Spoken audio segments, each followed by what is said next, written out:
Good morning. I'm Helene Weinstein, Chair of New York State Assembly's Ways and Means Committee, co-chair of today's hearing.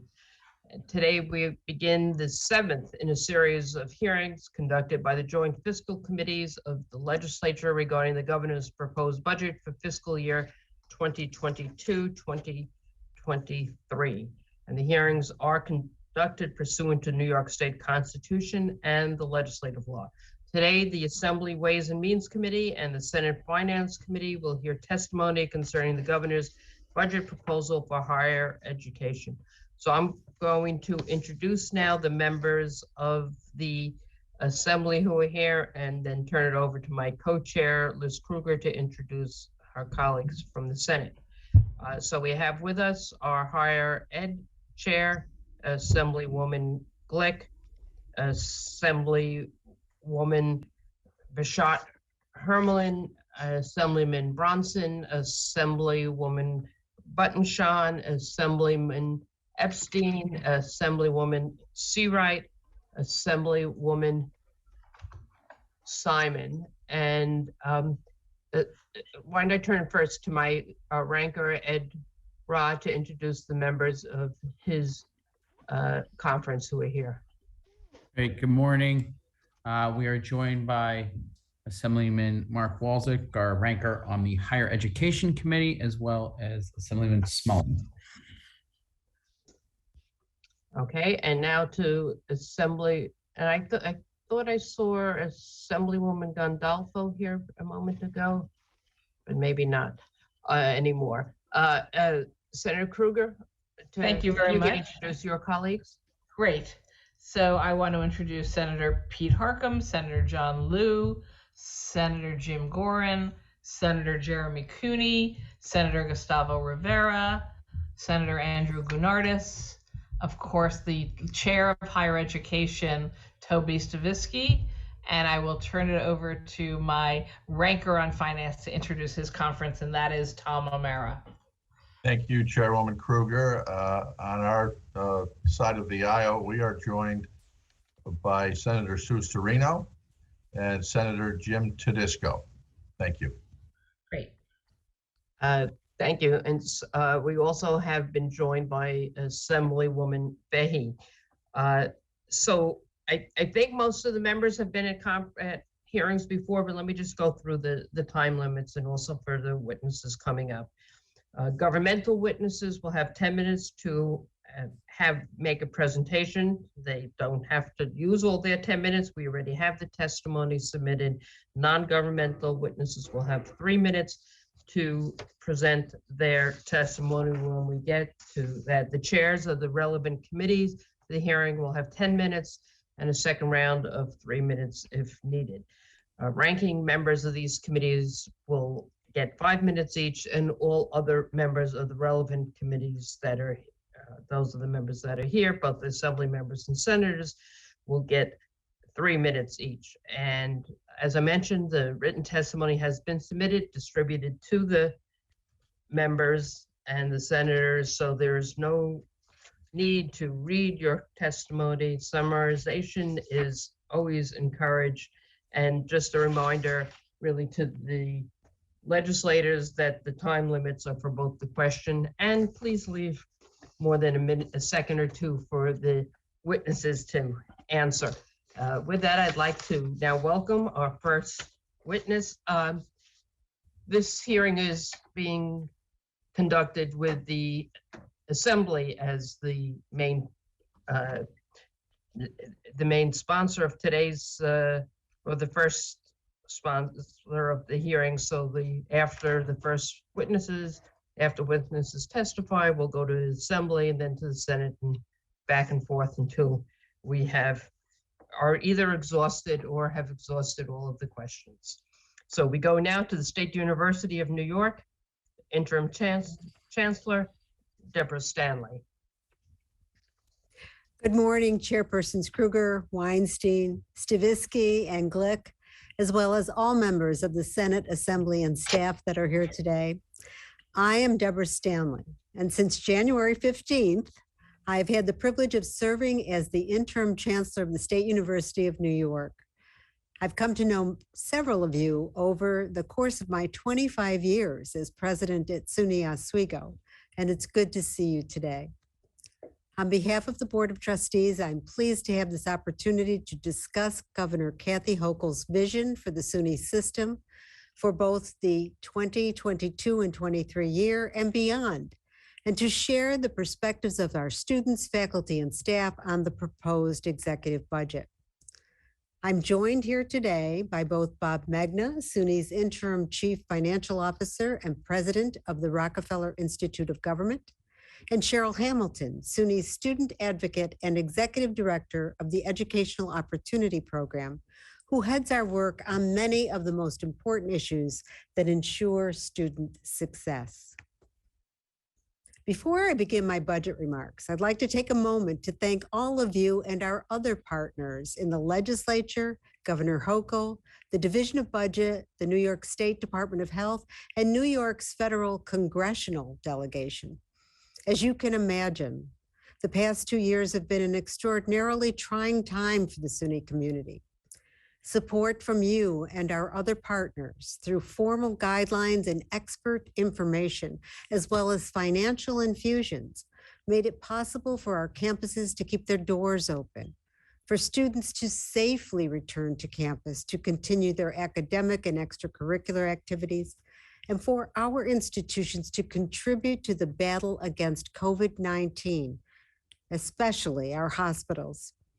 This was done through caring for COVID-19 patients, producing groundbreaking research, as well as hosting mass testing and vaccination sites on our campuses.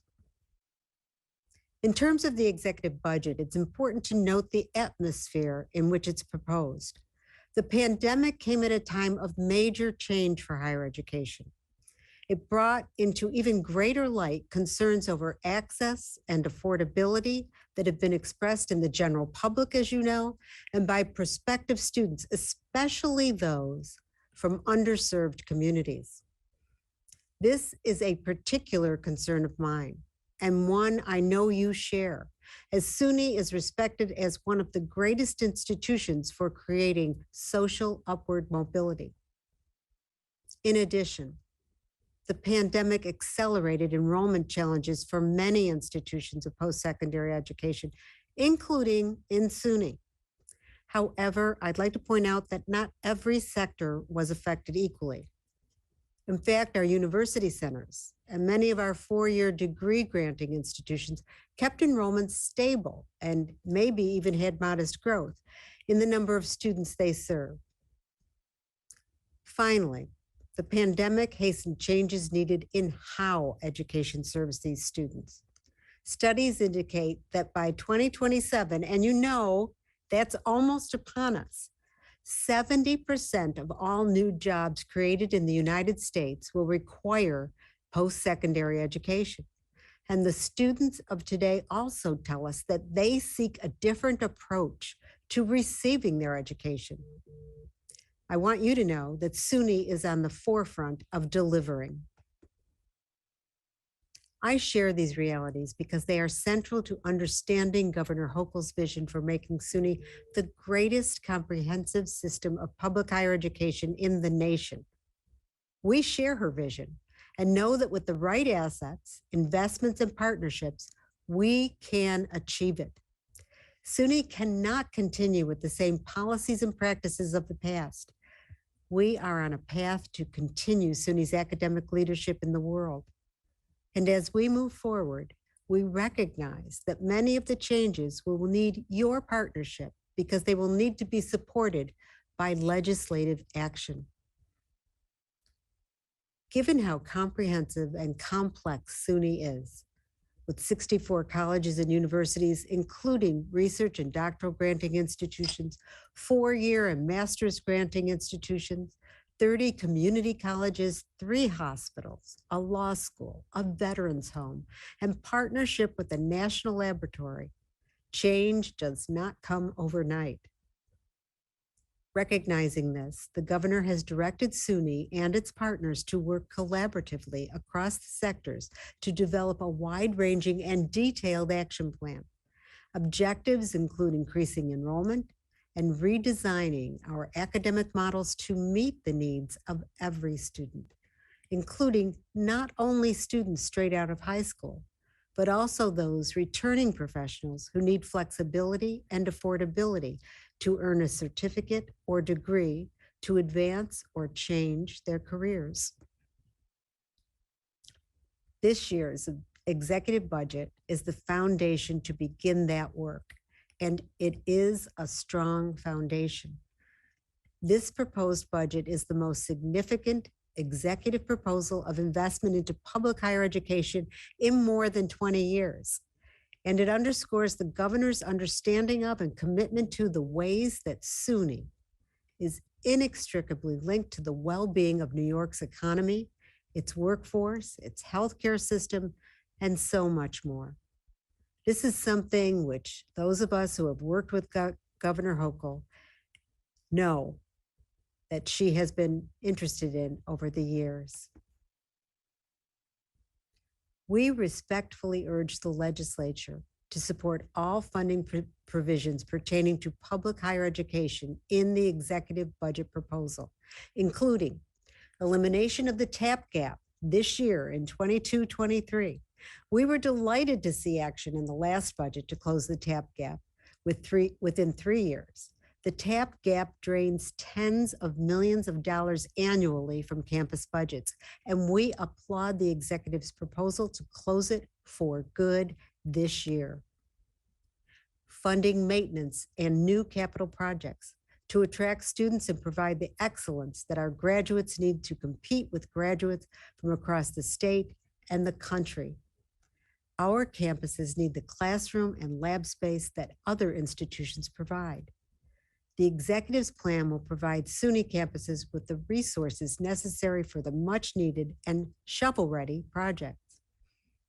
Increasing faculty. Just as SUNY needs physical assets, we need the ability to attract world-class faculty who reflect the diversity of this state. Implementing the 100% community college floor. Our greatest enrollment challenges are in the community college sector, where enrollment ebbs and flows as it does nationally. It does that in New York State. This will stabilize funding. Establish a real part-time TAP program, reinstating TAP also for incarcerated individuals. This expansion will provide financial assistance to those part-time students juggling work and childcare needs, and will also help incarcerated individuals reduce recidivism. Expanding opportunity programs. We did great work last year creating 1,000 new spots in EOP, establishing medical EOP, and increasing financial support for every student. The 10% increase this year will give us even more opportunity for students to succeed. Reforming the academic program review process is important for us to get our work done. Providing SUNY Hospital and mental health workers a HEROES grant. It's imperative to show our appreciation. I look forward to working with the governor and the legislature to find collaborative ways that we can implement this vision for SUNY and ensure continued and increased success of the SUNY system. Before I close to take your questions, I'd like to note that this year's SUNY Alumni Legislative Class is one of the largest in history. In all, 63 of you and your colleagues in the Senate and Assembly graduated with one or more SUNY degree. Several more have taken courses at our campuses. Your success is something we're very proud of. Thank you for all you do in support of our students, our faculty, and our staff. I'd be happy to discuss the executive budget proposals previously noted and any other items of interest to you in greater detail. Thank you. Thank you, and thank you for, we got the time clock to work, and thank you for staying within our prescribed time limit. That hopefully will be a message all will observe. So now we go to our Assembly Higher Ed Chair, Assemblywoman Glick. Thank you very much for the opportunity to discuss some issues with you And I'll try very hard to just use the 10 minutes and not come back. But the governor's budget offers an increase in operating aid for the purpose of increasing full-time faculty, which we know is key to supporting students and seeing that they get out of school in a timely fashion. But it funds, after years, I'd say decades of disinvestment, it funds 340 full-time faculty. It's a huge system. If you looked at it, 64 campuses, you might get, I don't know, 5 or 6 per campus. I'm wondering what we would need to do to dramatically increase the operating aid in order to ensure that you could hire and be competitive with other schools in hiring the best, and how many professors are you short at overall? Well, we are very grateful for the $53 million call in the budget. It is incredible for us to see that included. However, it also includes the fact that the campuses will have to undertake the fringe benefits. And that will reduce the number of faculty that we can, of course, afford. As you rightly make the computation, it would be about 340 new full-time faculty. So I have a couple of issues here. So if in fact the legislature could see your way clear to take that provision away about paying for the fringes, I think we could probably move up full-time faculty somewhere near 500. That would give us a really good chance to do the things we need to do with new program development, but especially in attracting underserved faculty, underrepresented faculty to our midst. As you know, our students have risen across the system in underrepresented students. And they tell us very clearly, often, that they want to see in the classrooms people who have succeeded, but people who look like them, people who have done the work that they intend to do. And we are trying very hard. It's going to take enormous work, but we have, in fact, a brilliant program in SUNY right now called Prodigy that has hired to date 136 new faculty. And it will continue to hire underrepresented faculty and women into the sciences and STEM programs. But we need more work. We need to look at the pipeline issues. And thank you. You know, my time is going to evaporate. So I want to go on to a couple of other areas. And maybe I will come back. You talked about the capital, but we don't now have a 5-year plan. Is SUNY going to propose that the action plan include a 5-year capital plan like we do for the MTA in the downstate region? We hope so, yes. Right now it calls for $550 million a year. We know that when we look at deferred maintenance and the backlog of projects, that it's more, the need is more like $850 million a year. So with the proposal this year to take monies that have been in dormant programs and move them into the capital program for this year, we believe that will be a much needed infusion, and it will bring us a long way to satisfying the need this year. But we would like to see that happen for all 5 years, to have it be a 5-year program. Thank you. The Climate Leadership and Community Protection Act requires that agencies implement strategies to reduce greenhouse gas emissions and review all decisions to see how they are consistent with the pollution reduction goals and ensure that those decisions don't disproportionately burden disadvantaged communities. So I'm wondering, where is SUNY, since we have been told many times that SUNY has 40% of the state's buildings, where is SUNY on these requirements? Because they actually are requirements of state agencies. And, while you are a higher education, broad-based higher education institutions, you still are viewed budgetarily as a state agency. Well, we are certainly looking at the plan just released the scoping plan for that act, and we're looking at that very carefully.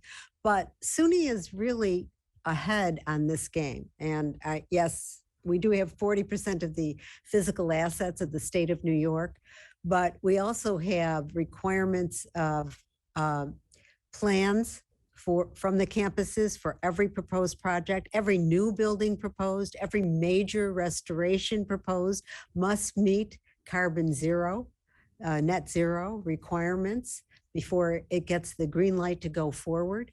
We have, we're working with NYSERDA on training issues to look at geothermal wells and heat pumps usage on campuses to reduce the need for electricity as we move forward. So we have many strategies in place right now and have had for many years to reduce greenhouse gases and reduce energy usage. So we've reduced energy usage over the last 30 years, and greenhouse gases have been reduced about 20% in the last 10 years. Most presidents in the SUNY system are signatories to the College and University President's Climate Initiative. And that's a national initiative that has more than 600 schools signed on, with requirements of reporting every year what you do on campus to reduce your carbon footprint. And it's pretty strict as you go forward. You want to see how you line up with other campuses. And we're all, I think, competing with each other to be the best in class. Well, that's very good to hear, and we will look forward to more information on that. The governor has indicated that she wants to expand the healthcare cohort within the state, really generate 20% more people working in healthcare. A lot of that will be nurses, and our nursing programs, which SUNY has many, usually have to turn people away. How oversubscribed are you, and what's the demand? And I believe the restriction is largely on nurse educators, the limit of nurse educators. Where do you think you are, and what do we have to do in order to help the governor's goal of increasing healthcare professionals? Well, I know the answer about what we need. I don't know the details about numbers of exactly where we are, but you're right about nurse educators.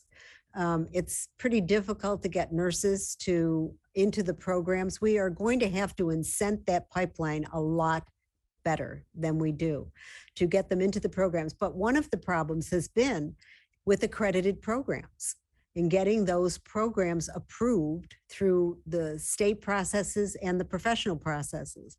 So we've taken a look at that. Some of the processes have changed, and we need to make sure that we can get our campuses developing programs to train nurse educators, and that those programs will be approved. Once they're approved, we can, I think, span it across the state and incent more nurses to go into additional education to become nurse educators. That will help us have the faculty available to train more nurses. And without that, we're not going to get to where we need to get to in the state. We would also like to know, it's great that we've been able to increase EOP. We would like to know, what is the demand? We don't expect you to have that at your fingertips, but if your folks could get us the information, how many applications do you get that you have to turn away? And I will cede my 6 seconds and come back for a brief 3. Thank you. Okay. Great. We've been joined by Assemblyman McDonald, and now to the Senate. Thank you. We've been joined by Senator Diane Savino and Senator Robert Jackson. I think that's it since last time. And our first questioner will be our Chair of Higher Ed, Toby Stavisky, for 10 minutes.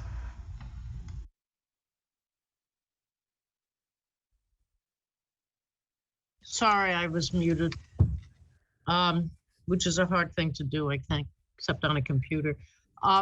President, I think of you as president, but Chancellor, congratulations on your appointment. And I'm one of those folks who's known you for many years. I was up in Oswego about 10, 12 years ago for a hearing. And we really, all of us, thank you for your service. Very quickly, because you talked about full-time faculty. What is the percentage of full-time faculty at SUNY? I think we have about 52% full-time faculty right now. Over the past 10 years, it's really flipped from, we're kind of even, but high 40s about 10 years ago, now a little bit over 50%. And it used to be part-time faculty were a little bit greater than full-time faculty, but it's flipped right now. We know that, we provide excellence when we have more full-time faculty. When you look at the numbers in the different sectors, it gets a little skewed though, because we look at the doctoral campuses and they show that they have a great many full-time faculty and not many part-time faculty. They have a lot of graduate assistants, so it is a little bit different there. So Right. we may not be comparing the right apples to apples, but in fact, I think we're making advances. And with the new funding that the governor has proposed, we will make great advances on the campuses. Right, thank you. A couple of other questions. Chancellor, last week you published an op-ed in the Empire Report, and it talked about how applications for SUNY have been down about 20% or so, which is the largest decrease in SUNY's history, I suspect. Is this trend being supported and reported at all of the SUNY institutions, or are there some that have seen increases in applications? And is there any, are these demographic or geographic applications from various areas? In other words, do you see any trends here with the decline in applications? No, we certainly have seen a trend even before the pandemic, that there was a falling off of applications. It's not necessarily true in every sector. Certainly the doctoral granting institutions are up significantly. Every other sector is down, but of course the community colleges are down rather significantly. Very So we look at, significantly. yes, we look at both ends of our spectrum there. The demographics of the state of New York have something to do with that. We know that because it was not necessarily related to the economy. It was not necessarily related to the pandemic. But we also believe that just the changes in the thoughts about higher education have been impacting that. And the changes in the way higher education is delivered have also been impacting whether or not, especially at the community college level, students believe that they need that two-year education or that they should be right into college, right from high school. So we have a lot to look at. It's a complex issue. It's not only about marketing. It's not only about programs. It's not only about full-time faculty. It's not only about where was the success that you had before. It's looking at a full spectrum of data and working sometimes with professionals, but also working in the artificial intelligence realm and bringing to bear some of the software that can help us understand where we are. So we're trying very much to understand this and move forward. We have a task force that we're going to be putting in place. It's being developed as we speak. We have the rubric already designed at SUNY. We did it in the last 2 weeks since I've been at SUNY. It's a task force that brings together many people from around the university and outside of the university so that we can approach this issue and start to work on it so that we can see results. Hopefully the legislature will be part of it as well. Hopefully. I'll get back to that issue in a moment, but I understand that the executive budget is increasing the spending authority for the SUNY hospitals, the 3 SUNY hospitals, by $250 million, but they haven't reinstated the SUNY hospital subsidy that was discontinued a number of years ago. How has this impacted the SUNY hospitals? And are you going to be seeking additional help from the legislature? I think it was something in the neighborhood of 87 million or something that was never restored. And I hate to use the word restored because this is a budget of expansion, not retraction. But how are the SUNY hospitals going to continue to stay healthy in a sense in light of inadequate, to me, what I think is inadequate funding?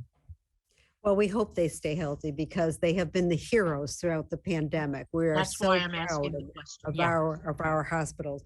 I'm going to turn to our CFO and ask him to comment on that question. Yeah, I think the members of the committee know that in the past, there was a significant subsidy for both debt service and fringe benefits, which I think originally started out around the year 2000 at about 150, 160 million. And then I think went down to about 76 million. And I think that was phased out in 2017-18. And so I think the debt service component now is about $70 million. And so I think one of the things that would be a huge advantage to SUNY is the debt service on hospital construction.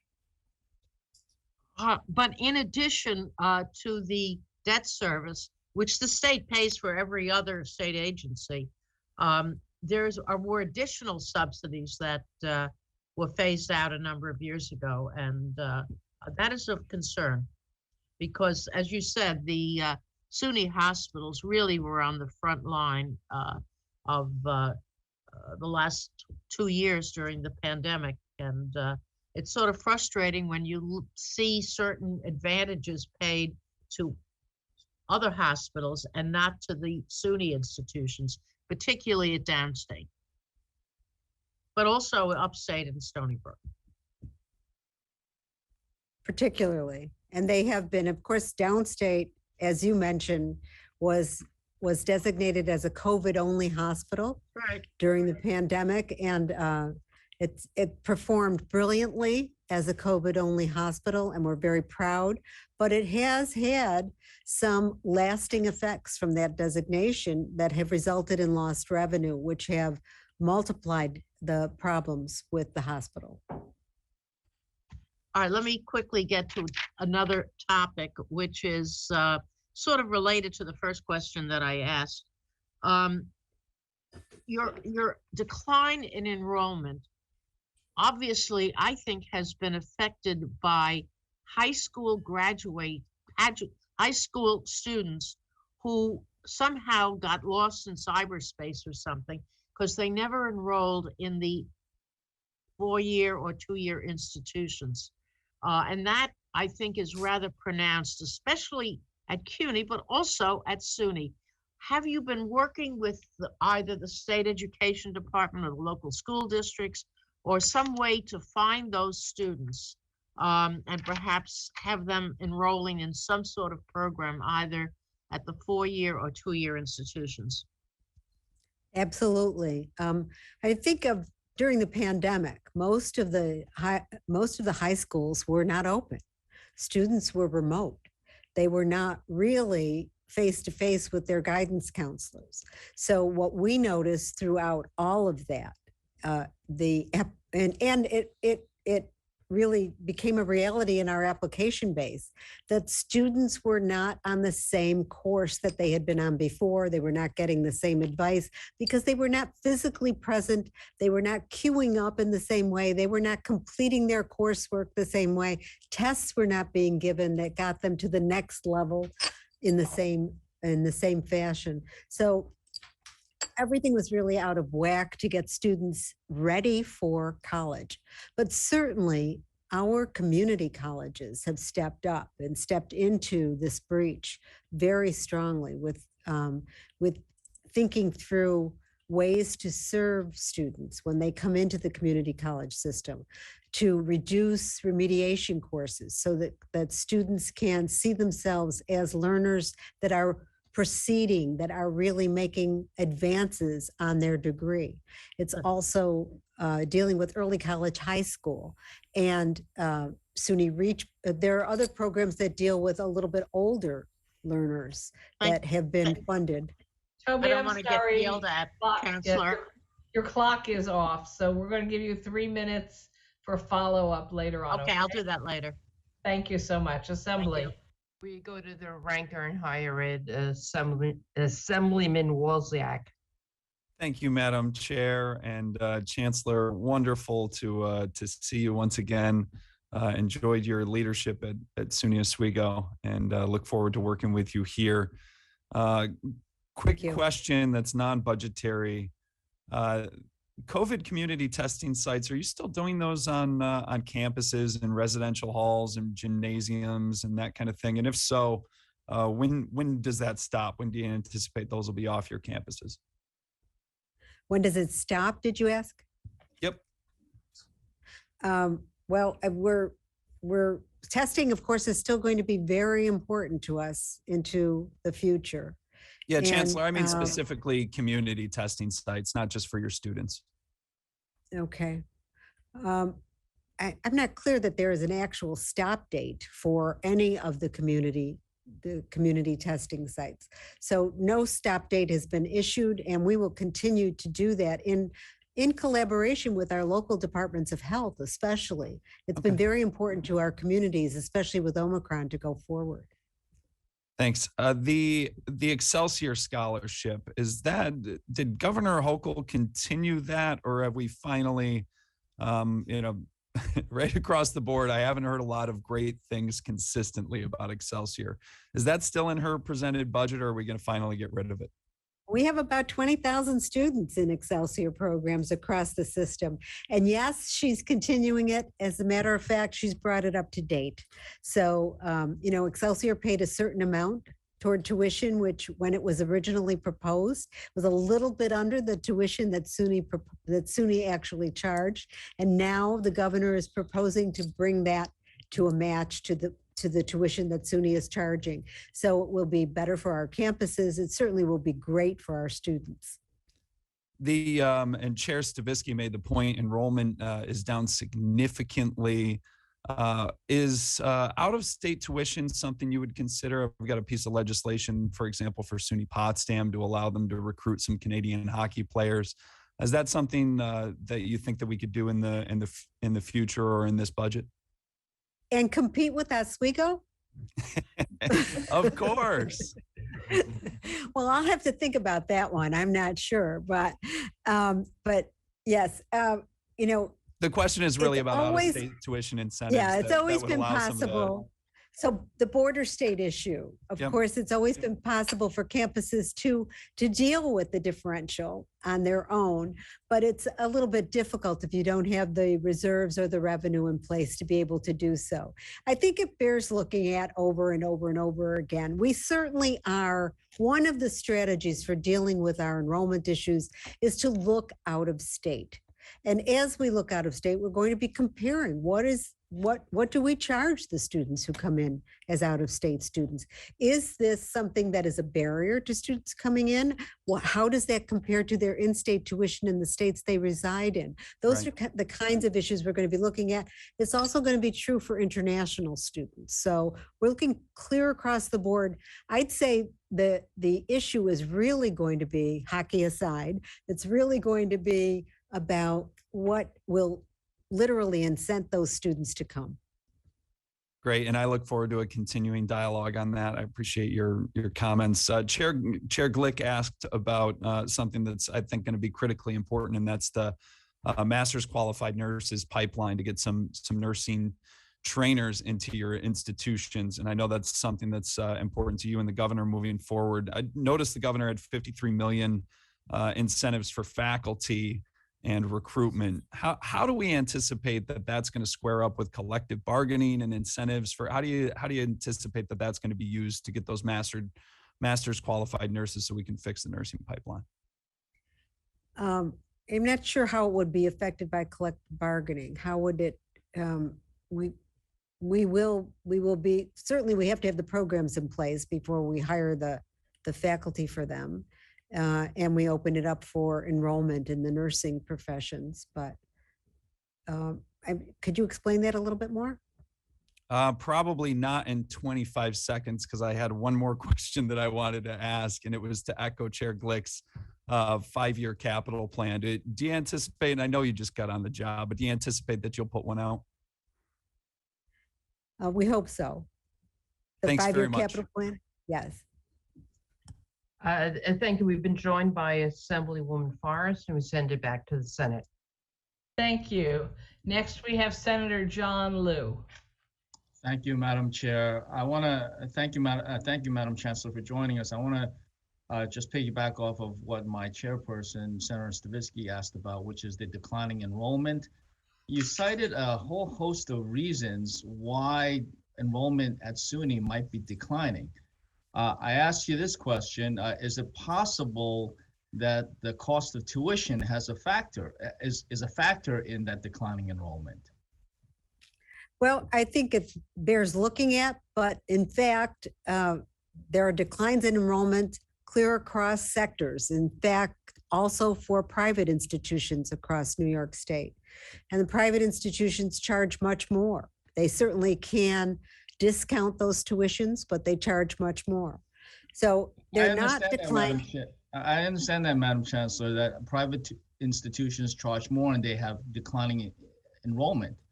But I think as a matter of basic economics, there's going to be some price sensitivity even for potential SUNY students, which, clearly SUNY is not nearly as costly as some private institutions. But I would think that there's some price sensitivity, and it, as you say, I agree with you, it bears looking at. The former chancellor said that SUNY was looking into it, and I wonder if there's any progress made. Always bears looking at.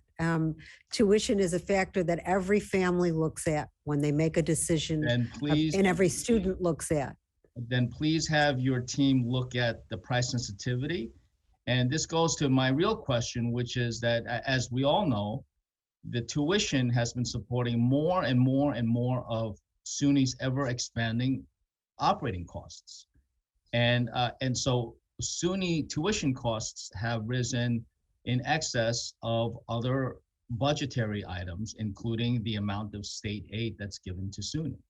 So what we need to do is reverse the decades of disinvestment in SUNY and bring tuition levels back to where they were. Now, look, I went to SUNY when it was $675 a semester. Granted, that was 100 years ago, but at some point in time, SUNY tuition just skyrocketed, it just took off, just left the stratosphere. So what we need to do is get more investment into SUNY.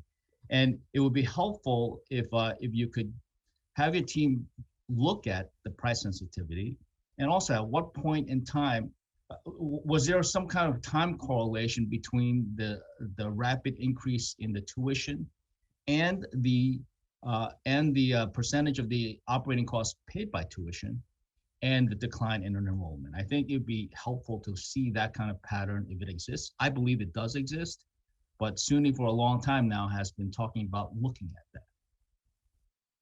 Well, I think you're right about data, that data can inform our decisions. Looking at that will be important, and important factors for us to consider as we consider all the factors around enrollment. So we take to heart your advice, and we will certainly roll that into our computations.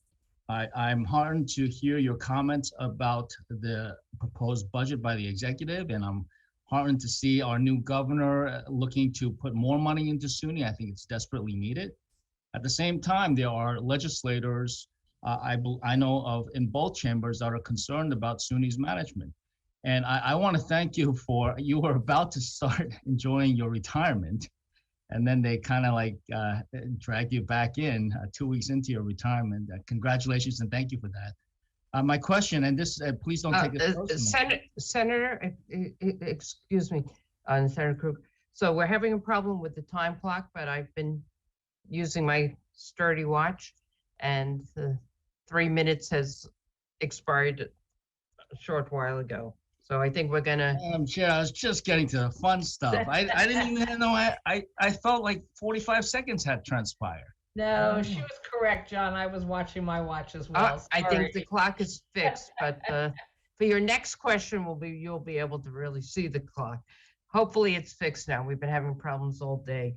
Thank you. So we go now to the assembly, actually for 5 minutes, to Assemblyman Ra. Can we put? Got it. Okay. Thank you, Chair. Good morning. So I wanted to just get into a couple of different issues, starting with so the community college base aid and this proposal to fund at 100% of the 2021-22 amount.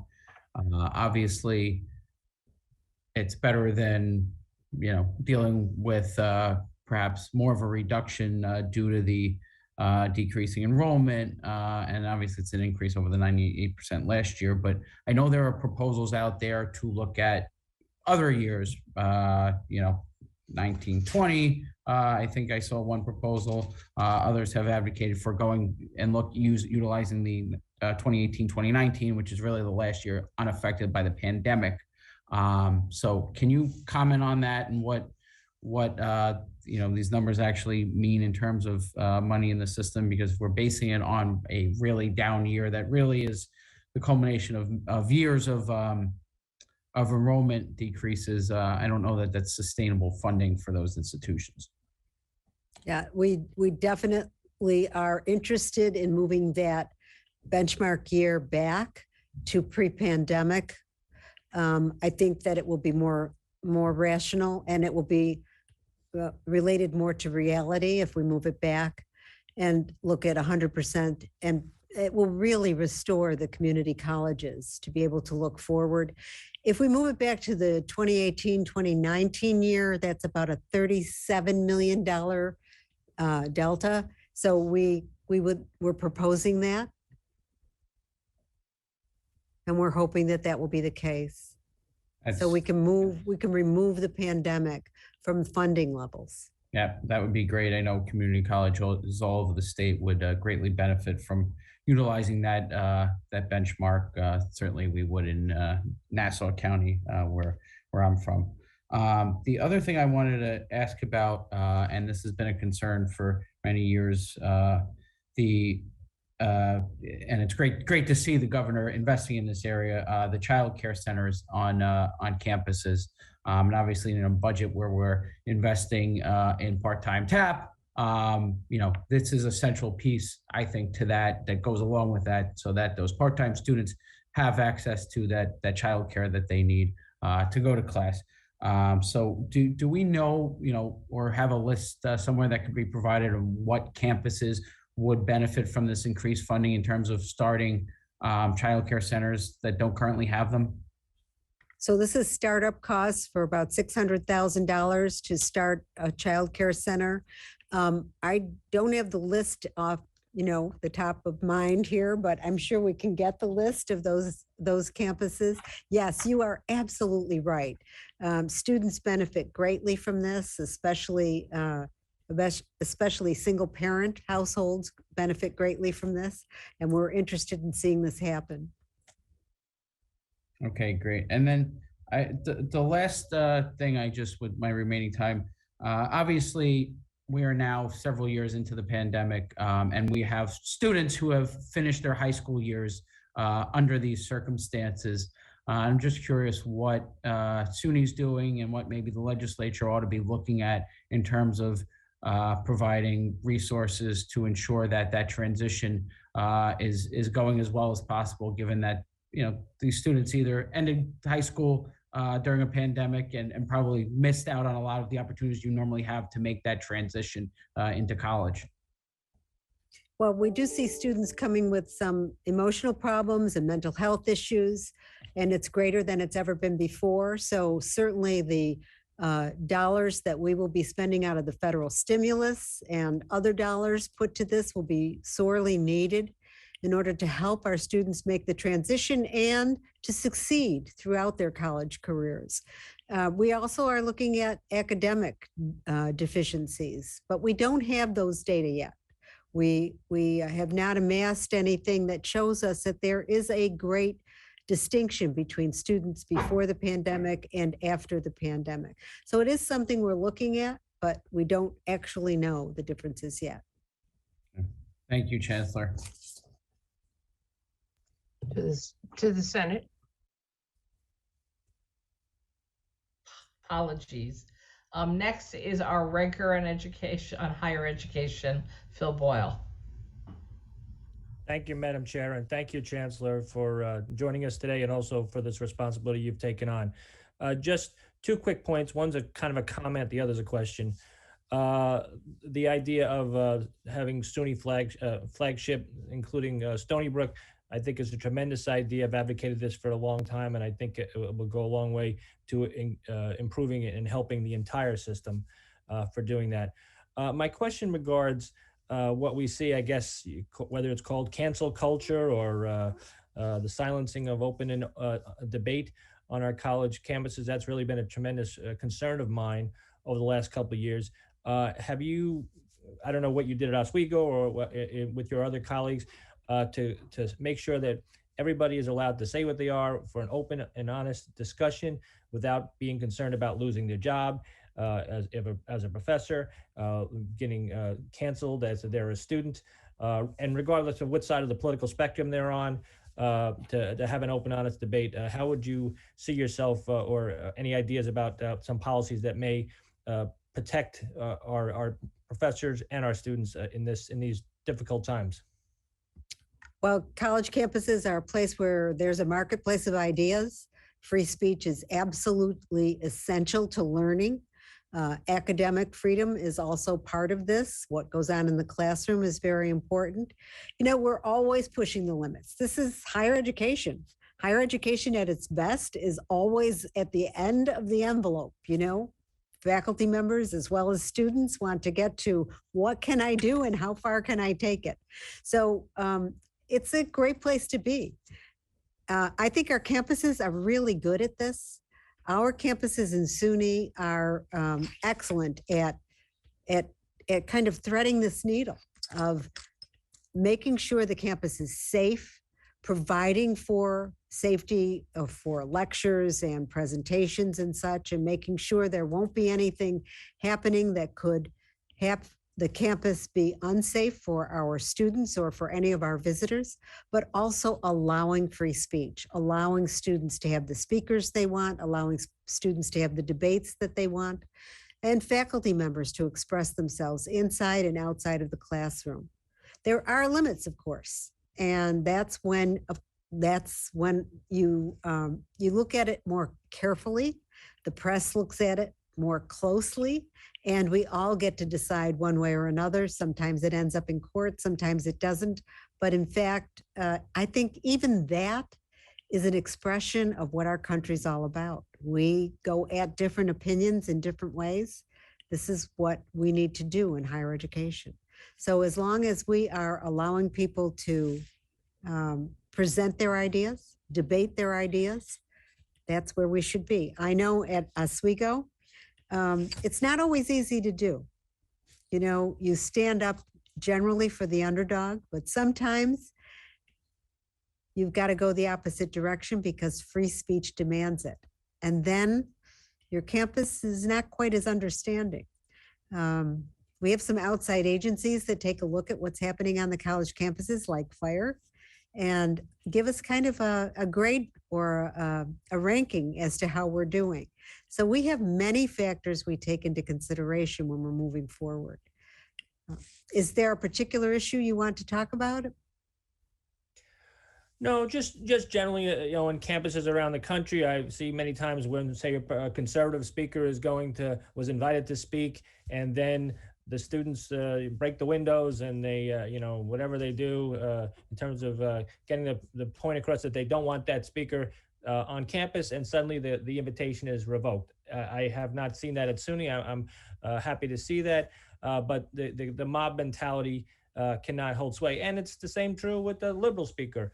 I think that everyone should have an opportunity to come and speak and not be canceled or disinvited if what they're going to say may not be too popular among the masses. So I'm glad to hear that you feel that way, and I'm sure that you're going to show us great leadership in protecting all open and ideas on all sides going forward. So I appreciate it very much. Thank you. Thank you, Madam Chair. Thank you. Back to you, Assembly. Assemblywoman Bashad Hermelin for 3 minutes. Thank you so much, Chair. How are you, Chancellor? Thank you for being here. I am a proud SUNY alum, Buffalo State College and Buffalo University. So I'm happy to have seen over the years that we've had some progress, especially around the elimination around TAP gap, maintenance of effort, issues being addressed, and a higher budget to hire more professors. I do have a few questions that I like to ask at once, and then you can answer it in order. The first one's around recidivism. And I know you talked a little bit about the TAP program for incarcerated individual. And you know that it's commonly understood that college access dramatically decreases recidivism. And there's actually a new study out of Yale University focusing on this. Can you describe your understanding and how and whether these programs impact recidivism, and how will it be implemented in the state of New York, SUNY systems? My second question is around the child care centers. For the 18 campuses that do not have child care centers, can you just expand on what's the plan for that, and where do you plan to build the centers? And then lastly, on the capital, the 5-year capital plan, do you have, will your 5-year capital plan include MWBE efforts, which is Minority Women Business Enterprise? But the first question is around recidivism, if you can answer that. Thank you. I don't have statistics, but I've been around a long time. So I remember when SUNY was in the prisons before. And so there's been a break. We haven't been there. We're going back to be able to teach in the prison system. And I know it was successful to a certain degree before. I expect it to be successful again. It is, when you talk about human rights, when you talk about treatment of prisoners, when you talk about all of the things, all of the reforms that you've been seeing about incarceration and about what it means to be incarcerated, who should be incarcerated, this is the right thing to do. This is part of SUNY's mission. We lift all boats, we access to excellence, access to a new life. This is the threshold that students can cross. So we're very much in favor of this. I think we can get back to you with additional information. I don't know if we have that information right now. Do we have anything that we could? So we do know that 21 of our SUNY campuses are now working with the correctional facilities, and we're currently serving approximately 500 students who are incarcerated. So the goal is certainly to increase those numbers moving forward. So did you hear that we have over 20 campuses now and 500 students? We want to increase that, and we'll be keeping data about information about how they do in the years following their time earning degrees, hopefully from SUNY. As far as the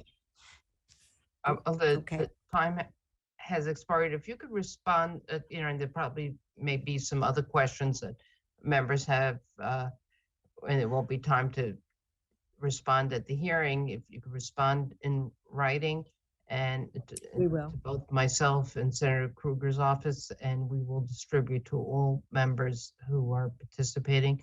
so they can hear the answer. So now we go to the Senate.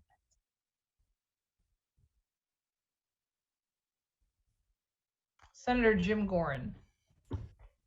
Thank you, Madam Chair. And as others have said, Chancellor, thank you so much for stepping up during these very challenging times, and we're very grateful for that. I want to get back to the 3 SUNY hospitals. I'm very concerned about the need for much more support. And in terms of, we've already raised the issue of the debt service. I'm just hoping that, you can help us in really advocating for getting rid of that, because it really makes no sense that, everybody else is relieved of this. And these hospitals have stepped up, in addition to being obviously important safety net hospitals. They are the institutions that this state uses to make sure that we're getting our best and brightest doctors, nurses, and healthcare professionals ready for tomorrow. And, the governor's put a big focus on more of this. So what do you think could be done to, basically taking this off the plate of the 3 hospitals, and also the huge fringe costs that they have, and the competition, that they have with recruiting other people? How can we just eliminate this so that they have these funds available for educational and health services?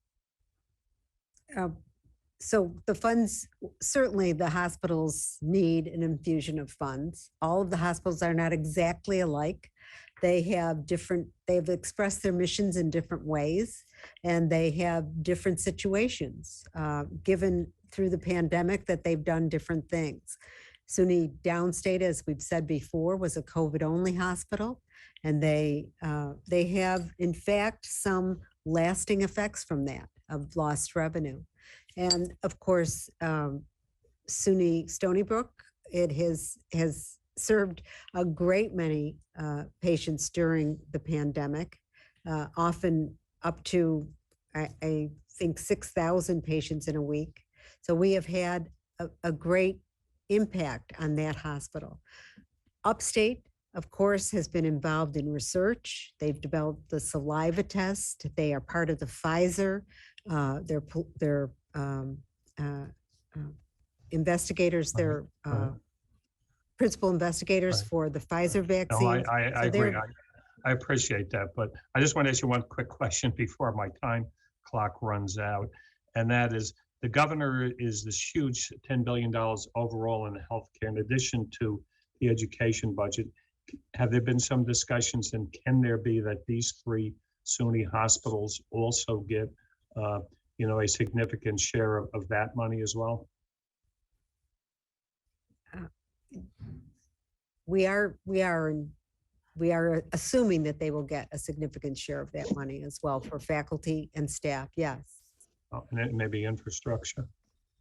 So if you could maybe provide more details on that to us. We will. We that would will. be I'm great. sorry that I don't have that at my fingertips. No, We that's will fine. provide I more. appreciate it. Thank you so much. Thank you. Assembly. We go to Assemblyman Smolin, 3 minutes. Thank you very much, Chair. I really appreciate it. For the Chancellor, nice to see you. Now, the governor is proposing to move the College of Nanoscale Science and Engineering from SUNY Poly to SUNY Albany. And a couple quick questions there.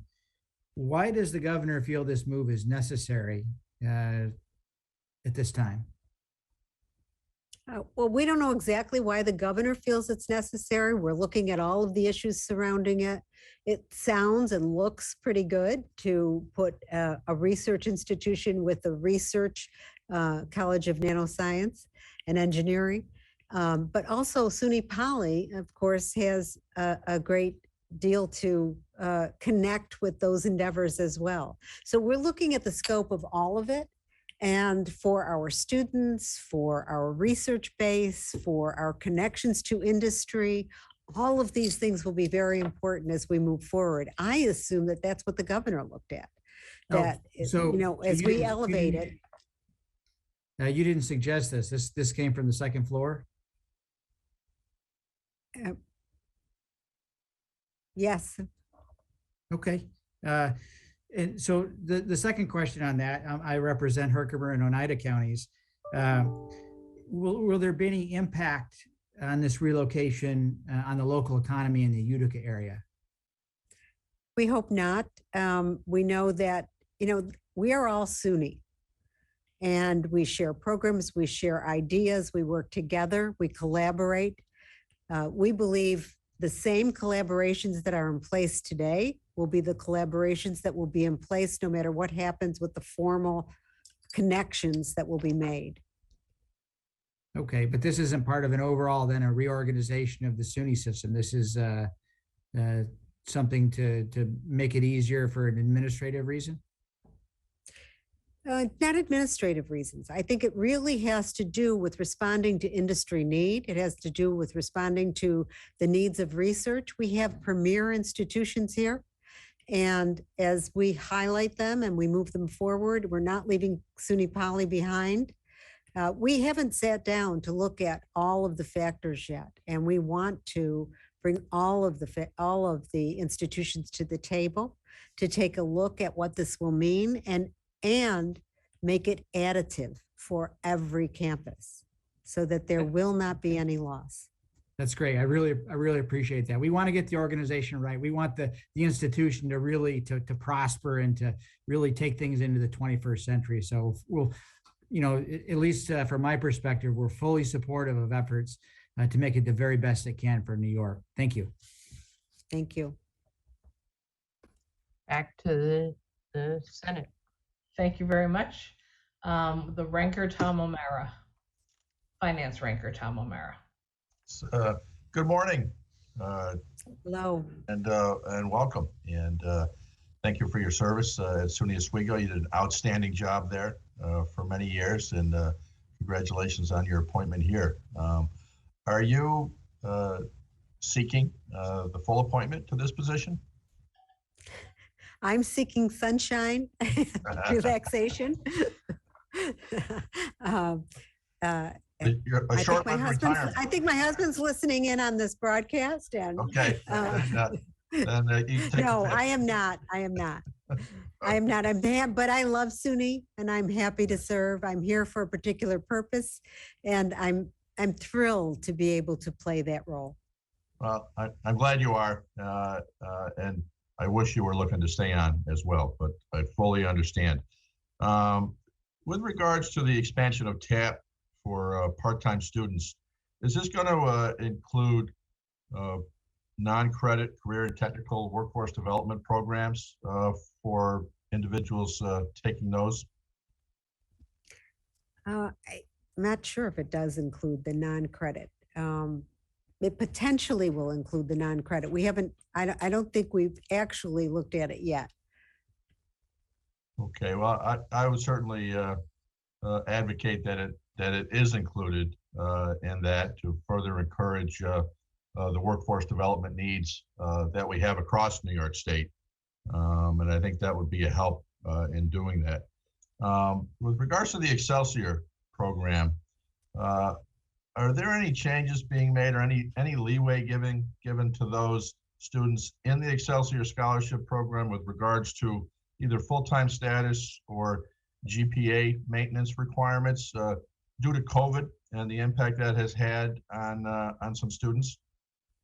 Last year, there was accommodation for full-time status. I don't think that will go forward with the Excelsior program. I think we'll get back on track with it. If you look at the graduation rates for Excelsior, they're very good. They are higher if you are an Excelsior student or if you're not, from those who are not Excelsior students. The retention rates, first year to second year, are higher for Excelsior students. So we're looking for Excelsior to maintain those good averages. Well, no, I am as well. I've just heard from some students in my district that have concerns over either some poor performance because of COVID around exam time or whatever. So I hope there's some accommodations being made for those that were impacted by that.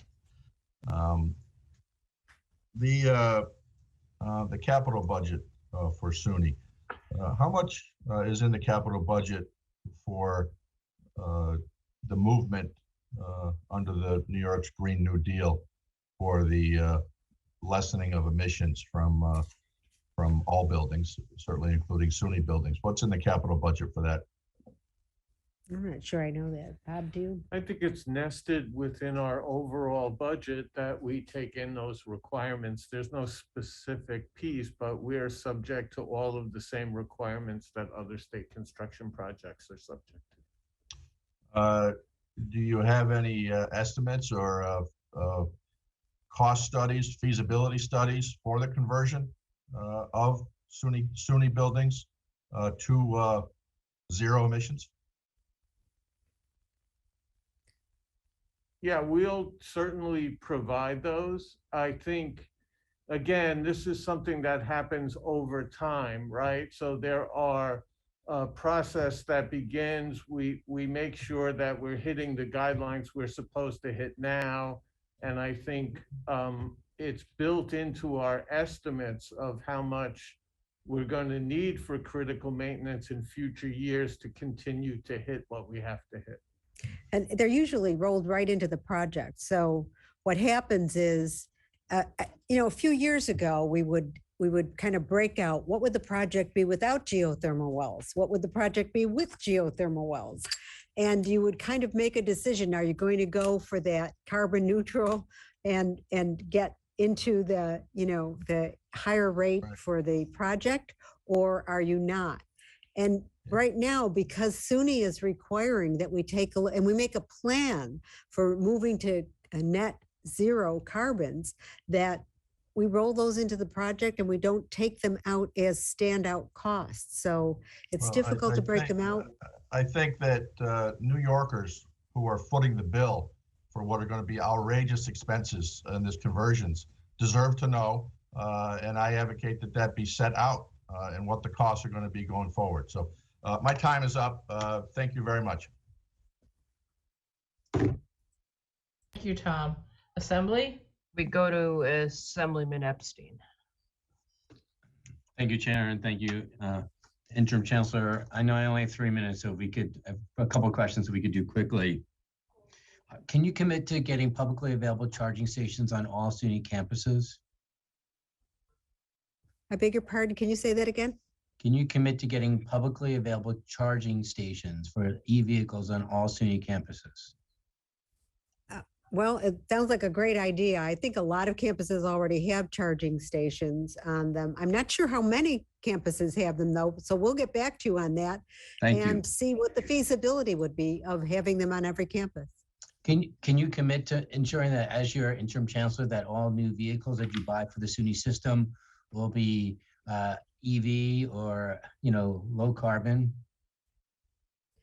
Well, I'd like to commit to that. I'm going to take a look at what that is. We are looking at a lot of initiatives on low carbon, and it will be one that I look at. I'm not going to commit to it today, but I will get back to you on it if I do.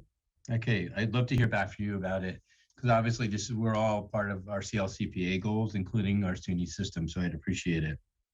So we saw that the $2 million for students with disabilities was included in the governor's proposed state budget, but the SED had requested 15 million for students with disabilities. I'm hoping we can work with you to increase that number from the 2 million currently in the budget to the 15 million that the state education department needs for our students with disabilities. How can we work with your office on that? Yes. It's not released by SED at this point, the $2 million. But we, of course, have need and would be able to use that. Wonderful. For disabilities. That's wonderful. So there's been an issue with the student activities fee.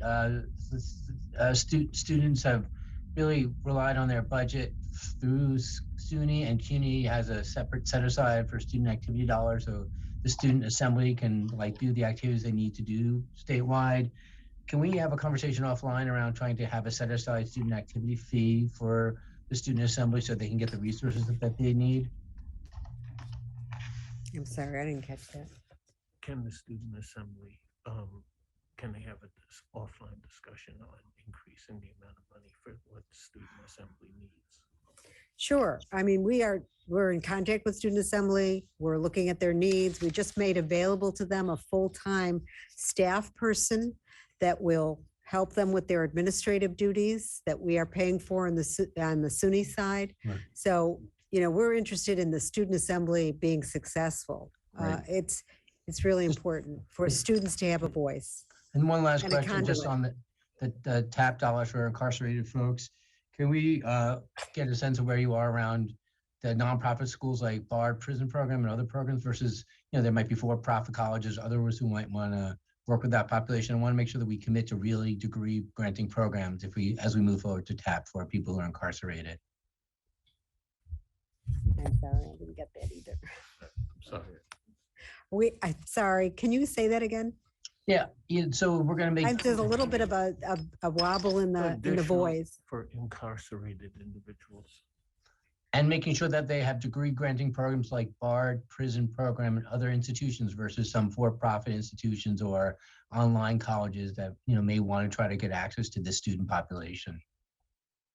So we will have certainly degree granting programs available for incarcerated individuals. We're going to be working on what's most appropriate and what would be most sought after. And we will be, hopefully working on a cohort basis to get students through those programs so that they can have this, whatever the certificate is or the credential that's associated with it. Thank you. Thank you. Back to the Senate. Thank you very much. We have Robert Jackson. Senator RJ. Yeah, I'm here. Chancellor, good afternoon. So I have only 3 minutes. I'm going to try to move pretty quick. I've heard that, whoa, I'm so sorry. Can you hear me? Yes. Yes. Yes. Okay. So I've heard from students that one of the reasons why children are not enrolling in colleges is because of the debt that they're going to incur when they finish school. Have you heard that at all? What are you hearing about that? I think it's possible. Certainly, it's a scary proposition for many individuals that they would have to leave school with debt. So, we're looking at this in a lot of different ways, but we should know, and I think we never talk about the fact that almost 50% of our students leave SUNY with a credential, a degree in hand, without any debt. So I think we should be aware of that. For those individuals who do leave with debt, though, it is about an average of $24,000 a year, $24,000 total. And that's pretty steep for students. So we're attacking this in many ways, trying to deal with it up front and talk with students about financial matters before they even do that. Chancellor, I'm sorry to cut you short. I'm just trying to get 2 questions in before my time is up, if you don't mind. So I'm not trying to be rude to you at all, okay? Please understand that. Okay. During the lower education hearings, upstate and downstate school district leaderships voiced their concern with SUNY as a charter authorizer. Do you believe that SUNY should have authority over charter schools within New York City when CUNY is a state institution system for that region? Does SUNY speak with local districts when reviewing charter school requests to see potential impact on local schools? That's the question.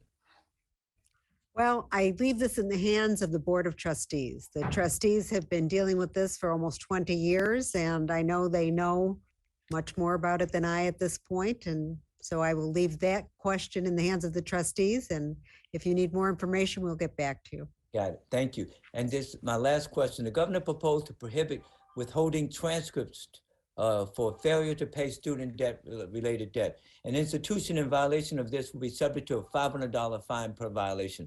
What is the average debt per student within your system? And do you institutions withhold transcripts for minor debts such as parking tickets and library fees?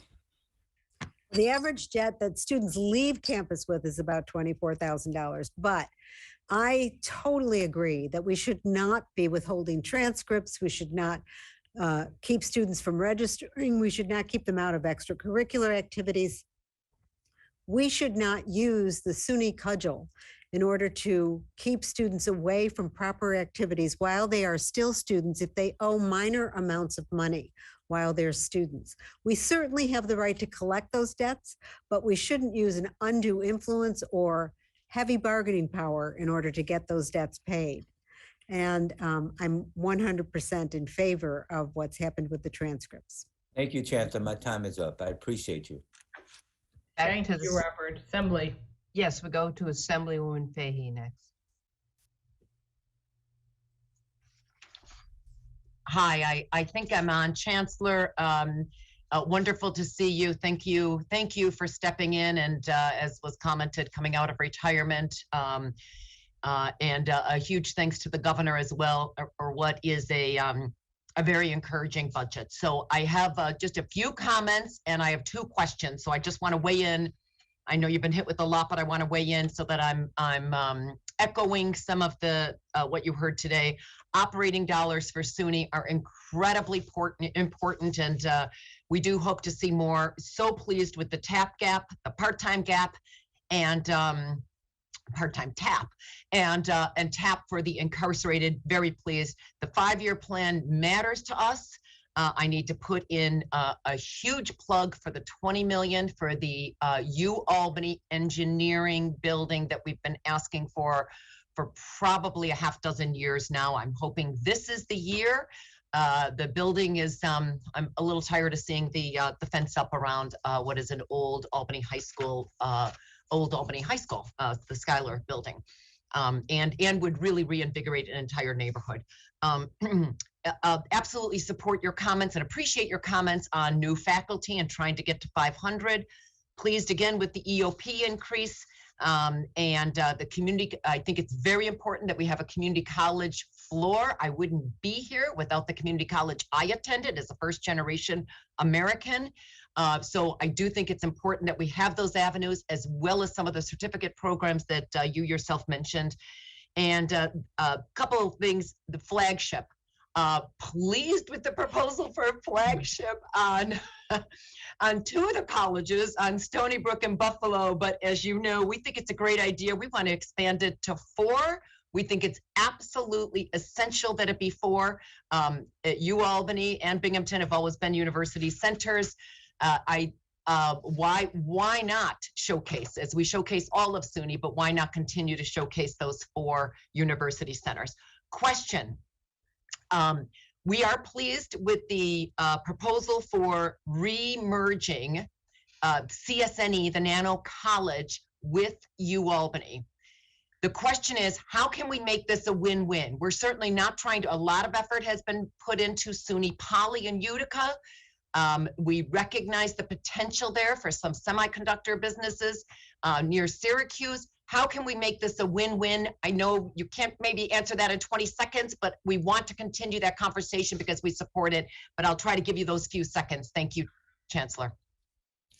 I think, thank you. I think what we can do is bring Polly to the table and listen carefully about what will make it a win-win.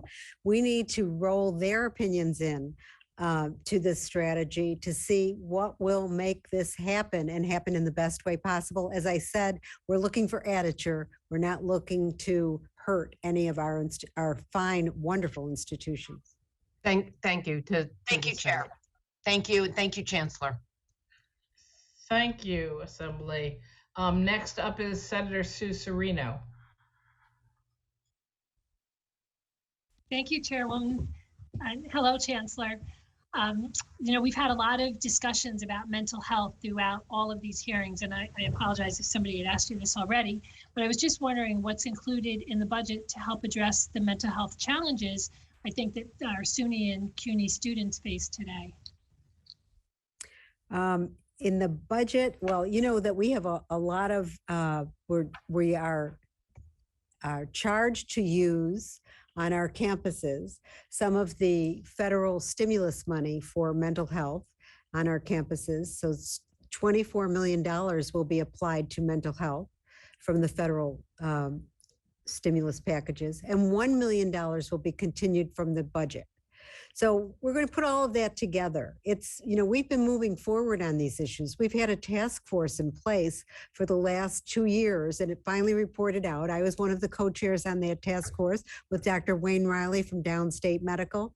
COVID made us wait a bit to get our final recommendations in place. But once we got our final recommendations in place, we've been moving forward. We have moved forward on telehealth. It's been very successful. It was with Upstate Medical, and now we will also have a location in Downstate Medical, and that's a 24/7 counseling service that is remote counseling service that students absolutely love and take advantage of to the maximum. So we're going to expand that. That's going to be really wonderful for our students. We're That's of course great, going to Chancellor. hire. Oh, sorry, because maybe I could follow up with you on that because I'm going to run out of time and I want to make sure I can ask you. I have 2 more questions if you don't mind, but I would love to continue the conversation with you because this is something that's really important to me. Okay. But my other question is, while higher education, of course, is very important, it's not necessarily the path that every student wants to take. Do you think that SUNY could play maybe a bigger role through partnerships in bolstering career and technical education? I think so. I think with P-TECH and early college, high school, I think that we are playing a bigger and bigger role. And with apprenticeships, we are playing a bigger and bigger role. And certainly the community colleges are stepping up into these roles. We have graduated more than 300 students with P-TECH degrees. They identify in high school. It's a 6-year program. They go right into careers that are designated. This is an important piece for an educated populace.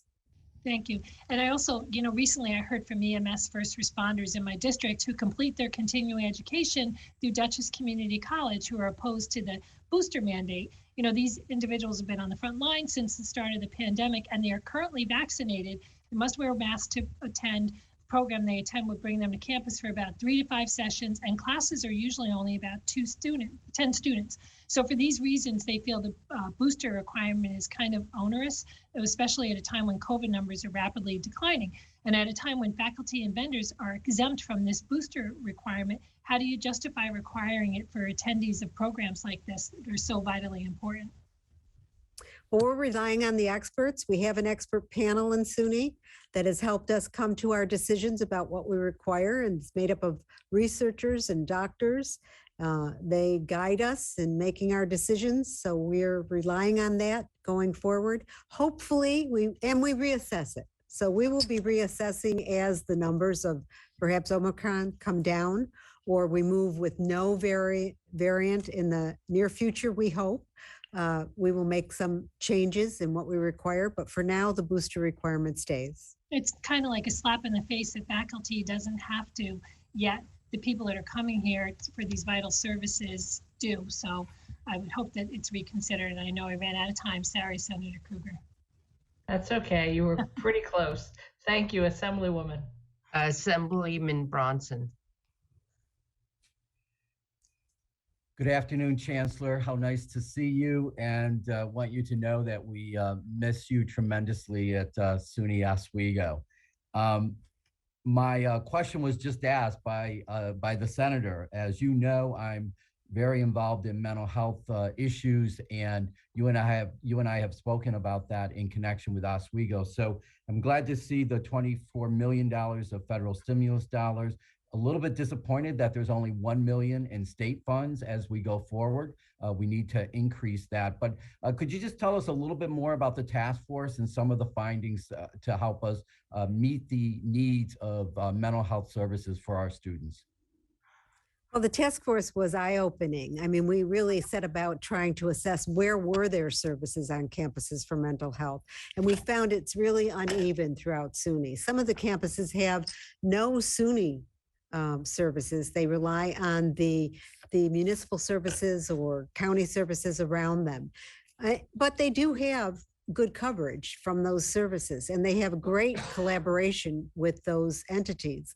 So we saw that there is a possibility for every student to have an avenue to mental health, but we needed to put in place a lot of things. We wanted to take away the stigma for gaining mental health counseling. We wanted to increase the counseling itself. We wanted to make it just in time, 24/7, students being able to contact and have services remotely. We wanted to be able to assess the students. So we have what we call Thrive. We have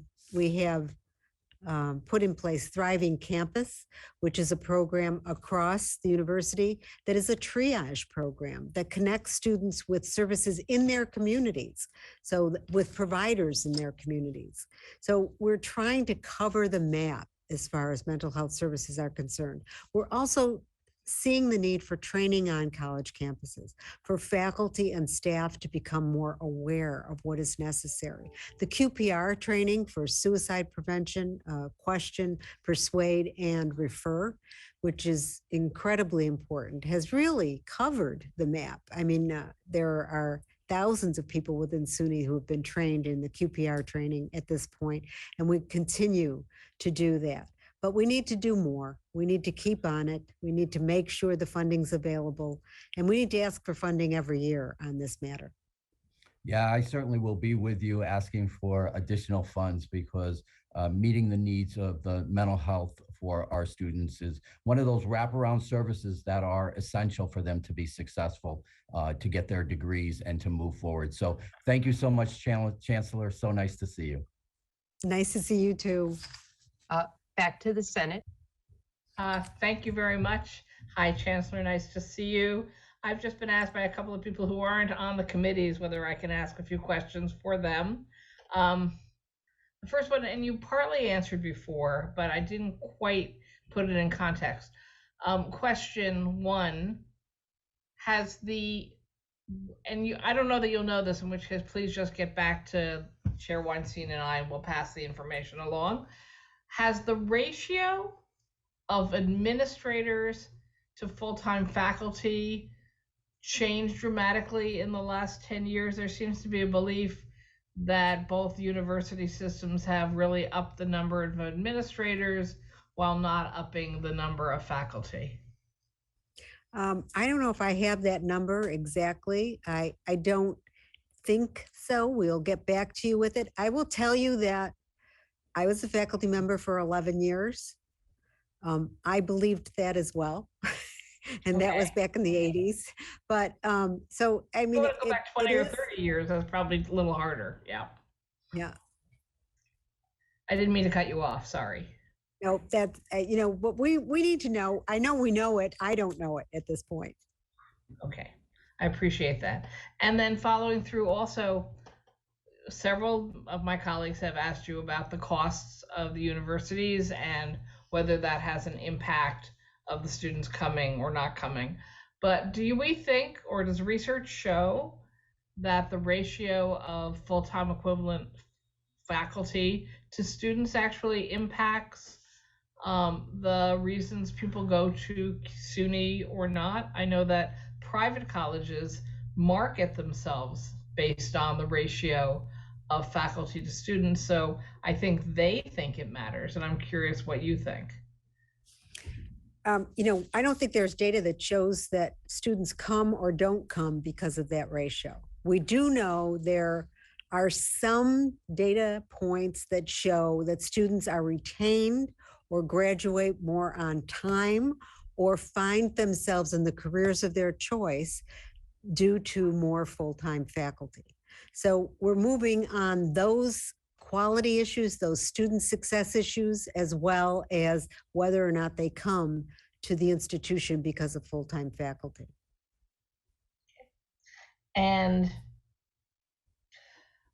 it's been a pet peeve of mine for many years that even the least qualified proprietary schools, I'm not attacking all proprietary schools before I get yelled at again, but there are unqualified proprietary schools that are drawing down a large sum of student money and then don't give them the education they need. And when you ask students why they would head into those programs only to not get the education they need and lose the money they have, they tell you it's because they were so helpful on the front end, having them fill out the paperwork for them, promising them they would direct them through to make sure they took the right classes. Are there lessons we ought to be learning here for SUNY and CUNY that if we are more helpful at the front end, helping people maximize, the benefits that they're eligible for and decrease the costs and help direct students, particularly first generation Americans or first generation going to college who have no one at home to advise them, that if we did a better job at front end advising, we would get more students and more students who actually headed into the right classes. What's your opinion? I agree with you. I think you'll see that the pandemic really hurt us in this regard.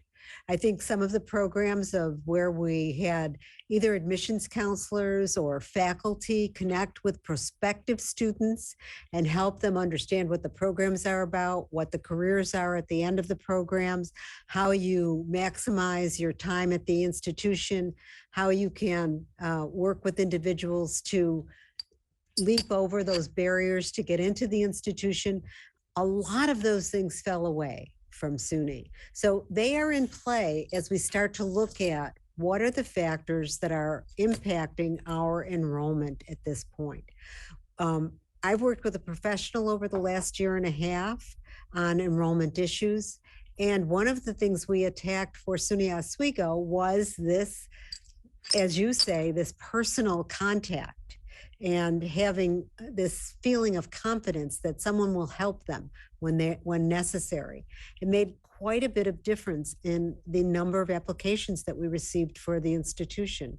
In establishing that contact again, making that connection made all of the difference. So it will be one of the things we really look at very carefully. We're looking for best practices. We're looking for what really yields not only applications, but students who will make deposits and come to the institutions.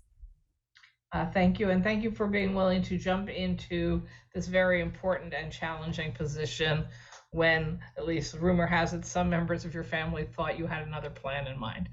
Thank you. And feedback my time. We go to Assemblywoman Simon. Thank you.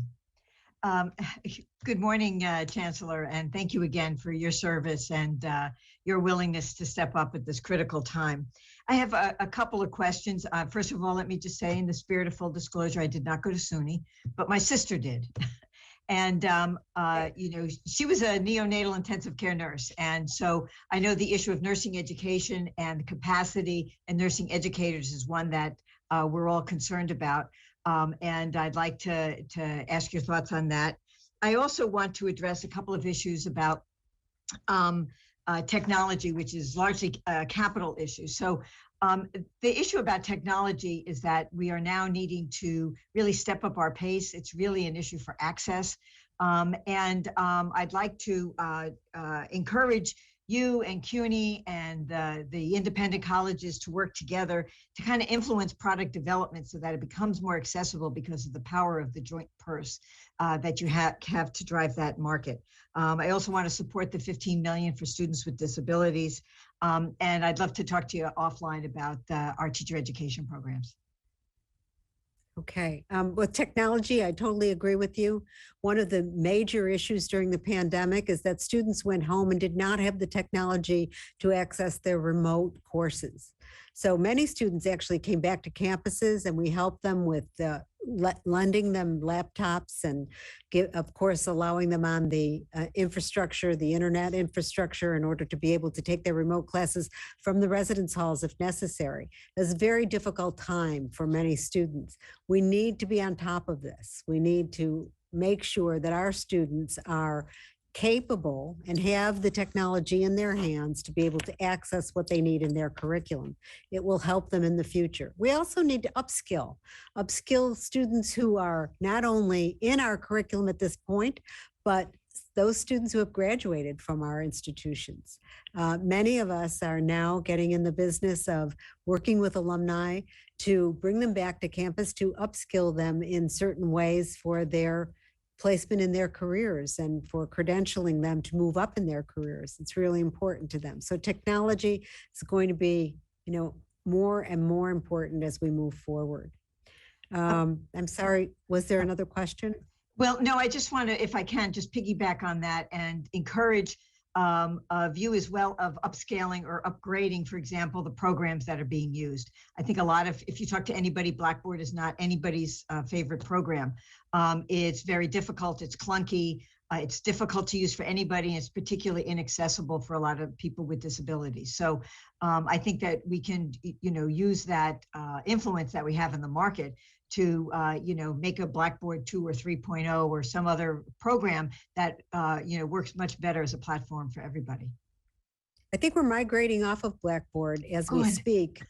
There is a faculty group, faculty and administrative group that is comprised of people from across the system that keep an eye on what learning systems we use, learning platforms we use. And I believe that we're migrating off of Blackboard at the end of this year, but I'm not positive of the date. Thank you. We go back to the Senate.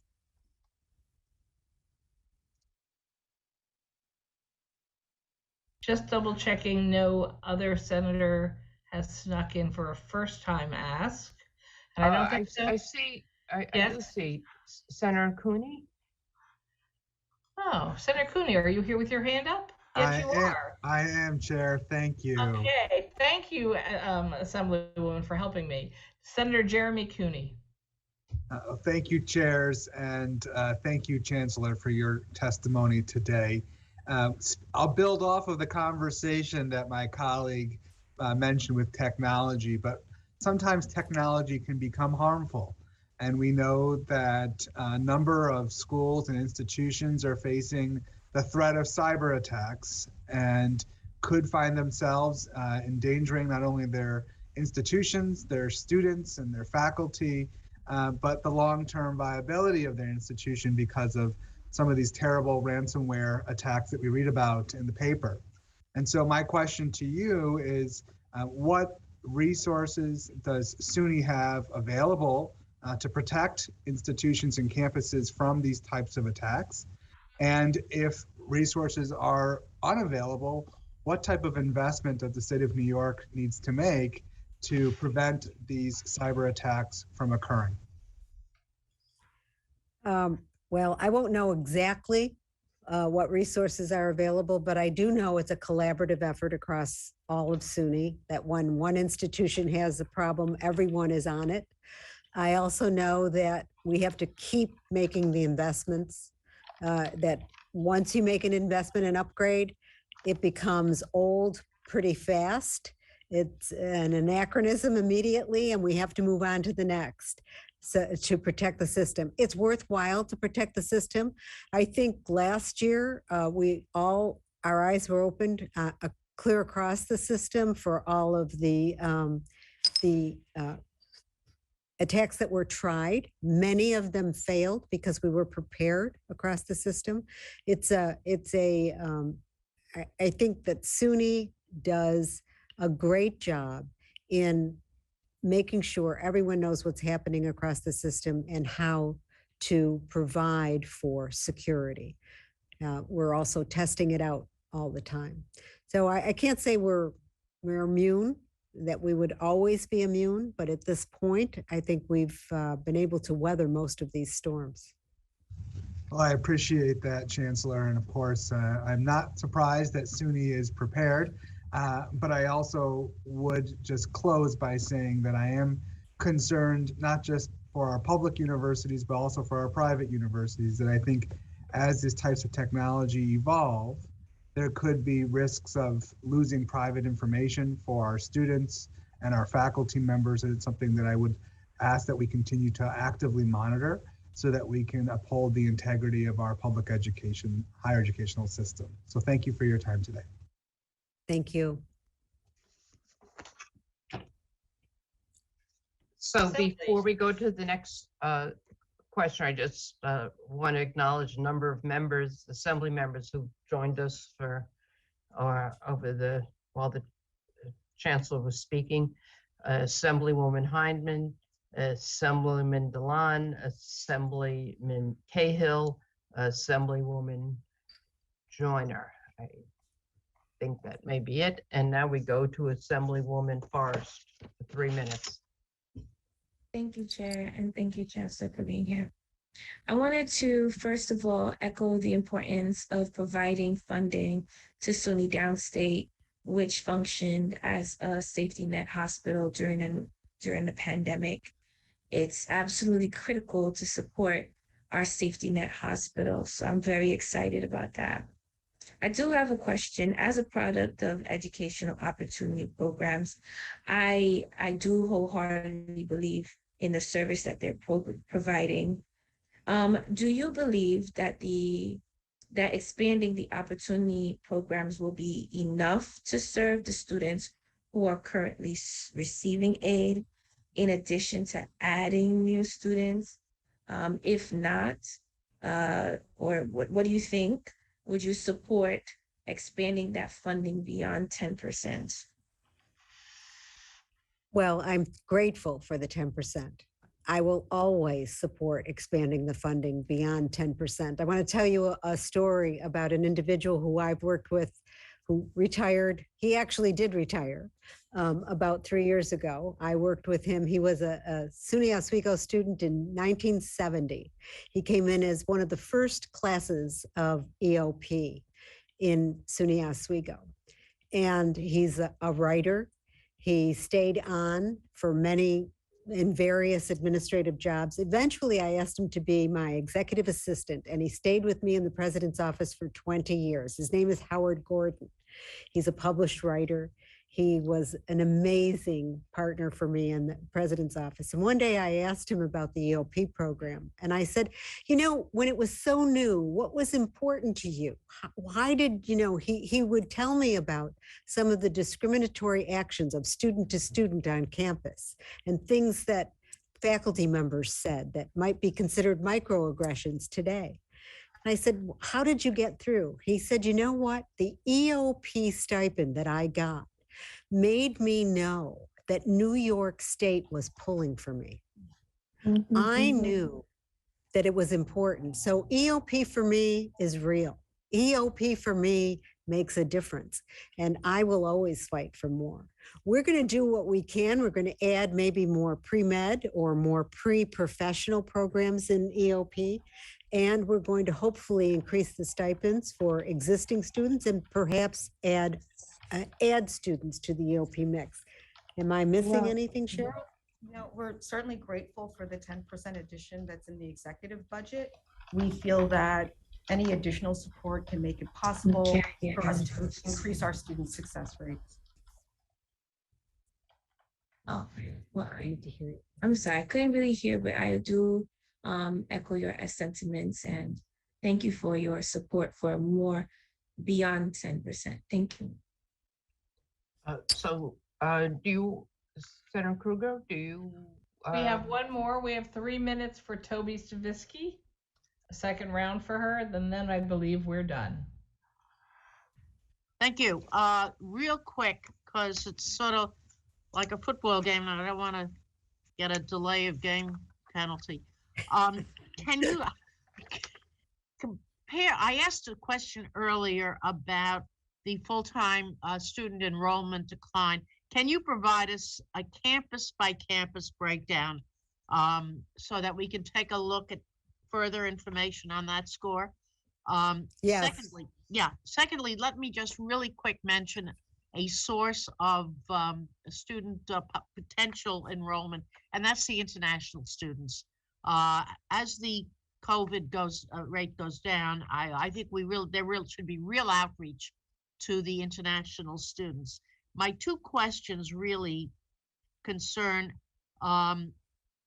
improving on-time graduation and retention. And second, well, let's see if we can do this one in a minute. Improving on-time graduation and retention? Retention. In other words, what are the trends in on-time graduation and the retention of students, not having them drop out or go someplace else? Well, you know how we measure it, the 6-year graduation rate, the 4-year graduation rate. Right. SUNY is ahead of the state rate, and SUNY is ahead of the national rate on both counts. So we're doing pretty well there, but we are making movement constantly. The retention rate is very important. It's important to make progress toward degree. We have to look at the COVID numbers, and that has impacted retention. So I don't know if I could give you the numbers this year on what the retention is yet, but it certainly has suffered since COVID. If you could get back to us with that. And the other part of my question is, bothers me that SUNY and CUNY are spending money on remediation. How much are you spending on remediation and doing what the high schools should have done in my opinion, in the first place? You can get back to me because I'm running out. I don't know exactly the dollar amount, but I do know that we are trying to move away from remediation totally. And the community colleges are making great strides in math pathways and co-requisite English so that students will not be placed in remediation courses. We have not moved away from them totally at this point, and I don't know exactly the amount of money that we're spending on them, but we can certainly get back to you on that. Good. Thank you.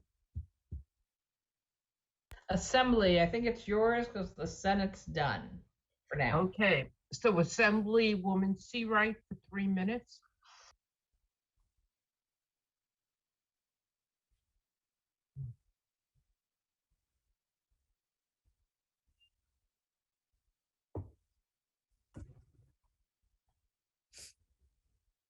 You were having trouble unmuting here.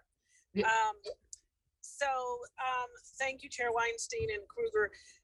Chancellor Stanley, first as a parent of 2 SUNY graduates who are currently graduate students at your campus, I want to thank you for bringing your stellar academic and administrative record to the SUNY system. At this critical time for the hundreds of thousands of families served by this great higher education institution. Here's my question. President Biden has tried to persuade Congress to move in the direction of providing free tuition at community colleges, but without success thus far. With all of the community colleges, do you think the governor's executive budget goes far enough in addressing greater access to our community colleges, which are on the front lines of higher education democracy here in New York? So I didn't catch all of that, but they're talking about free community college. What's that? Free community college. Yeah. Free Greater community college. access. So President Biden has tried to get Congress to support greater access for community colleges and free tuition. Do you think the governor's executive budget goes far enough in advocating for greater access to our community colleges? Well, I think we can always go beyond where we are for access. I think we certainly could look at free tuition, but that has not, if you look at all of the factors on free tuition, it does not necessarily impact enrollment to the extent that we might think it does. We support part-time Pell. We support many of the graduates in community colleges graduate debt-free. So at this point, we're looking at a pretty good model in the community colleges. And the part-time Pell, we think, and the part-time TAP will help a great deal.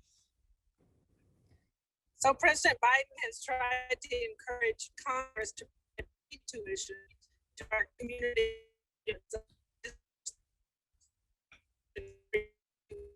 You're breaking up quite a bit, so it's hard to hear.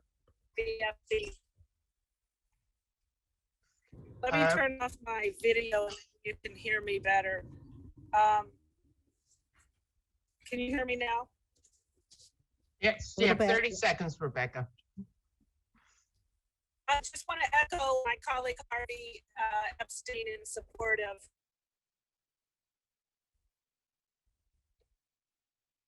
of. So we've lost Rebecca, but she agrees with Harvey. So we will go to the next Assembly Member Buttonshon. Good morning. or good afternoon, excuse me. Good afternoon, chairs and chancellor. Thank you all for your leadership.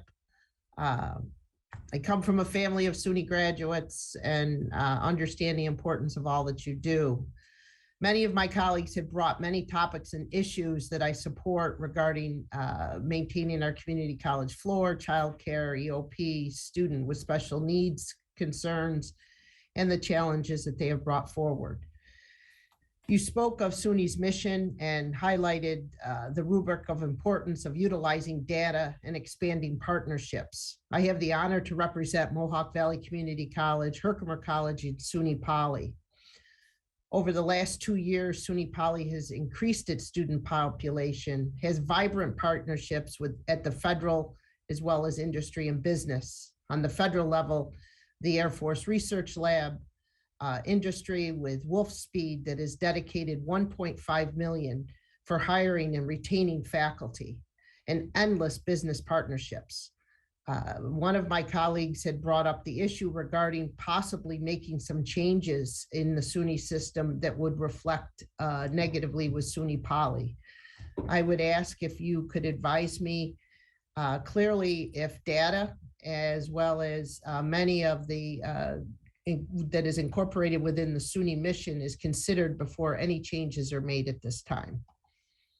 Absolutely, it will be. And of course, it would be appropriate data that certainly enrollments, as you talk about, partnerships, public-private partnerships, research opportunities, all of those things will be looked at when we're talking about what happens in the end result of this proposal. And again, I appreciate that answer is I know that it is so important that we look at strategic planning. So changes that are made within the SUNY system. I've had the honor prior to serve 20 years within the SUNY system, starting as a student intern and finishing my career as a dean. So I do understand the importance of strategically looking at changes that need to be made. And again, I would just request that any discussion looks at SUNY Poly as a model of everything that you've talked about today in regards to the ability to be a leader, and just continue that leadership within the SUNY system as we approach the importance of affording our students so many opportunities in so many parts of the great state of New York. You have my assurance. Thank you, Chancellor. Thank you. We go to Assemblywoman Griffin.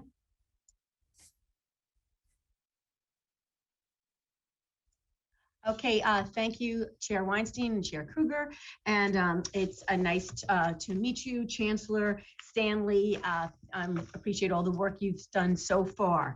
I am also a SUNY graduate as well as my husband. So I really admire all that SUNY does and how SUNY has grown every decade. SUNY has, been that much more of an education institution.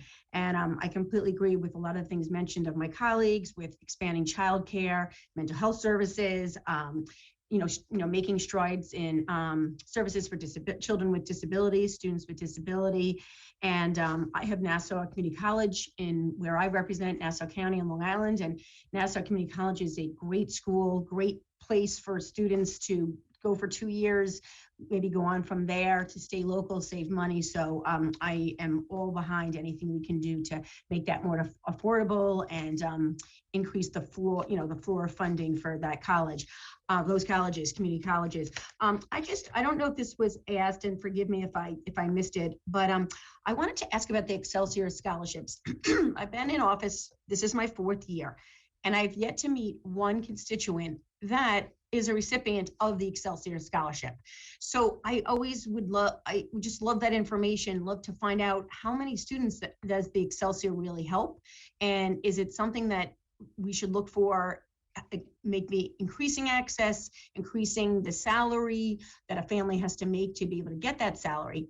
And I just wondered if you could maybe impart some of your opinion on the Excelsior, its success, and also if you can provide a current, not now, but provide a current list of Excelsior recipients, perhaps by district, so we would know how many students in our district can take advantage of Excelsior. I'm not sure that that list would be available due to privacy issues. So we probably could not provide you that list. I don't mean But to we make- could I'm provide you sorry. gross numbers. We Yeah, could the provide you numbers. probably gross numbers. I meant to say of- the numbers.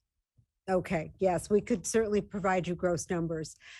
Excelsior, I think, has about 20,000 students right now that are being helped by that scholarship program. And actually, I was looking at data about Excelsior, and it looks as if the retention rates are higher for students who are on, of course, it's kind of baked into the Excelsior plan that you have to have 30 hours every year. You have to be making progress on your degree. So the retention issues, and you can't stop out or you lose any ability to go forward with Excelsior. And it may make the previous payments a loan. So it's a good way of kind of attaching students to their degree progress and making them go forward. So the retention rates are higher and the graduation rates are higher. So I think of those things are very positive items for students. So this year, Governor Hochul has increased the amount of the Excelsior Scholarship to match better the SUNY charge for tuition.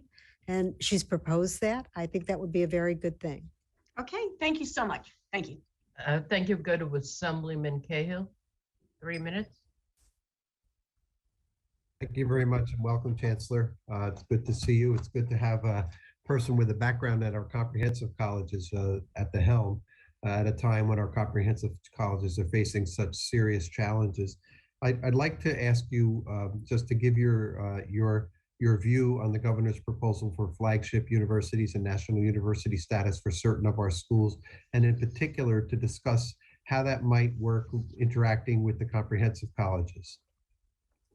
Well, we don't know much about what the flagship designation means. I mean, we all have our ideas about what flagship means by looking at other states at this point. We believe that all of our doctoral granting institutions, especially our 4 doctoral centers, are magnificent schools, and they all do a wonderful job. They all have great research programs. They are all certainly awarding doctoral programs. They have very good statistics on the type of students they bring in and how they graduate those students. So as far as the flagship designation is concerned, we're looking at it. What does it mean? The governor's budget has not actually been reflective of what a flagship means. There's nothing attached in the budget numbers that shows us any differentiation of a flagship designation. So as we go forward, we will have to think about that carefully. What does it mean for the comprehensives? Well, I think it does mean a distinction, and it has, but I can't say that I think it's a distinction that hasn't already been made. There has always been a distinction between the doctoral granting institutions and the comprehensives as far as whether or not students want a particular type of institution to study at. And some students are on the fence. They don't really know which one they want to study at, but there are differences in those institutions, and I'm not sure flagship makes a difference in that respect. Thank you. I'm going to run out of time, but I want to cover a few other things very quickly. One of the things I would ask that there be a greater focus on, and I was very happy to see the governor include a significant amount of funding for new faculty lines across SUNY and CUNY.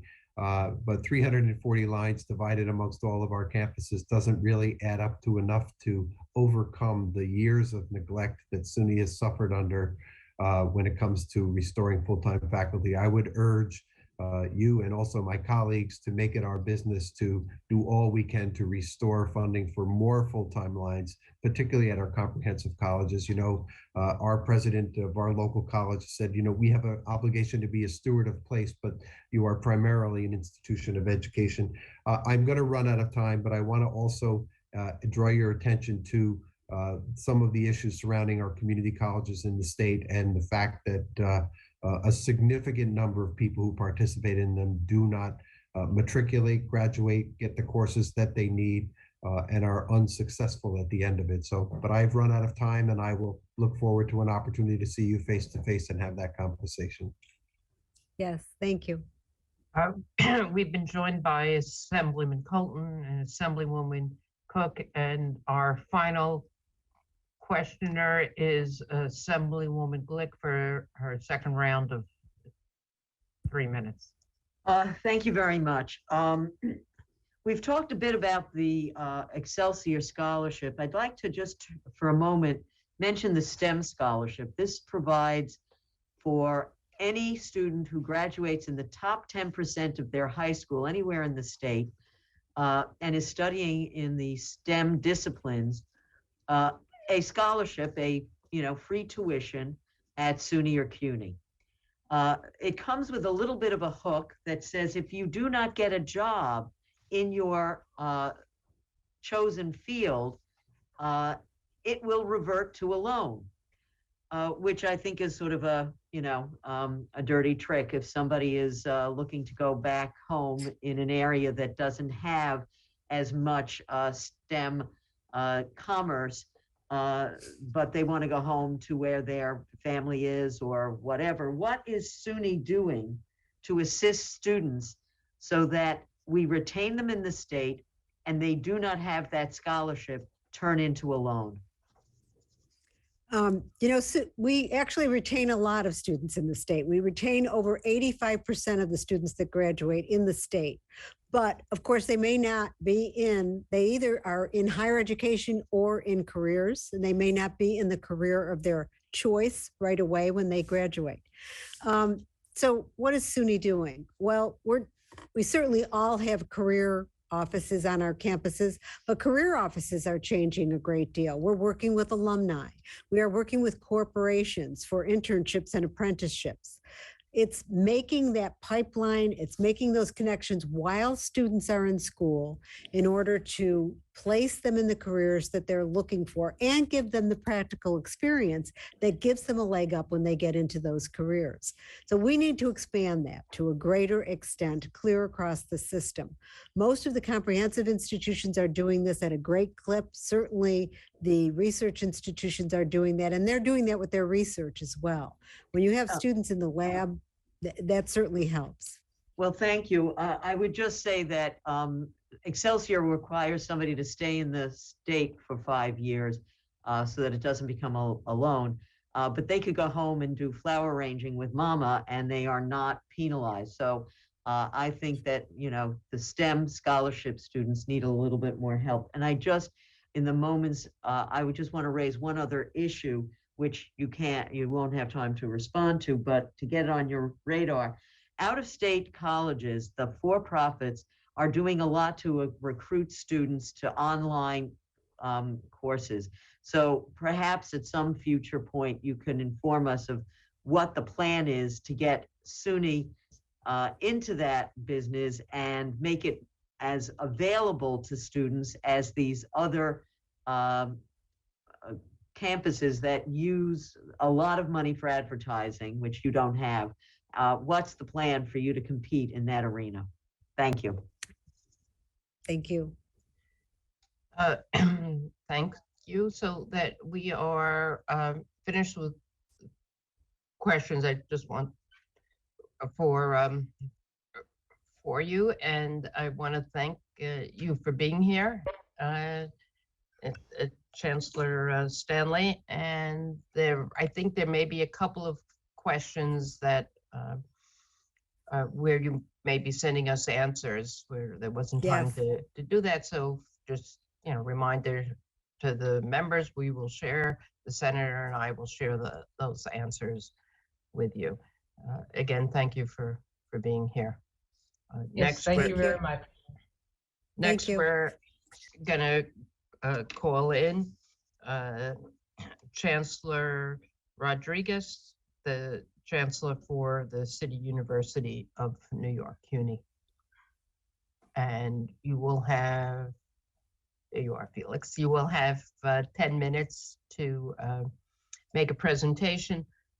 We've already distributed your testimony, so feel free to summarize, and then we'll go to some questions from members. Thank you.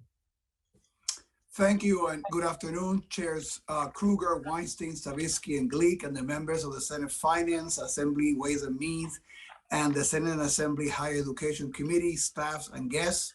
I'm delighted to be here with you this afternoon. I'm joined by our Chief Operating Officer, Hector Batista, and our Chief Financial Officer, Matt Sapienza. Thank you so much for the opportunity to testify this afternoon. I am proud to share the many steps that CUNY has taken to assist in the state and the city's recovery and advance CUNY's mission of social mobility, education, and knowledge creation. I am also extremely optimistic about the future and CUNY's priorities, plans, and goals for the coming fiscal year and beyond. I am extremely honored and humbled to lead the premier and largest urban public university in the United States, serving about 260,000 degree-seeking students and another 185,000 in adult and continuing education programs, and with nearly 40,000 faculty and staff at our 25 campuses. On behalf of the entire CUNY community, I want to thank Governor Hochul, the State Senate, and the State Assembly for your steadfast and sustained support, which has enabled CUNY to deliver strong results for our students and the citizens of New York.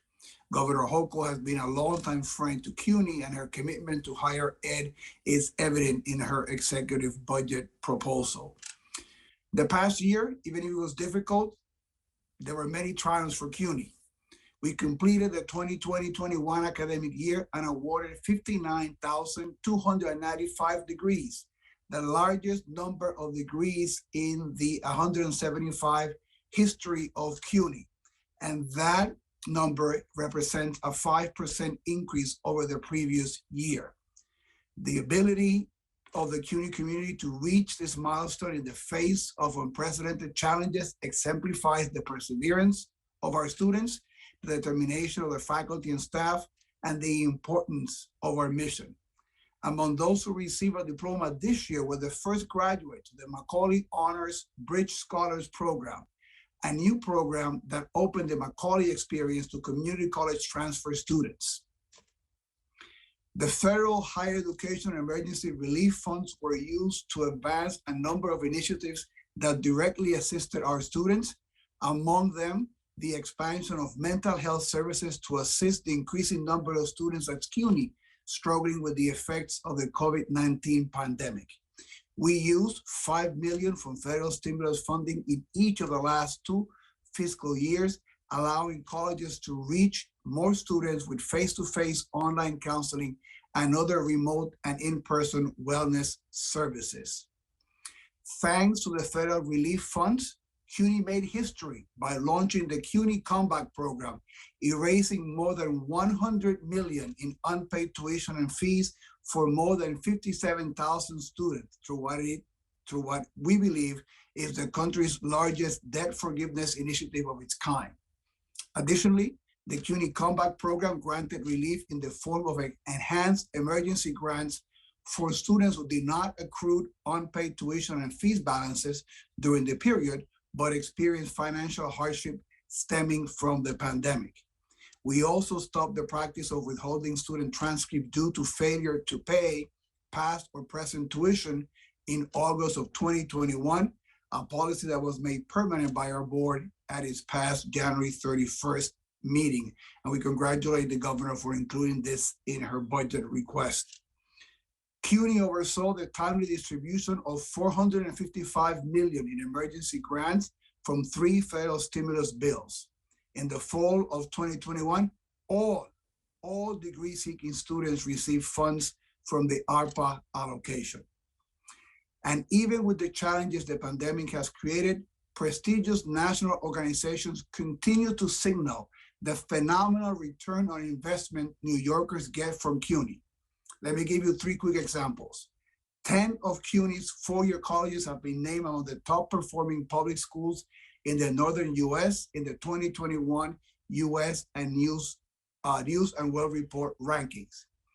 10 of our senior colleges also were among the top 50 colleges in the nation, and 2 of our colleges were among the country's top 10, according to Third Way, a public policy think tank using the economist Raj Shetty's work to create an economic mobility index. And not to be left behind, 6 of our community colleges were invited to compete for the 2023 Aspen Prize for Community College Excellence, considered by many as the highest recognition for community college achievement in the nation. And those weeks were the only ones in the entire state of New York to be invited to participate. We were also providing direct assistance to the wider community in fighting COVID-19.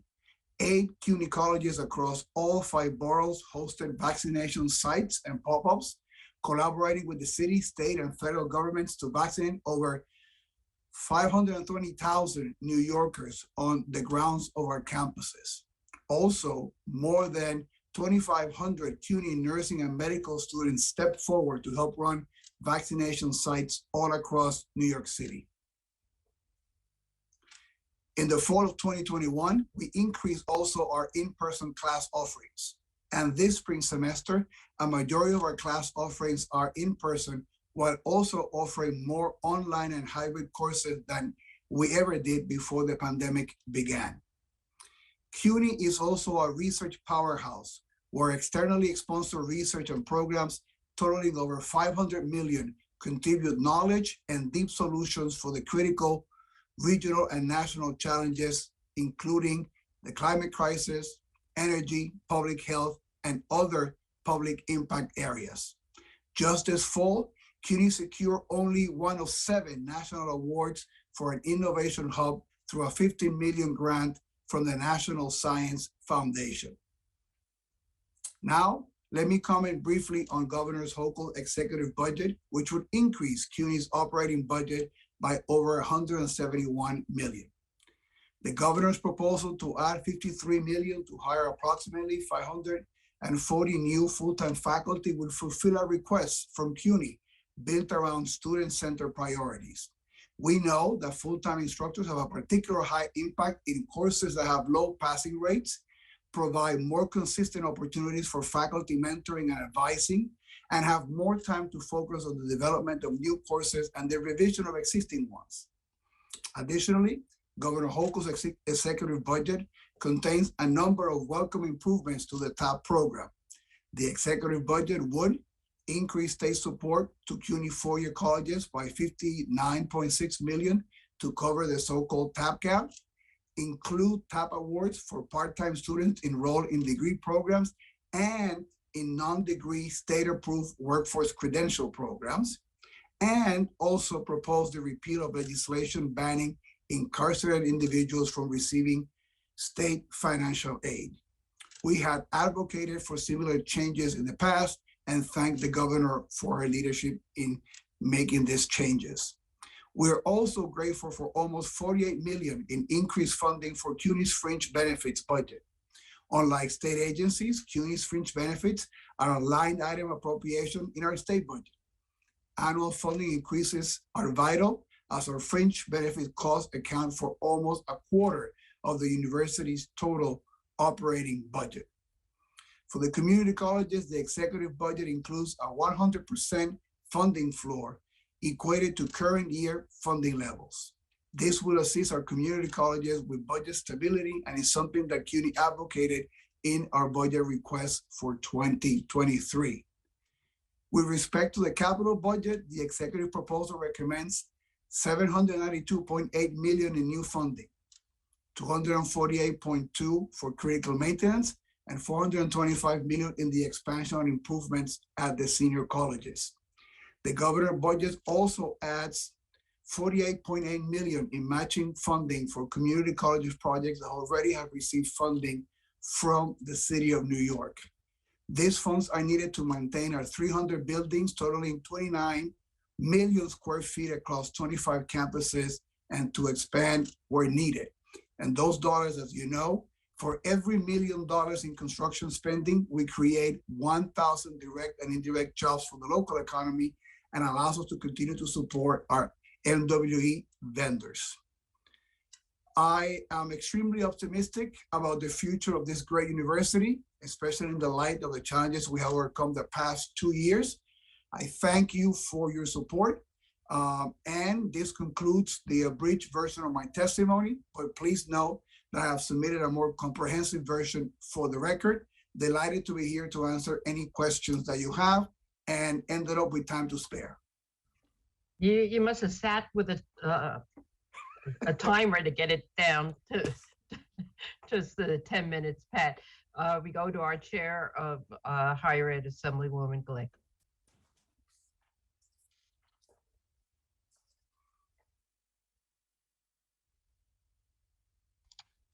Thanks. We were having a little bit of trouble with the rodent mouse.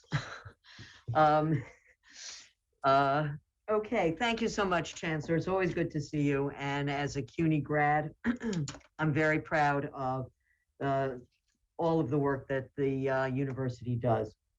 Thank you. It got me and my sisters to where, and their husbands to where we are today, and we're very grateful. The operating aid is very welcome news, but it's over a long period of time of disinvestment. So what is the actual, it's a nice bump up, but you have a large cohort of students, hundreds of thousands. So what's the actual deficit on the number of full-time faculty that you would really need in order to expand your proper ratio for full-time faculty to students and adjunct instructors? Well, thank you for that question. The proposal of the 540 full-time lecturer lines that was included in the budget would actually significantly reduce our reliance in part-time faculty, going back to the point that you make. Our budget request had included 1,000 new faculty lines, including the 540, so we could also fill in existing vacancies in other areas too. So that was part of our budget request for 2023.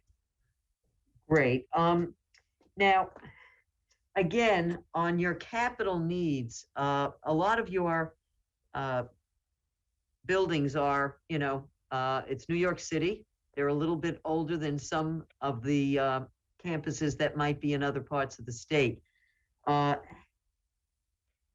At the current rate that is included in this budget, how long will it be for you to upgrade the facilities that you have, and how many proposed upgrades and new buildings will it take? How many years would it take for you to get to where you want to be at this current support level, which is better than we've had in the past, admittedly. But there are a number of, I get the requests from various campuses. They need this, they need that. Where does this get you, and how many allocations like this will it take for you to build out the campuses as you'd like? So thank you for that. And I forgot to begin by also bringing greetings to you, an alum from the 727 CUNY students who are part of your district. I always travel with all of them when I come to talk to all of you here at the Assembly and the Senate.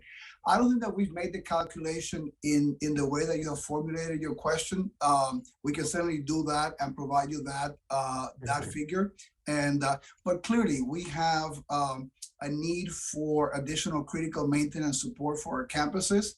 It is a great investment for the city of New York. Our campuses are not used by us. They're used by the DOE. They used them during the pandemic when they needed extra classroom. They're used for early voting. So any dollar that you invest in CUNY infrastructure is not just great for our educational mission, but the multiplying effect in the neighborhoods where our campuses are really, really significant. Let me just turn to, we have over the last 10 years done a very good job of incrementally increasing our opportunity programs and providing more resources. And we are grateful to the governor for, not only giving an increase, we are so thrilled we don't have to backfill. But I'm wondering if someone on your staff at some point can inform us of how many students apply that you cannot serve based on what you have allocated in this budget.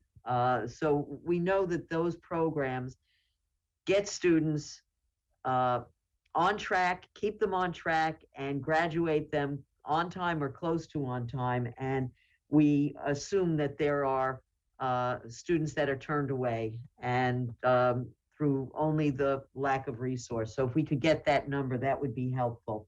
Certainly happy to provide that. I want to thank you for your debt forgiveness and transcript position. That has been extremely important, and for the emergency grants that I know that you worked very hard to raise funds for. I'm wondering about when I went to school, we did not have food insecurity issues. We might have had cafeteria inadequacies, but we did not have the level of food insecurity. What is the current status of campus food pantries, and what kind of assistance is being offered to students, and how much more could we be doing if you got additional resources specifically for that? So, I mean, it's a huge issue. And one of the things that we're doing now, for example, is a very aggressive campaign to get as many of our students who are eligible for SNAP to be able to qualify, because those are dollars that we're candidly leaving on the table, which is additional support for students. So we have an entire web page and a strategy, and are working with some private funders to be able to secure and direct more students there. During the pandemic, we learned a number of things. Our food pantries became open to all CUNY students.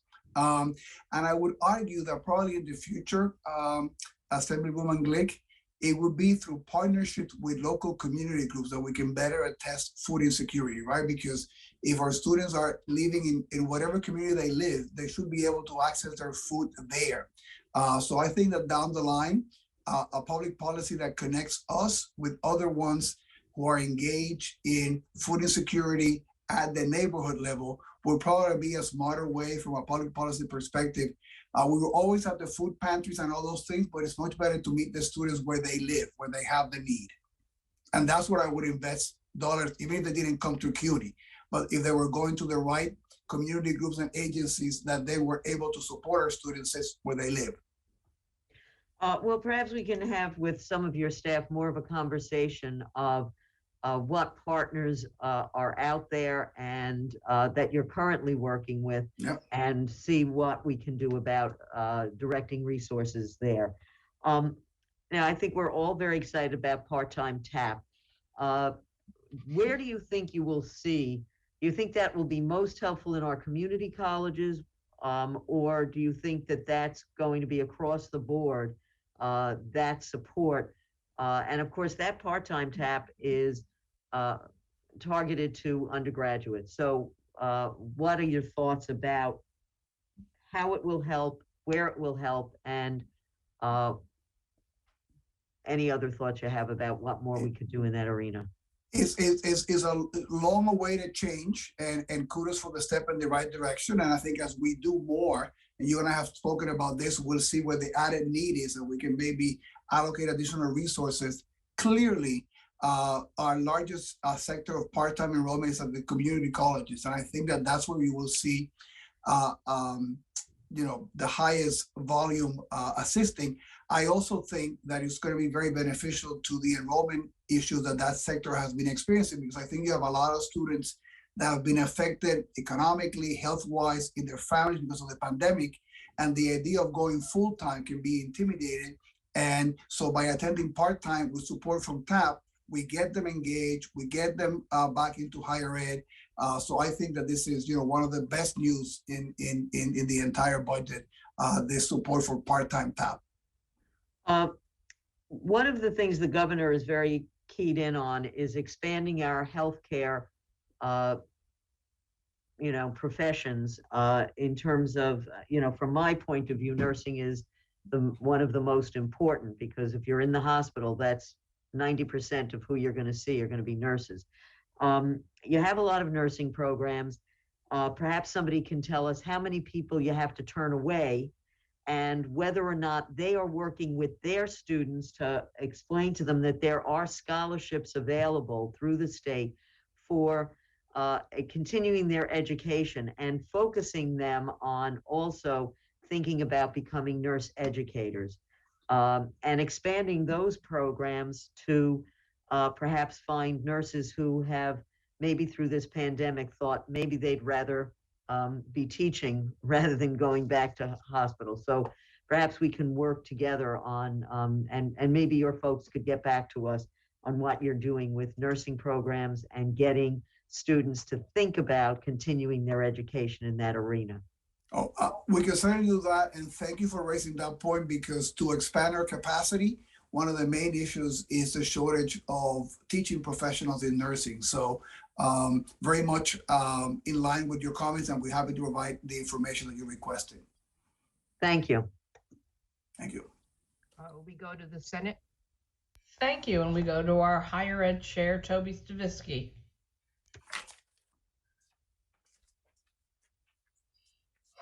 I guess I have a rodent problem too with the mouse. Chancellor, thank you. And I appreciate our conversations as recently as, I guess, last week. Real quick, you spoke about full-time faculty. What is the ratio of full-time faculty at CUNY now? I don't know that number. Will you get back, have someone get Yeah, back to us? absolutely, absolutely, yes. Okay. Second question. We passed the TAP expanding eligibility to DREAM students. How has that impacted CUNY? You know how many students, Dreamers, have enrolled at CUNY?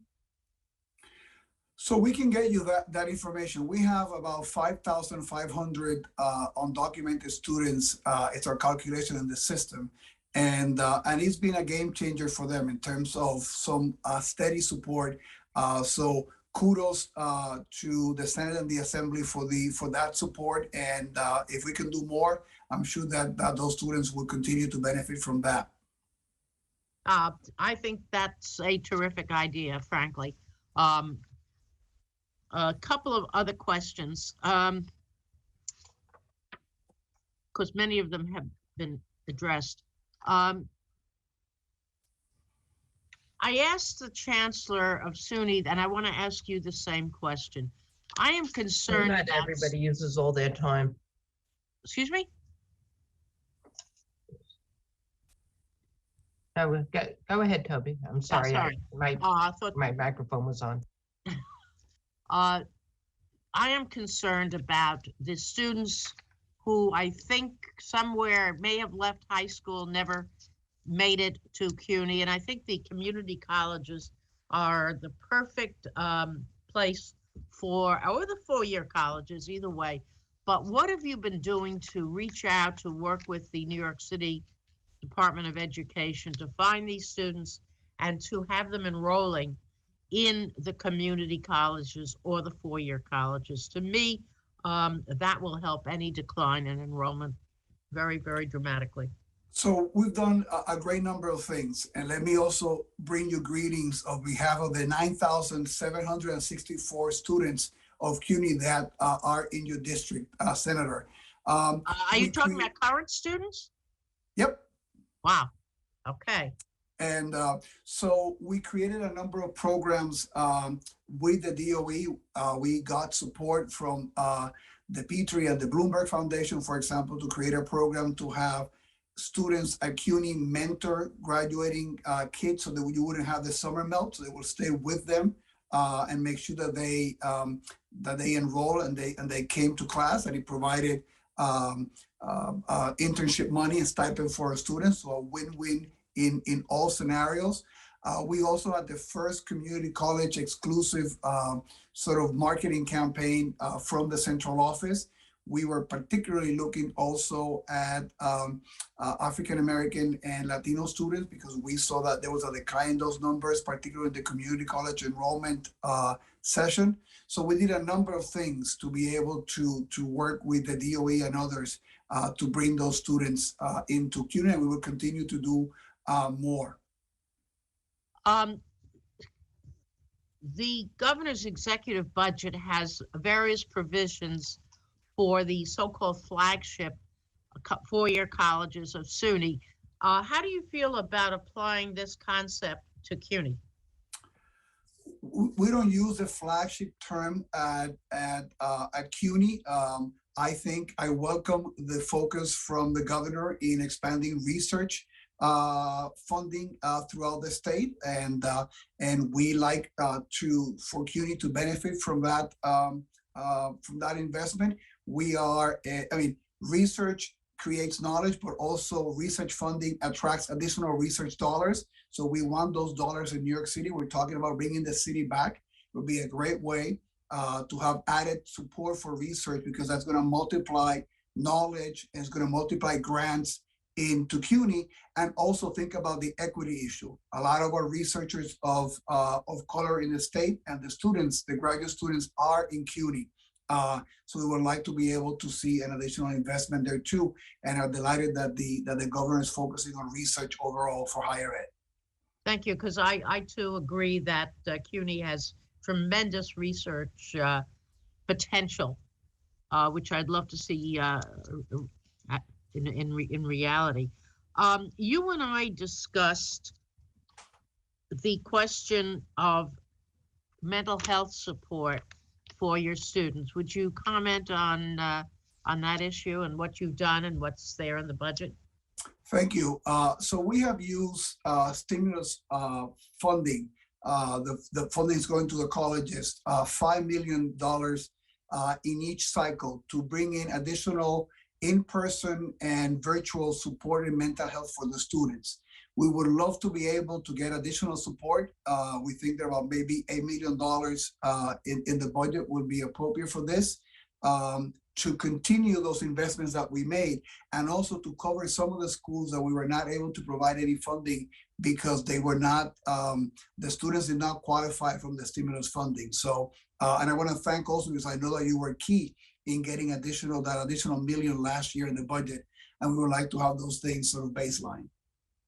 And you and I discussed what happened in reality when we did not increase tuition last year and this year, including the shortfall that may have resulted. How would you address that issue of, because I totally believe we must not rely on the students to support higher education. This is a state requirement, and certainly we're trying to reverse the trend, but I don't want to see CUNY or SUNY affected by it. How has this no tuition increase policy affected CUNY? Well, again, I mean, it is something that has been beneficial to our students. We have also the community colleges, as you know, not raised tuition for now over 5 years. So we did it before. It was something that was included in the budget. But we have mandatory costs that we have to meet, right? And for example, and we're so appreciative for the filling of the TAP gap on this budget, but that is based on the tuition about 3 years ago. So those last 2 years, and then this incoming year going, those 3 years of no increases have left a gap of about $133 million in our campuses, which we need to cover the mandatory costs. The commitments we made are, for example, the large significant bump for adjuncts goes into this summer's, into this year's budget. We'll be able to fulfill all that with that additional support of $133 million. Thank you. Obviously, you know, we discussed this, and I just wanted to have everybody to hear the effect, because I am so totally committed to increasing the state support and reversing this terrible trend of requiring the students to pay for what the state should be doing. What have you been doing to improve student graduation rates? In other words, coming closer to this traditional 4-year, 2-year graduation. Yeah. Well, again, I mentioned in my testimony that we broke the record of the number of graduates at CUNY in this year. You would think that a year with so many challenges, right, that would not have been the year. in which that would occur. So, and we were 5% over the year before. That was the second highest number in our history. So programs like ASAP on the community college side keep improving the overall numbers there. Many of our colleges are including different aspects of those programs into their regular attainment, making sure that students take 30 credits in the year, that they remain on pace to be able to graduate. All those things are best practices that most of our campuses have incorporated, and we see that now in the graduation rate. Obviously, additional financial support is important. During the pandemic, we also did the switching of for a year of courses. The students had the option of taking credit, no credit courses to navigate their needs. I think that was very helpful. And the students mentioned that flexibility as something that helped them. So we're taking a comprehensive look.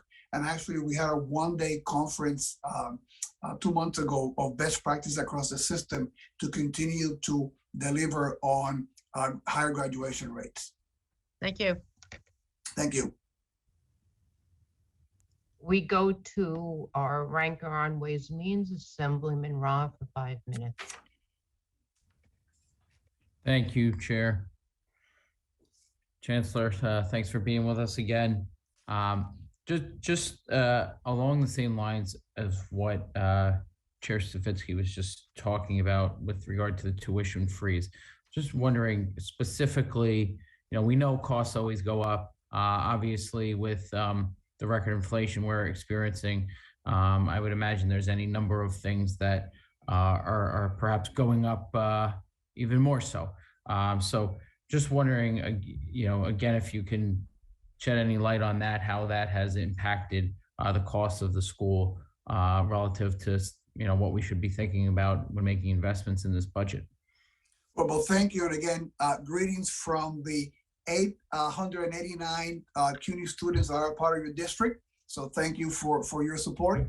And well, for us, clearly being able to keep the mandatory costs, I mean, it was really important for us, the covering of the fringe benefits cost, which, as you know, is something that we always have to add into the budget. So we appreciate the fact that the governor included this year. I mean, the fringe benefits is about 25% of our cost. So that's a huge investment. And again, if we could get sort of that number that I mentioned, which is about 133, which would have been, if we have had tuition increases over the last 3 years, which we didn't, and it's probably the right thing for the students, right, in terms of what they need. But we have made commitments in terms of our labor contracts, in case of a number of other things. If we could get that support back, it would be a huge advantage to us. I always love that you have those statistics ready for us, because it brings it all home about the impact of the work you do in our individual districts. So thank you for that. The one other question I had, talking to Chancellor Stanley, about the floor, the funding floor, and the 100% of last year's number, which is good and provides some continuity, but we know that given what we're coming through here, that perhaps looking back a couple years, maybe even pre-pandemic, might be more beneficial. Do you know what that number would look like in terms of the difference in the funding at 100% if we're basing on 21-22, as opposed to if we went back to the last pre-pandemic year of 18-19?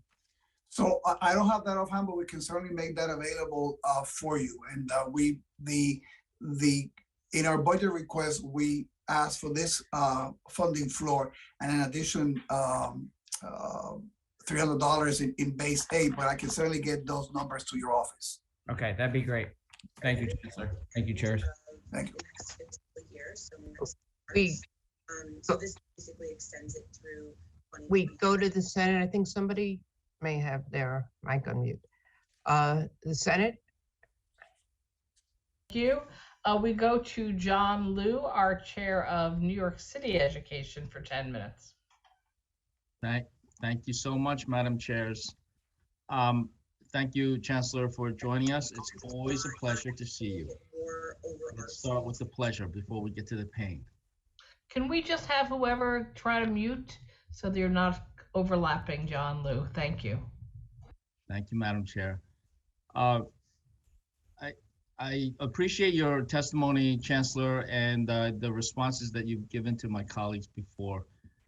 I guess, you know, I feel like we're in some kind of twilight zone when we're celebrating a $124 million increase to CUNY, right? I mean, it just doesn't seem like a lot to celebrate. It might taste great, but it's less filling. So I've often posed this question to you, and I'll pose it again to you, right? What if somehow there was a lot more money for CUNY? And I guess more specifically, I don't recall you talking about this recently. You know, the PSC and students and a lot of CUNY advocates, myself included, and Senator Gennardis, they put forth this plan called New Deal for CUNY. What do you think about the major components of this New Deal for CUNY? And is it something that we should aim for? Is it something that's in your chancellorship's eyes, or is it just something that, or are we going down a blind alley here? Well, thank you always for your questions. And, you know, I also bring you greetings on behalf of the 10,833 CUNY students that are part of your district. So thank you for your support. I think it's down from 12,000 last year. That my note here says that it's an increase, but I can double check that for you. There's still quite a sizable group there. But so again, many of the elements that are present in the CUNY New Deal, I think, for example, that we include in our budget proposal, like the additional number in full-time faculty, additional number of personnel for mental health services.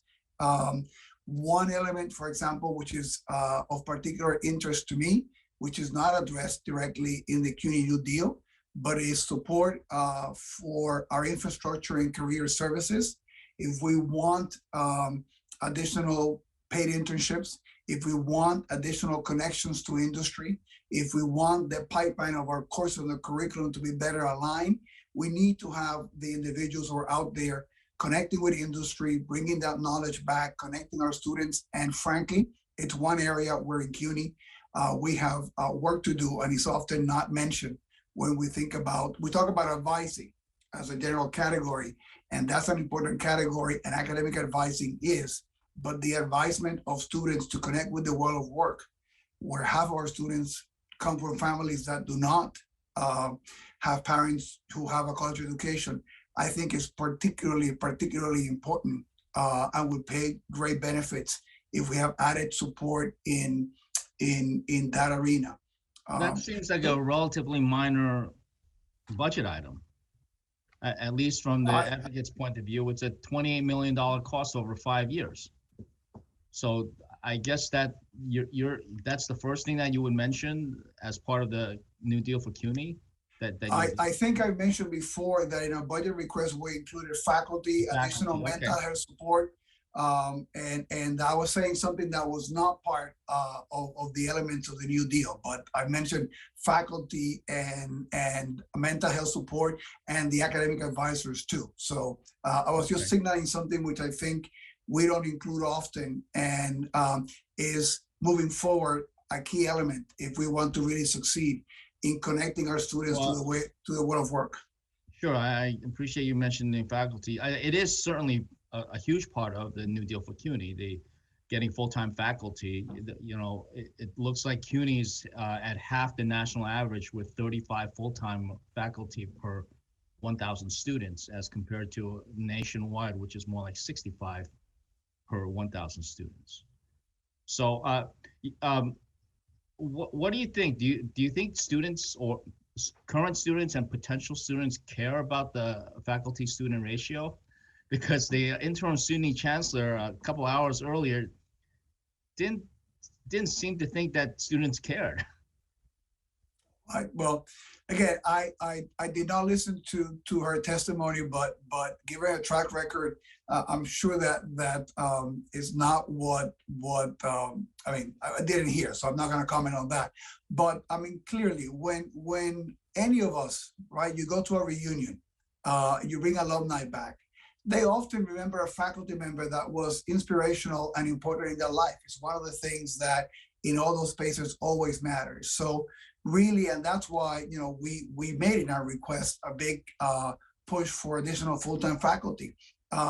They're there for you for advisement, for mentorship. They're there year to year to year, right? So it gives some consistency. You know, because I know that you took your teaching duties very seriously, and you still do. They're also important for reference letters to be able to support you when you're looking for jobs, right?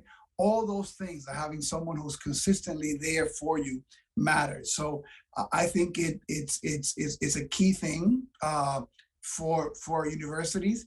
It is a part of any student success strategy, and it's also part of our investment in research and the creation of knowledge and dissemination of knowledge, which is what, you know, the core part of the core business of the university. So absolutely. So you think, okay, so you think that the faculty, having a larger faculty to student ratio is something that students would like to see, and that having more full-time faculty, which is what the private colleges like to boast in their records, is also a good thing for students. Absolutely. All right, and then a big part of the New Deal for CUNY has to do with tuition. Curtailing the rise of tuition. You talked about how there hasn't been an increase for the last 3 years, which I think is a great thing. But can we do even more than that? And would it be a priority if the money was somehow there to not only hold the line on tuitions, but actually reverse the trend on tuition? Again, with this interim goal of getting the percentage of CUNY operating costs paid for by tuitions back down to what it was 20 years ago. So again, there's no doubt that a policy that would make tuition free for the students will be beneficial to the students, right? The other part of that question is, are you going to have the resources so that the education that you're receiving and the experience that you receive is a quality one, right? And that is the part that is often not addressed in formulations about free tuition, right? So I think that most people will say that if you could have the resources available to be able to have the highest quality education possible and not charge tuition, that would be a win-win scenario. We are very proud of the fact that about 75% of our students graduate with no debt, and about 66% of our students between the support from the state, which is very generous with TAP, and Pell, pay no tuition. Great, thank you so much. I just have one last quick question for you, which is kind of a pet peeve of mine because I taught there for a little bit, and that is the Murphy School of Labor Studies. And I believe CUNY, under your leadership, has given them a little bit more resource, an additional floor for them to have classes. They have a great idea. They want to be able to use some of the classroom space for some kind of a labor museum during the daytime, when obviously they don't have many students because the students at Murphy are all full-time workers. So what do you think of that idea? And they don't want you to have to pay for the whole thing, but they do need some kind of a slight lease expansion. So we are very proud to have supported their request, and they're getting about 50% additional space, not just for their classrooms, but also for the library and some of the administrative needs. So we're very, very supportive of that school as it continues to galvanize. And I think that, again, we have many of our campuses that have exhibits in part of their space, and we are fully supportive of those kinds of partnerships. I want to focus on really strengthening and solidifying our great School of Labor, but any partnership that they want to do that they want to have with existing space, it's music to my ears. Thank you. Madam Chair, I see I ended on time, like I always do. Thank you. Thank you, Mr. Chancellor. Thank you, Thank Senator you, Lou. Senator Lou. We go to Assemblyman Epstein, 3 minutes. Thank you, Chair, and thank you, Chancellor, for all your work and being with us today.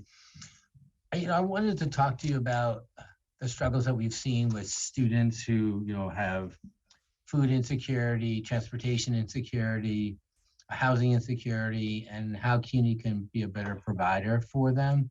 We've seen a lot of young people who haven't been able to continue their education. And I know this is something that you hear regularly, and I hear it as well. Part-time students can't make it, they're dropping out. I know you've done a lot with expanding food pantries across every campus and allowing people to go eat, but I'm wondering what you haven't done yet. Where are the holes that we need to start filling for all these young people? So thank you for that. As I mentioned in the question to Assemblywoman Glick, I do think that we need to provide some core element of support, the food pantries in our campuses, make sure the students qualify for every possible benefit, right? Those things are steps in the right direction. But I also think that moving forward, and I think the pandemic taught us a lot about supporting people where they are in food insecurity. So I think that partnerships with some of the nonprofits that occupy this space might be the way to go in terms of really, because those are the neighborhoods where the students live, right? It's probably easier for them to shop in that community, be around that community to get their needs met. So I think that is work that we want to do. On the housing insecurity, we have a couple Chancellor, of can I ask you, what do you need to help make that work? What do you need from us to allow those partnerships to flourish? I think that we should have, and because food insecurity was such a key issue during the pandemic, right? Not that it was not before, but I think it drove it home.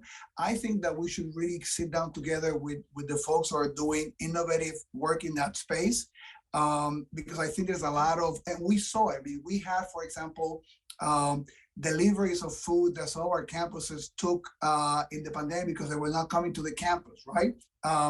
So it means that meeting them where they are is the key thing. And there might be some institutions better suited than we are in making that, and we just need to make the connection. So I just want to be in the space of not just doing the same things that we've been doing, but try to be more innovative to really meet the student where the need is. Yeah, that's great, Chancellor. And I really look to the Megger model because I think they have a great comprehensive model of food, social worker support at Megger Evers. And I'm happy to sit down with you, past budget, just to really think this through more, because I think this is a critical thing that we haven't grappled with.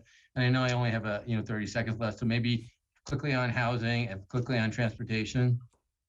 So on housing, we have a number of pilots that we're working with several nonprofits in the Bronx that are very promising. What do you need from us, Chancellor? I'm sorry. I know what you're doing. I would love to know what you need. So, on the housing front, I would imagine that since we don't provide housing, partnerships for us to work with the entities that provide housing to make those connections happen and make them lasting. And how about transportation needs the students have? I've you heard this from me before. When you are in the DOE, right, you get your books, you get meals, and you get transportation. You graduate, and 3 months later, you show up in my campus, in any of my campuses, and none of those things are covered. So any additional support that we can get to support that, ASAP has shown us the difference that providing transportation costs for the students make. So any investment there will be well received. Thank you. Thank you, Chancellor. Thank you, Chair. Thank you to the Senate. And we're back to Robert Jackson. So, yeah, good afternoon, Chancellor, and to your Chief Operating Officer and Vice Chancellor for Chief Finance Officer. Let me just say this to you. I looked at your stats and you said you had the highest number of graduates ever in CUNY, and I'm so proud of that. How did you do it?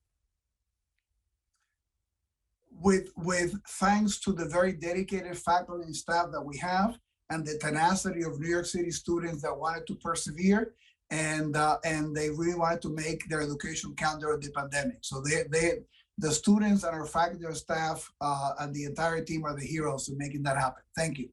Well, congratulate them on my behalf. But I have a question. The PSC last contract made substantial gains for adjunct lecturers and professors teaching a 3-credit course at CUNY will move them to a single of $5,500. However, they still do not have pay parity with full-time faculty of the same title. Would you support legislation that provides funding for CUNY to increase adjunct faculty pay to achieve parity with full-time lecturers? So in this budget proposal, we have the high bump that we negotiated with our adjuncts will go to $5,500, which is a significant increase from where they are right now. So we're very proud of that, of that increase.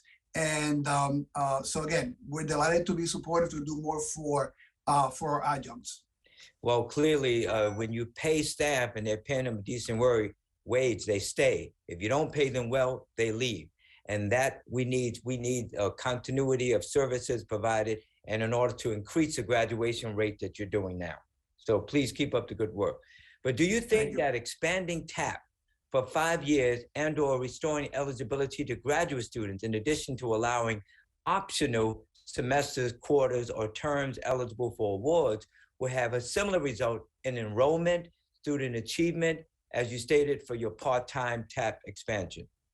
We have seen the difference that TAP makes in our students' lives. So support for them, like the one that we see in this budget for part-time and for people that were incarcerated, are huge steps into bigger equity and having larger number of students take advantage of higher ed. So Senator Stavisky mentioned mental health professionals. From my understanding, CUNY has chosen to hire part-time temporary mental health counselors to try to meet the needs of students. With increased funding, are you committed to hiring permanent full-time mental health counselors during and after this pandemic?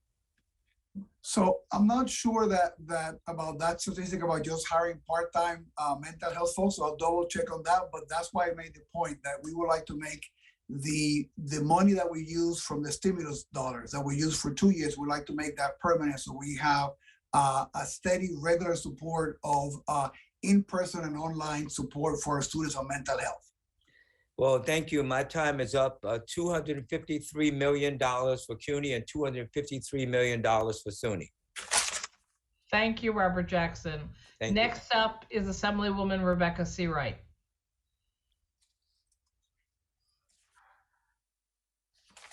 Thank you, Chair Kruger and Chair Weinstein.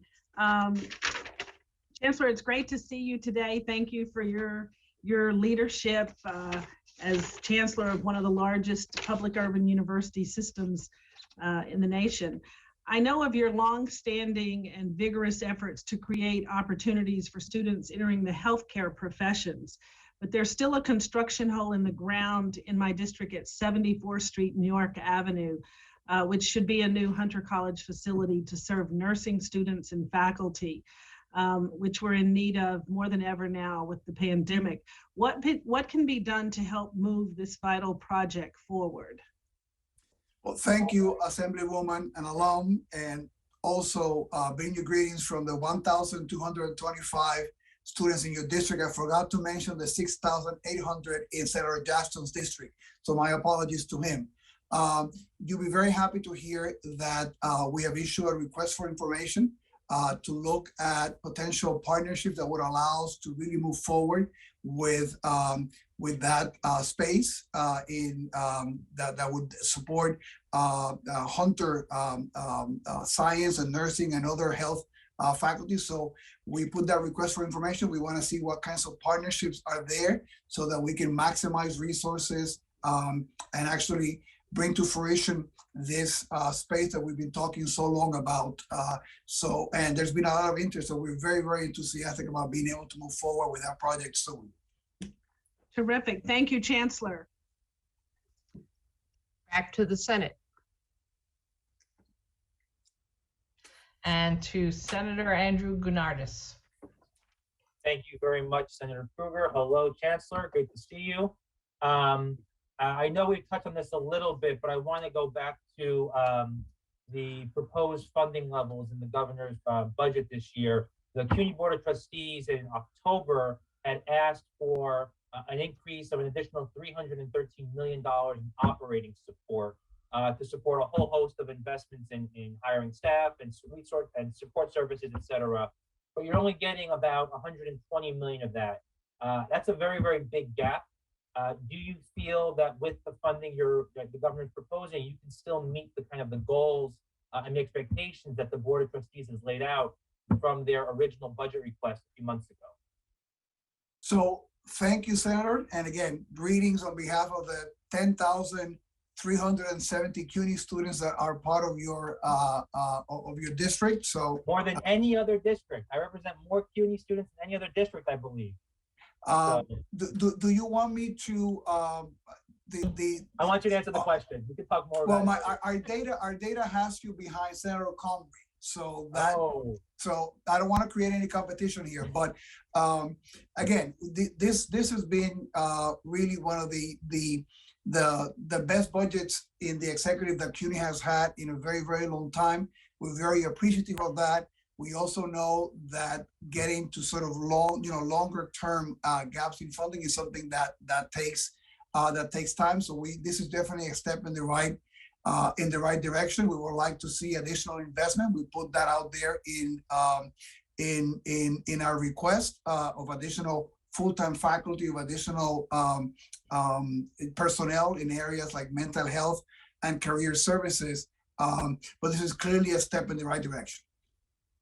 Thank you for that. And similarly, on the capital side, the Board of Trustees had asked for 437 million. Governor's proposing 324. That's a much smaller gap. I know you've answered a bunch of questions about capital, especially from the Assemblywoman Seawright. What will that 324 million go toward? What are the big capital priorities that CUNY is laying out that they want to tackle with this money moving forward? So we're actually in the process of addressing, what will we prioritize in with those additional dollars. Clearly, there's a need for additional critical maintenance. We all, for example, have seen how important things like ventilation that was not too sexy, for example, are so important as we deal with the pandemic. So we'd like to be able to continue some of the investments that we have made in that area. We might be able also to invest in some new projects that we have not been able to in the past in some of the campuses that have been able to address newer facilities. So we're in the process of doing that analysis there. And we'll be happy to receive your feedback and your thoughts as we move forward with that process. Thank you very much, Chancellor. Thank you, Assemblywoman. I actually have a question, Chancellor. If nothing else, so you could tell me how many students I have, but then I have a real question. 3,921 in your district.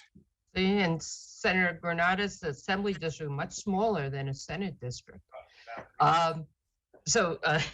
In all seriousness, Chancellor, I just was wondering about the CUNY School of Labor and Urban Studies. I know that it's really been doing well in these past years and that they're looking for additional classroom space and have suggested put forward a proposal for a labor museum for New York City, a very large labor city. I was just wondering if you could give us an update on the school and if that proposal is something that you're looking to go forward with. So thank you for your question. We are very proud of the sustained growth that a School of Labor and Urban Studies has had over the past 3 or 4 years. And we, as I mentioned earlier, we've allocated additional resources to almost meet 50% of the space that they have now, so they can expand for their class offerings and also space they needed for a library space and for some administrative space that were in need for. So we're happy. I think that's going to be ready fairly soon to do that. And at CUNY, we have a tradition of working with a lot of museums and other institutions utilizing our space for galleries, for exhibits. So fully supportive if the School of Labor Studies wants to use any of their existing space to collaborate in having exhibits and things of that nature. I think it's a great partnership. I guess some of the issue is that it's been so successful, the school, that they need even more space. So that's certainly something we could talk about going forward, I would think. Absolutely, absolutely. Thank you. Thank you. So now we'll send it back to the Senate. Thank you. I see Brad Hoylman just popped up with his hand. So Senator Brad Hoylman. Thank you, Chairwoman Kruger. I just wanted to follow up on Senator, thank you, Senator Kruger. I want to follow up on Assemblywoman Seawright's question about capital. Why not use capital that's already afforded in the budget, allocated in the budget, Chancellor, for any new construction at Hunter College, in particular with the nurses building? So first, greetings from the 2,949 CUNY students in your district. We have made no determination about how we're going to be using the new capital, right? I mean, it's actually still needs to be approved at the end of the budget process, right? So we're doing the analysis now. There's 25 campuses in the system, and many of them have needs for additional space too. So we will put all those things at the end of the budget process and determine what are the best investments that we can do. There might be some areas also that, Senator, in which we can leverage in public-private partnerships and leverage our state dollars in capitals to be able to do more. That's why, for example, this request for information is out there to be able to see what kinds of creative ways we can use to leverage the good funding that we receive from all of you in a way that it will maximize our money for Hunter and for other campuses too. So we have not made any determination, and clearly, if we were not interested in advancing the project, we would not have put the request for information out there.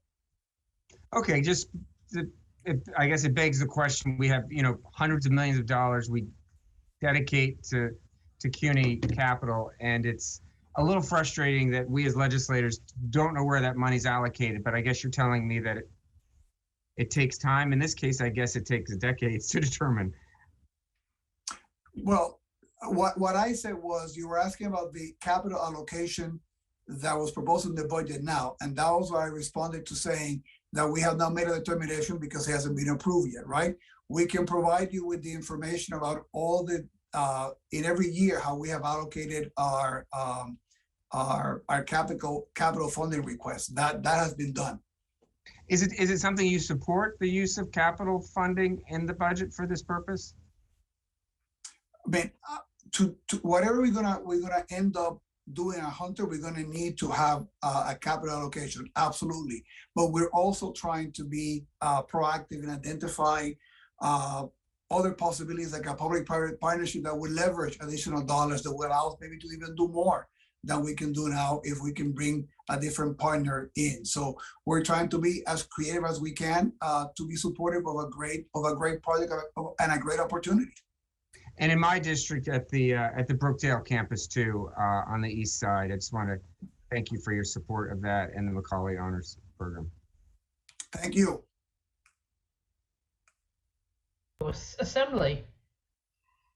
I believe we have Assemblywoman Glick for her second round of 3 minutes.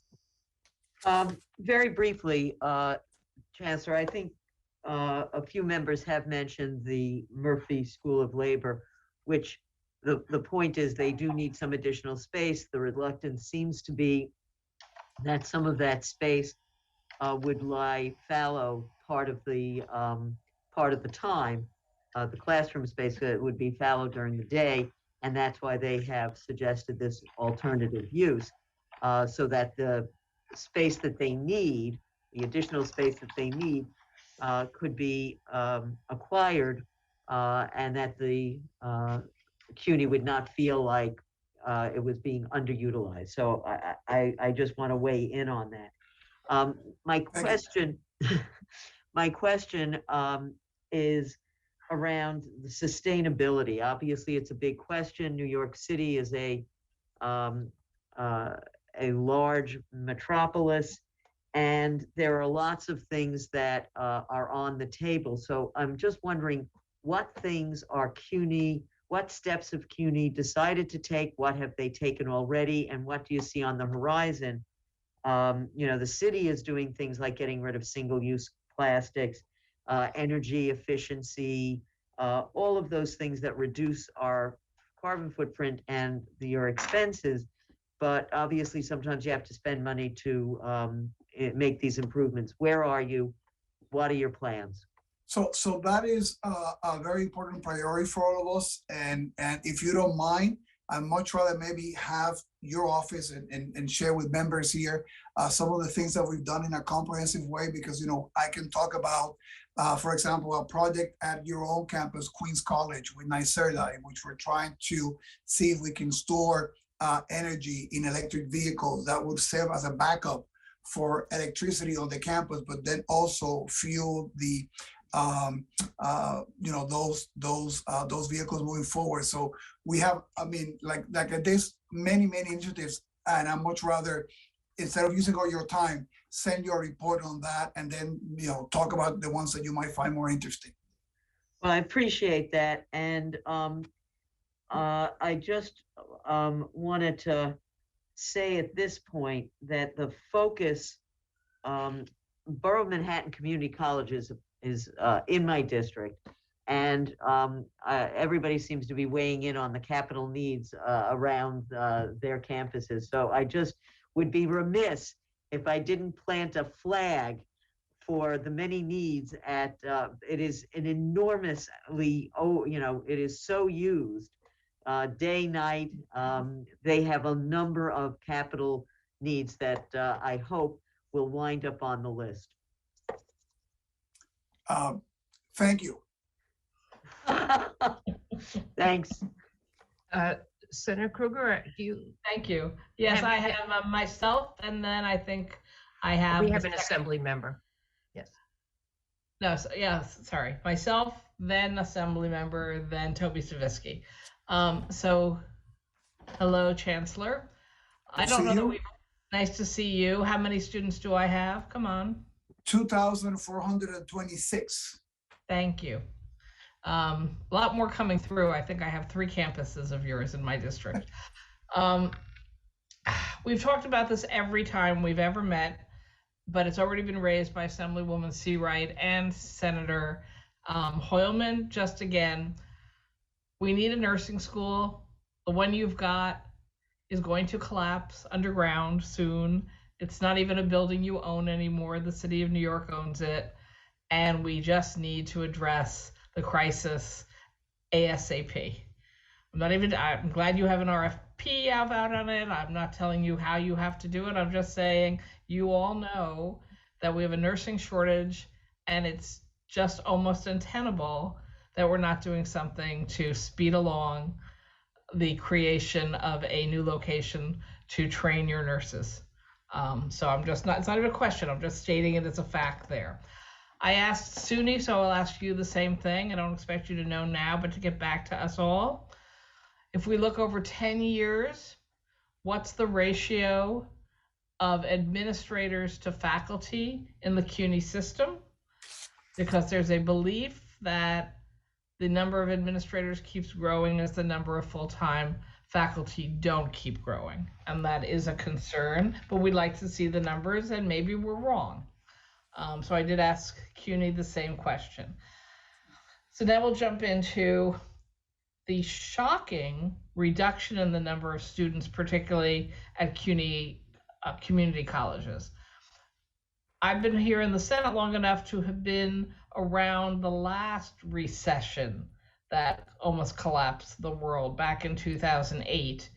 And we saw a growth in students because when the economy tanks, usually the pattern is to see an increase in the number of people who go to school because there aren't really jobs available. And yet in this crash, granted a different kind of crash with a pandemic attached to it, we've seen also a plummet of CUNY students. And again, my understanding is primarily in the community colleges.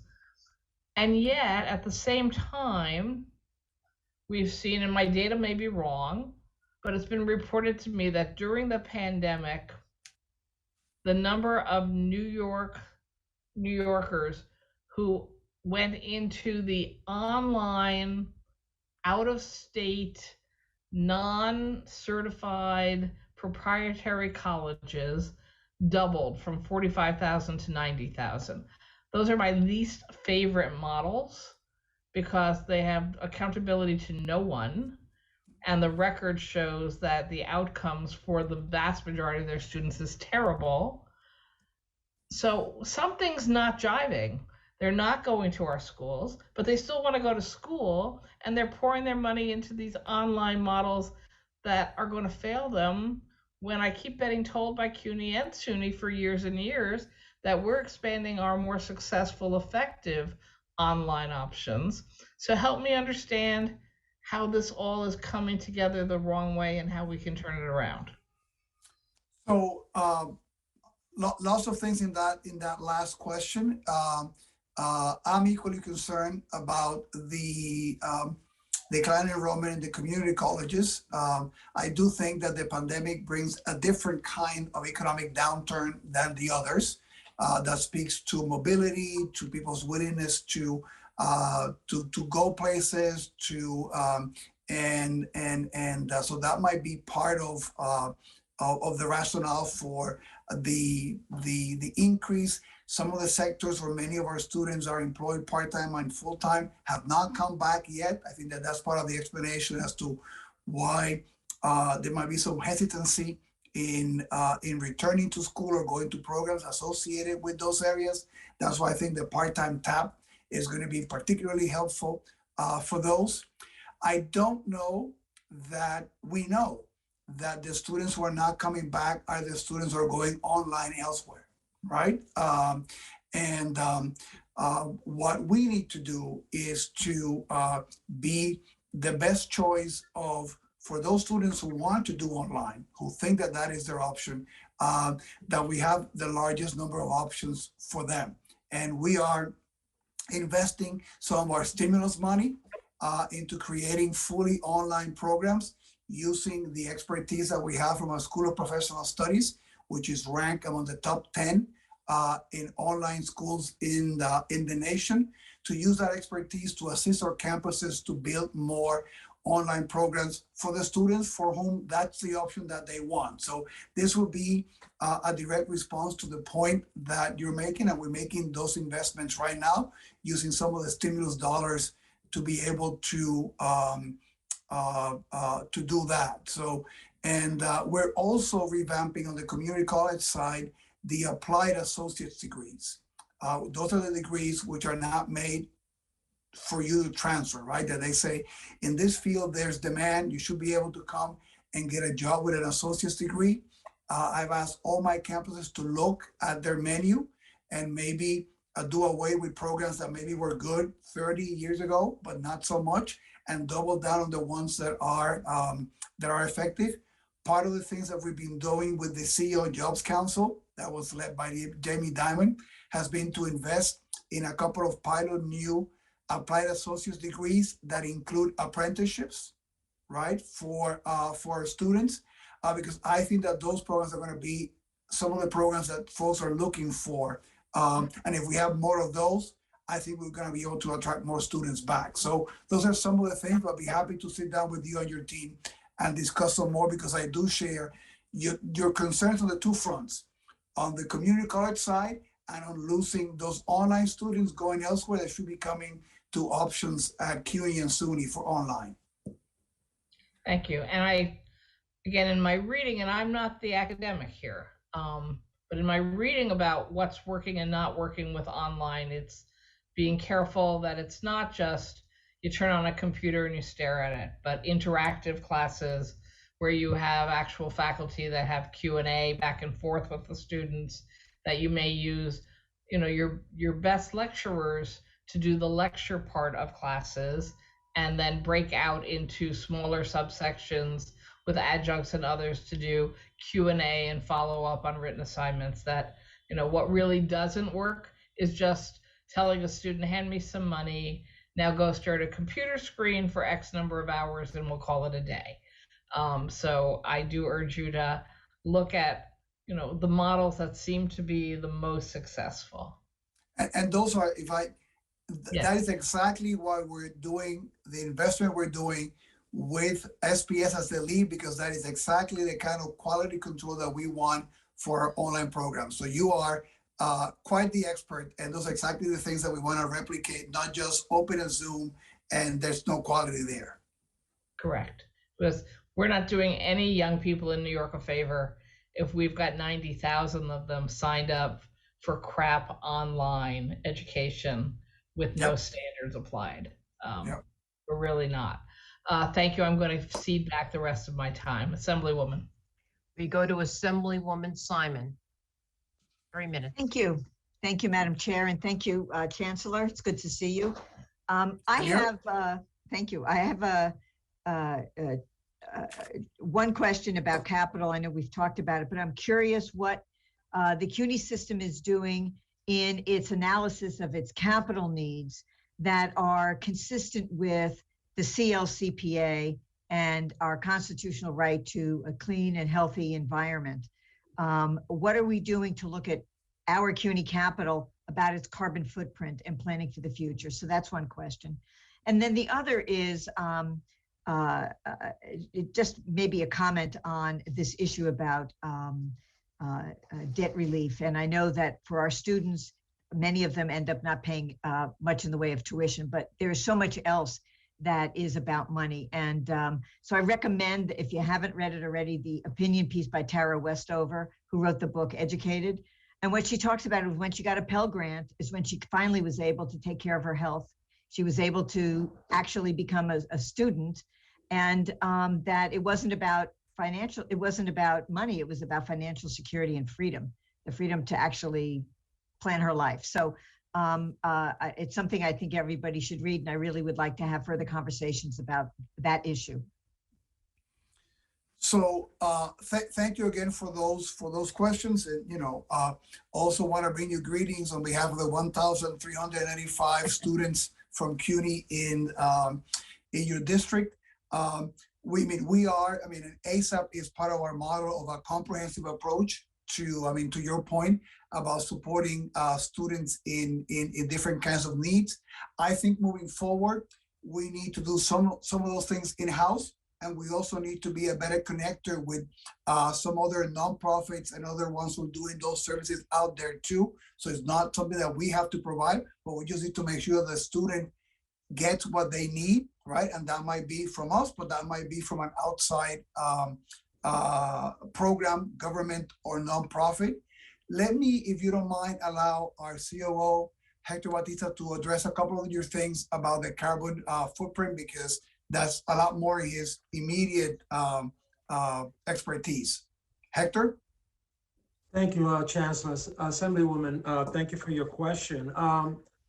With regards to our capital projects, I mean, we make it part of any procurement that we do, any construction project that we do, that at the forefront of all of us is to meet the carbon footprint goals that we have to meet. And we're at 22% right now for a goal of 35% for the year 2025. So we feel very confident that everything that we're doing at CUNY is going to get us to that number, if not exceed that number. And part of that process is to make sure that as we're thinking through capital projects or construction projects, that the environmental impact that that's going to have, not only in that campus, but in the community, is taken into account. I'm happy to report that we have, we have a host of charging stations in our campuses, and then we have launched a study to make sure that those stations and that footprint is continue to have the impact that it needs to have, from solar panels and multiple of our campus. So it is a goal that the chancellor has charged us with, and it's one that we take obviously extremely seriously. Thank you. Back to the Senate. Thank you, and I believe the only senator left, always have to be careful with us, is Toby Stavisky for a 3-minute second round. I believe I'm correct. Thank you. And Chancellor, on behalf of the wonderful two CUNY institutions in my district, Queensborough Community College and Queens College, I thank you. I wanted two things real quick. I want to associate myself with what Senator Krueger said about the online out-of-state institutions. These are very dubious institutions, and I have grave misgivings, particularly when it comes to TAP for the incarcerated. I just get a feeling that they see something here, and I do not want to see that happen. I think that CUNY and SUNY and the independent colleges can certainly do a better job. And as far as the labor college is concerned, it's increasing in enrollment. We've got to make sure that those students stay. They represent the working men and women in New York City and New York State, and it's really a wonderful college. Let me ask a couple of quick questions. We've been talking about virtual learning. Has there been any way to evaluate the success or failure of the virtual learning experience for the students?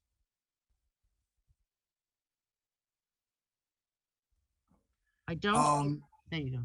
So we did the first year in the pandemic, along with Ithaca, research on that effectiveness. So I can make that study available to all of you. At the end of the day, right, what we want is different modalities that fit different students' need.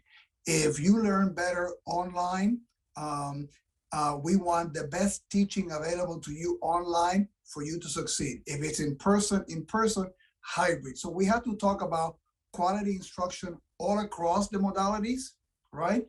And meeting their students where they need. I think that the pandemic has allowed us to look more at the online. We want to continue to do that in a quality way.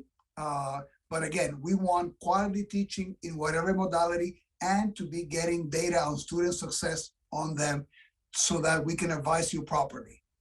Thank you. And in terms of the childcare, bringing the childcare programs to campuses that don't have it right now, are you prepared to implement? I think it's a great idea. So are you prepared to implement it? Absolutely. And if you will allow me, I'll be remiss, and many of you will do this, that this might be the last budget hearing in which we have our beloved colleague Matt Sapienza as the CFO, as he goes into new ventures beginning in February. So I want to give 2 seconds to Matt to address the group and for you to salute his great contribution. I know that you all have all loved working with Matt over the years, and we've been lucky to have him, and I do want to acknowledge him. Thank you, Matt. Thanks so much, Chancellor, and many thanks to all of our colleagues here on the Assembly and Senate for the great advocacy for CUNY and all of public higher education over the years. It's been a pleasure serving, and certainly a pleasure working under our great Chancellor, Matos Rodriguez. So thank you very much. Thank you, Matt. Thank you, Matt, for your service. Thank you. So we end this portion of the hearing, and we will move on to New York State Education Department. And we welcome back to this hearing Commissioner Betty Rosa. Thank you. Good afternoon, everyone. Let me start by thanking for this opportunity Chairs Krueger, Weinstein, Stavisky, Glick, and members of the Senate and Assembly here today.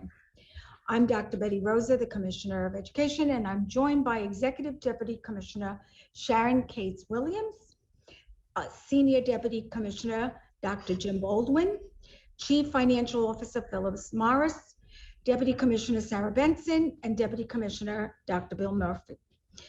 I also want to thank Chancellor Young and our Board of Regents, including our chairs who are watching today.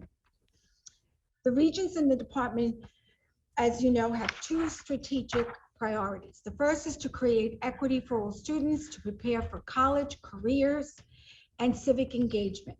And the second is to fundamentally shift to a service and support-oriented approach for our statewide educational community and the public. To achieve both priorities, the department needs the funding we requested to hire and maintain appropriate staffing levels. The severe spending and hiring constraints imposed in April 2020 worsened the impact of a long hiring freeze on the department's capacity to achieve these priorities. The department's full-time equivalent FTE staffing went from 3,200 in 2008-09 to 2,500 in 21-22, a decrease of 22%. In response to the Division of Budget's October 2021 call letter, the department requested funding for 302 positions to rebuild our capacity. We are encouraged that the executive budget includes funding for 134 of these positions, 44 of the positions requested. However, full funding to support all 302 positions is needed. There are several proposals in the executive budget we are very pleased with, including the expand the TAP program to part-time students and restore TAP for incarcerated individuals. The increase the department's access and opportunity programs, which include Limited Partnerships Program, HEOP, STEP, C-STEP, and Foster Youth, and also the increase in the Reader's Aid program by $700,000. However, there are executive proposals of concern that need your thoughtful consideration. First, we strongly oppose transferring oversight of 42 healthcare professions from the Department's Office of Professions, OP, to the Department of Health on January 1st, 2023. OP ensures competent professional practice, aligning the state system of educational preparation, licensure, professional oversight under the single umbrella of the Board of Regents, which is elected by the legislature. Allowing the agency that regulates healthcare facilities to oversee licensed practitioners results in conflicting objectives, and it's not in the public's best interest. Instead, fully funding and staffing OP each year would allow OP to be more responsive to the needs of our customers, their employers, and the public. Second, the department urges a thoughtful and thorough review before considering the executive proposal to enter New York State into the interstate medical and nurse licensure compacts. Our Board of Regents has directed our staff to fully examine these compacts to see what may be possible and in what professions that this may make sense. We have already started that process. We have been in conversations with the Department of Health, and we've been in conversations with the new amazing Dr. Mary Bassett. It is important to note that these compacts require member states to adopt the same standards in law without modification. For example, compacts mandate applicants to submit a Social Security number and background checks. Neither is currently needed for New York State licensure. This could adversely affect foreign, DACA, and low-income applicants, and may also have unintended consequences related to the BSN in 10 law, since this is not a compact standard. To address the concerns of enabling out-of-state licenses to obtain New York State licensure more quickly, the department has developed and will roll out a new fast-track pathway for licensed nurses and physicians. This will maintain New York State standards for licensure and practice without ceding our authority to a non-governmental agency. We oppose the executive's proposal to allow new programs of study offered by certain not-for-profit colleges to be temporarily approved 45 days after submitting a completed application. Currently, most of these approvals occur within 30 days of receipt of an application by our staff and 96% within 60 days. This independent and objective review of the integrity of proposed degree programs is the single line of defense protecting the educational and financial interests of students and the investment of taxpayers' dollars in financial aid programs. The Board of Regents and the department do not want to stand in the way of innovation, but we do not want to ensure that our students and their time are invested in, we want to make sure that they are invested in quality higher education programs. In conclusion, we request the legislature provide additional investments to enhance support and services for students with disabilities to ensure success in college and further equity for all. Thank you, and I look forward to your questions and providing any additional information that you so desire. Thank you for this opportunity. Thank you, Commissioner. Assemblywoman Glick, did you have Yes. questions? Yes, we go to Assemblywoman Glick, 10 minutes. Thank you. A couple of questions. You refer to your review period for program approval. Of the 134 lines that you have been authorized, how many would wind up going to the program approval division? Well, first of all, let me just start by saying before I ask Sarah, it's not the approval of the 59 positions, right, that would go over. And that's one issue. But I think the other issue is that the way that we found out about this was during a budget conversation. So we've had no real exchange and opportunity to really understand the rationale, to really understand what's the thinking behind this. So I think the positions is one issue.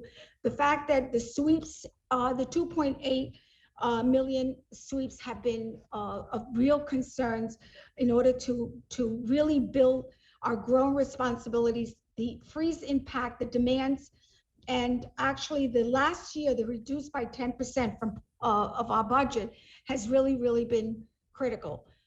Sarah? Sure, thank you, Commissioner. Assemblywoman, in terms of staff dedicated to program review approvals, on the OP side, we did request 59 additional positions, and some of them would go towards professional licensure qualifying program review. Are you also asking about on the higher ed side, the number of positions? Yes, let me preface it by saying that over a period of time, the department has been systematically starved. And as a result, there are either organizations like colleges and universities or professional groups that have requested different approaches from SCD, including this rather strange one to remove all of the oversight and move it to DOH, which, as far as I know, does not have the capacity or the expertise at this point to handle it while you have been building out a licensure, renewal, and electronic program. So I'm just wondering if there are going to be, I believe the governor has included some new positions in the budget. I'm wondering how that's going to be utilized and what kind of shortfall that continues to present to you. Sure. So in the proposed budget, there were 11 positions that were in terms of looking at our vacancies and on 9 right now we are backfilling 11 positions plus 9 more for recruiting.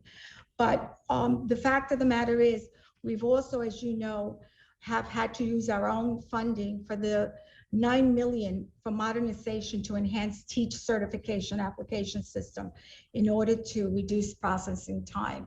So the 11 positions that have been committed to are positions that obviously we have been raising our own funding.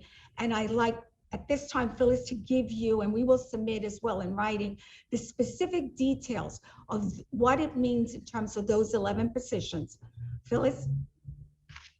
So thank you, Commissioner. So in terms of the Office of Teaching Initiatives, the 11 positions that we asked for to help with teacher certification processing, the Division of Budget has indicated that we are to use our own, the amount of money that was provided, basically underspending in other areas to pay for those positions. So that's not really a tenable way to fund those positions. We need dedicated funding to be able to support those positions. But I think your question might have had to do with OQ, the Office of College and University, with regard to the program approval question specifically, and that we did ask for 4 additional positions and we did not receive funding in the executive budget for those 4 positions.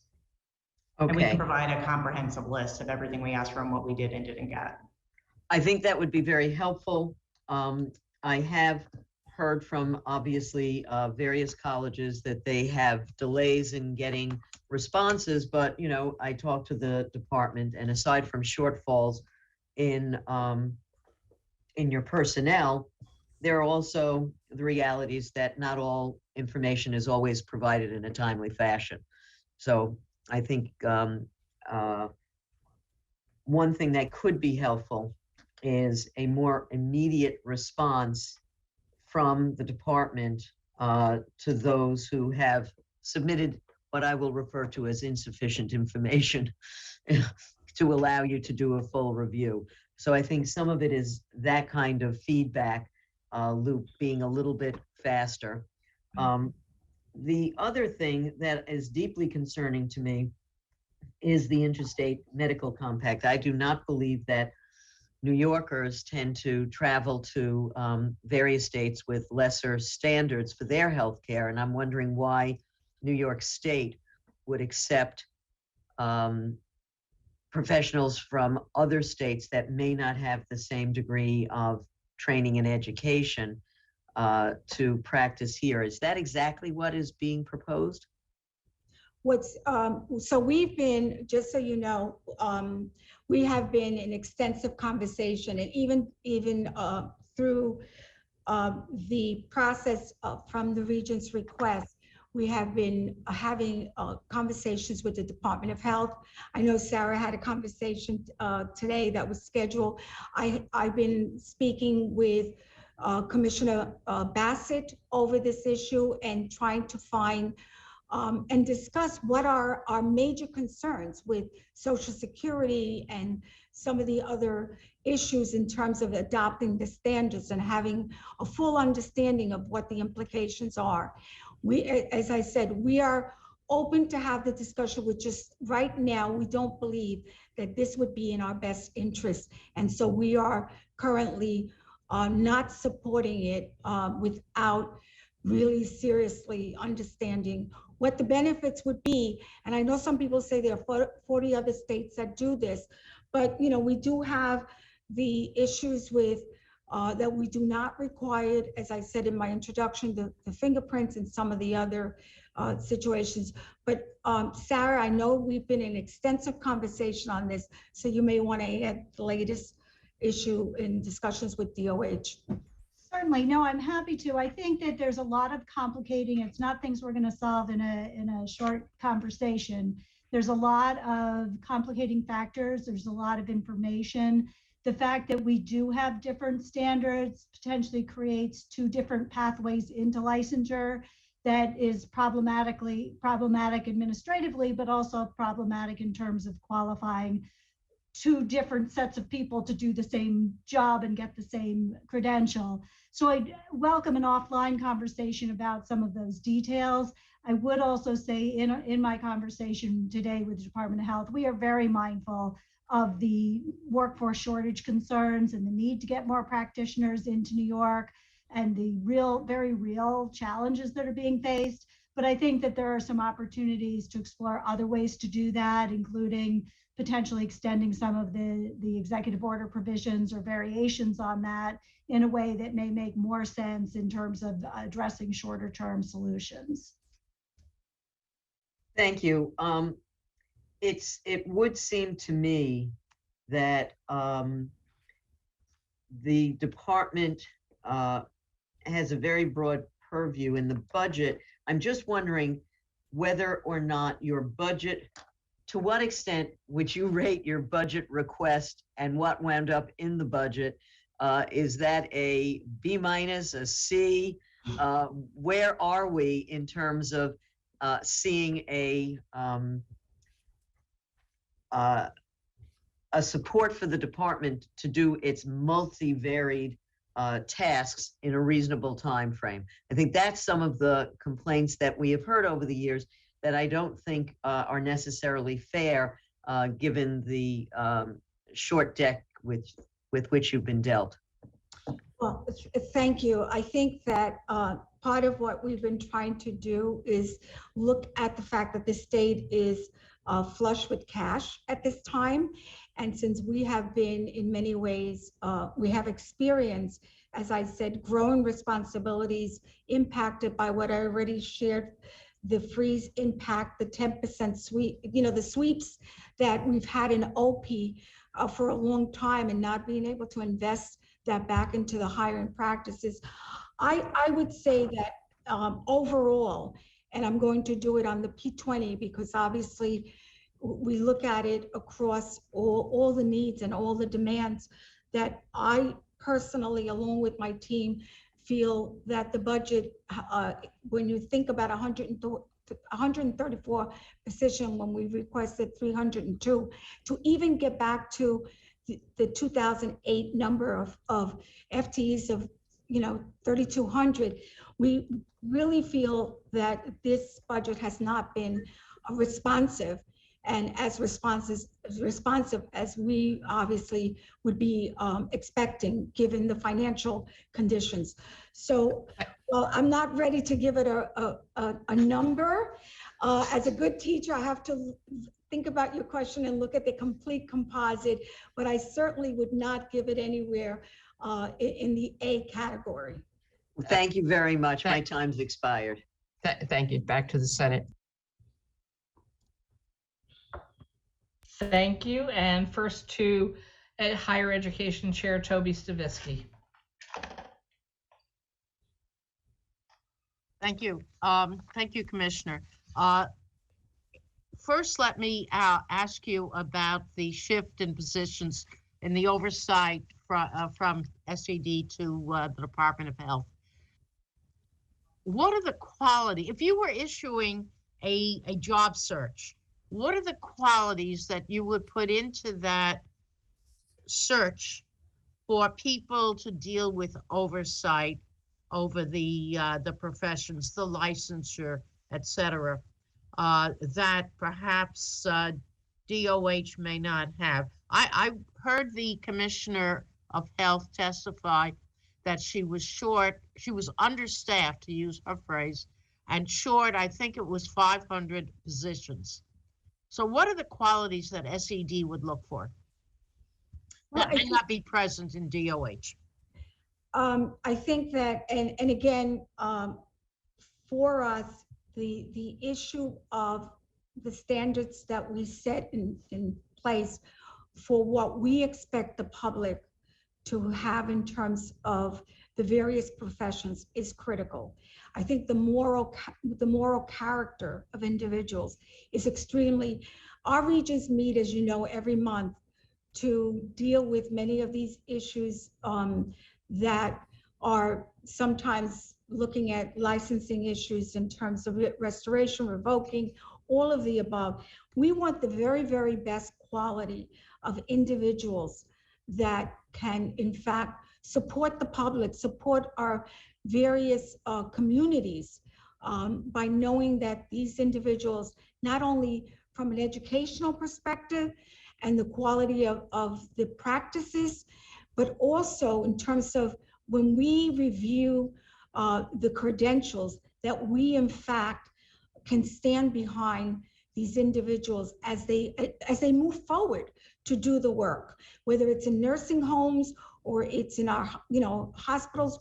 We know that we want the very, very, very best individuals to do this kind of work. And I know Sarah has done an amazing job working and still keeping the service-oriented approach, trying to work with the Department of Health. They have meetings ongoing monthly. I did share those with Commissioner Bassett to really find the kinds of solutions, the kinds of support that we maintain the integrity and the quality of our professionals. Sarah? Oh, did you want to add? Okay. Sarah? Certainly, I would only add that our focus in the Office of Professions is always on public health and safety. Mhm. And with that focus, we have the luxury in some ways of not being as concerned about staffing numbers or reimbursement or financial concerns. Our focus really is on preparing and making sure that the educational qualifications and the full preparation of those licensees ensure safe practice. And so in terms of what do we look for and what is our focus, that is our focus. And so I think our focus is a little different than Department of Health, and those two things work well together as a balance to ensure appropriate long-term needs are met. So I think there is a very different viewpoint that we bring to that equation. Thank you. Getting on to the program approval, the changes that the executive made in her budget. And I know that it does not apply to the professional licensure or the master plan amendments, et cetera, but other programs as well. How would this affect the students in terms of needing courses to graduate, et cetera? Okay, on that one, I'm going to tell you that, of course, it's going to affect the students in terms of meeting. When we think about quantity, to Sarah's point, versus quality, it is going to have an effect on the training, on the professional way that we prepare our students. And some of this work, we have been having internal conversations, particularly around our P20 conversation. And I know Jim has been doing an incredible job in looking at this as somebody who formerly was involved as president of a higher ed institution. Jim? Thank you, Commissioner. Senator, the potential impact on students could be quite significant. If a college were to submit a program and after 45 days, commence that program, if we were to subsequently find that the program could not be approved, those students, the time that they've invested would have been wasted. The initiative that they took to enroll in that program would have been misdirected. And while there is a requirement that there be a refund of any tuition that was paid, there would also be implications for that particular student's financial aid situation, assuming that they had taken a loan or that they were in some other way receiving taxpayer-supported financial aid. So while it sounds like a good idea, when you just step beneath that idea, you realize that there are implications not only for the institutions, because what it really does is deprive us and them of the opportunity to get answers to the questions that we pose when there are issues. And it also creates significant possible disruption in the educational process for the students who enroll in those programs. Thank you. Let me get on to a totally different issue. The governor and the previous governor have issued a lot of executive orders allowing people to go way beyond their scope of practice, many of the professions, to go way beyond their scope of practice. How do you feel about requests that I certainly issues that have come before the higher ed committee that say, well, there have been no bad things that have happened, therefore let us continue and put into statute the executive orders that were issued by the governor. How do you feel about that? Well, I think we were obviously, I don't know that we're out of the pandemic yet, although I think that some people would like to think that, you know, and be hopeful that we're around the corner from this. I always think when we have these kinds of situations that, you know, while some people may say having time for a feasibility study, having time to analyze the data, having time to really look at what worked and what didn't. And that is critical in this kind of situation, rather than just to rush and say nothing happened, and therefore let's just, you know, adopt these decisions. I don't believe that that is the approach that I would certainly support or recommend. I think that we really have to do a real deep analysis of the process, and in fact look at a closer look as to, you know, what actually did work, and have the data support those decisions. The pharmacists particularly have been a major area of expansion of the EO.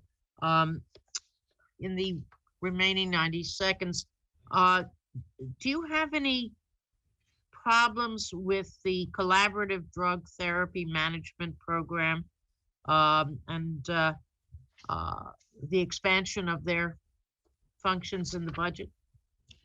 Well, we've had conversations with some of the pharmacists, Sarah, and I'm gonna use the quick couple of minutes to say what some of our conversations have led to. So certainly, thank you. I think the answers to those things may be different, Senator.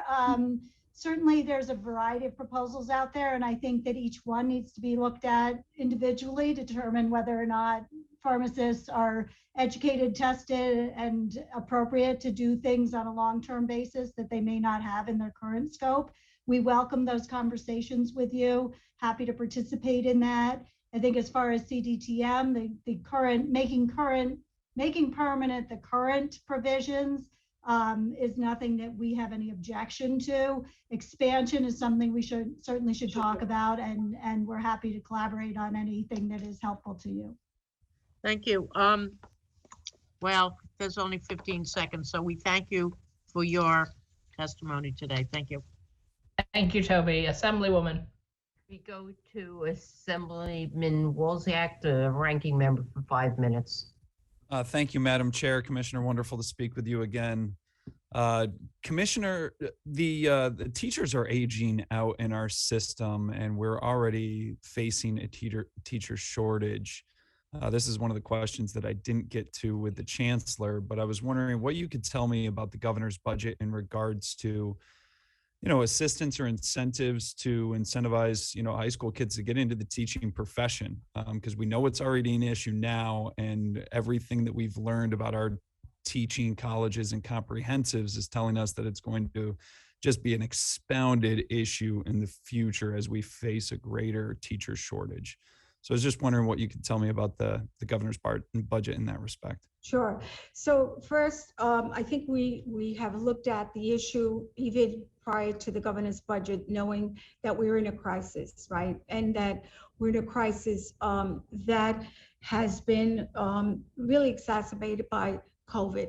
And we also know that we're trying to also, through DEI, as you know, trying to create a diverse, you know, teaching force. And we're trying to also really using all the different tools and resources, whether it's through My Brother's Keeper, engaging young high school students early in being interested in education. We're working with different stakeholders to really address some of these issues, and with superintendents. We're also looking at, for example, we know that there's some successful programs like the TOC 2. And while we were disappointed that the funding wasn't there, we're hopeful that that is one program that we do receive the $5 million that we really truly believe will expand the program. We've been also looking at residencies, right? Teaching assistants. If you look, you will see that we've got to create a pipeline. We've got to look to places where we know that there's an investment in teaching assistants coming into the field. Let's use the residency programs to support those individuals with grants, with ways that we can turn them into the future teachers. So I think looking at multiple ways, multiple pathways to support bringing people into the field, looking at individuals who have particular core talent in this, CTE teachers, teachers that are interested in working with students with special needs, and really working at trying to create flexibilities, as you know, the department has done in the Board of Regents, but also creating very intentional ways to bringing them into the field and engaging them with working with our communities and our students. So we're using multiple ways of addressing the shortages and multiple ways of engaging all of our communities and stakeholders to really make sure that our teachers, our future teachers, are coming from high school students who go through, Teachers of Tomorrow, through My Brother's Keeper, through residency, through ways of incentivizing individuals that truly want to come into the field by creating flexibility, but also creating opportunities for them to be successful in these spaces. Thank you, and I appreciate that. I know it'll be a continued dialogue. When are we going to allow schools the autonomy to make decisions on their day-to-day operations with their local health departments instead of edicts from Albany? When it comes to masking, vaccination, testing policies, that kind of thing, when are we going to put that onus back on the local school districts? Well, I think that that we have been engaged with trying to really work even before Dr. Zucker exited. The department really took a lead in trying to work with school districts in terms of specific needs.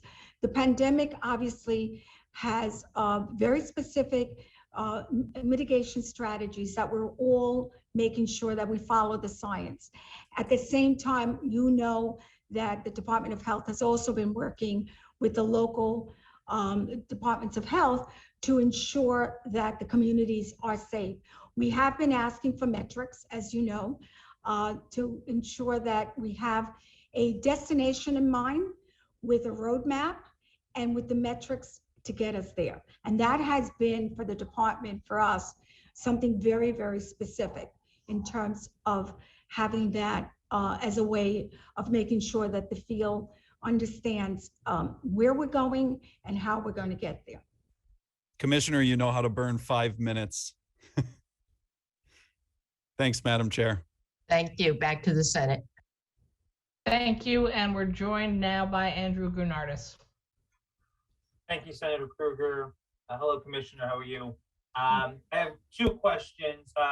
First, I want to talk about SED's role and oversight over the New York City Department of Education's response to addressing its backlog of special education reimbursement cases.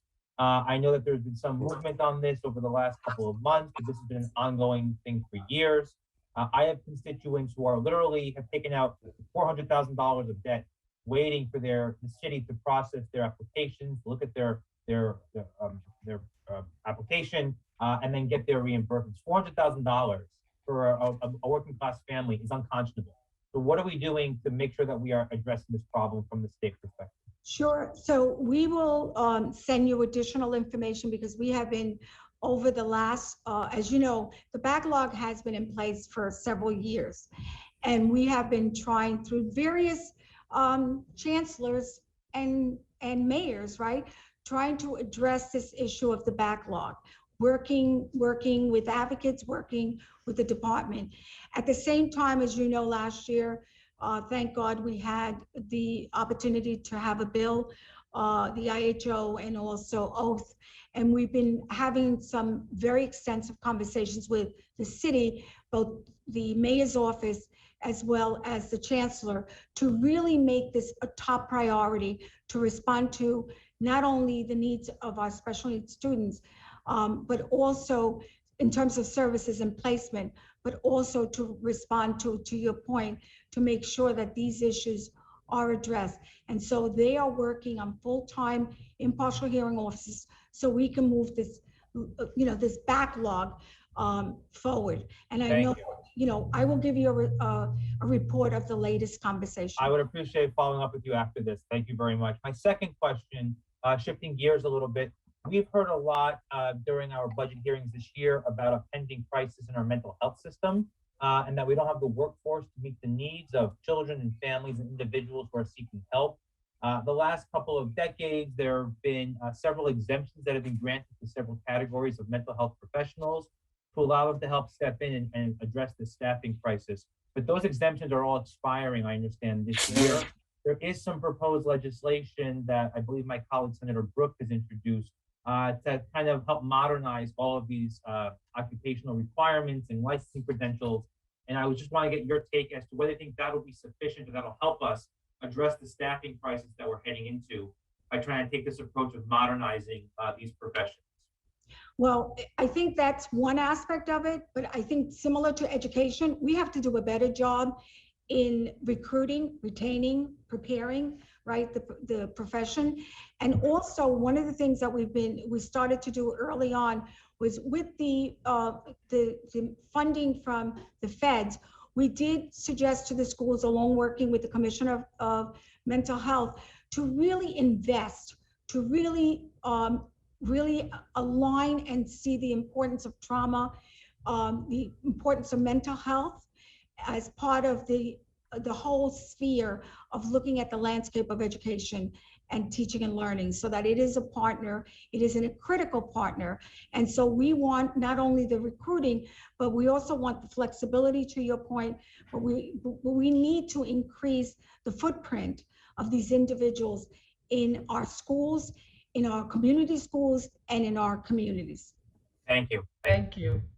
Assembly. We go to Assemblyman Epstein, 3 minutes. Thank you, Chair, and always great to see you, Commissioner. So, 2 years into a pandemic, is that a point where we need to just get rid of standardized testings and Regents exams because they're just so hard to take at this point? Well, thank you for the question. Since we did have a conversation with USDE last week, we are in the process of looking, obviously, we've been doing for over 2 years at this, almost 2 years, the grad measures to look at our graduation, what our diploma signifies. And we are looking at assessment and the importance of assessment and looking at multiple ways of assessing our students. So we are in conversation, more than glad to share with you our latest with the department, USDE, and also internally, some of the suggestions. And I know Jim even had a conversation with some of the superintendents on Friday. So we are definitely looking at multiple ways of assessing our students and making sure that we have a composite and not relying so heavily on our high stakes and still maintaining the integrity of our standards work that is critical to student success. And I appreciate that. And I look forward to continuing to talk to you about this because it's something, as you know, that I care about. So some of these schools that are CSI and TSI designated institutions, we have really, really, really old data now.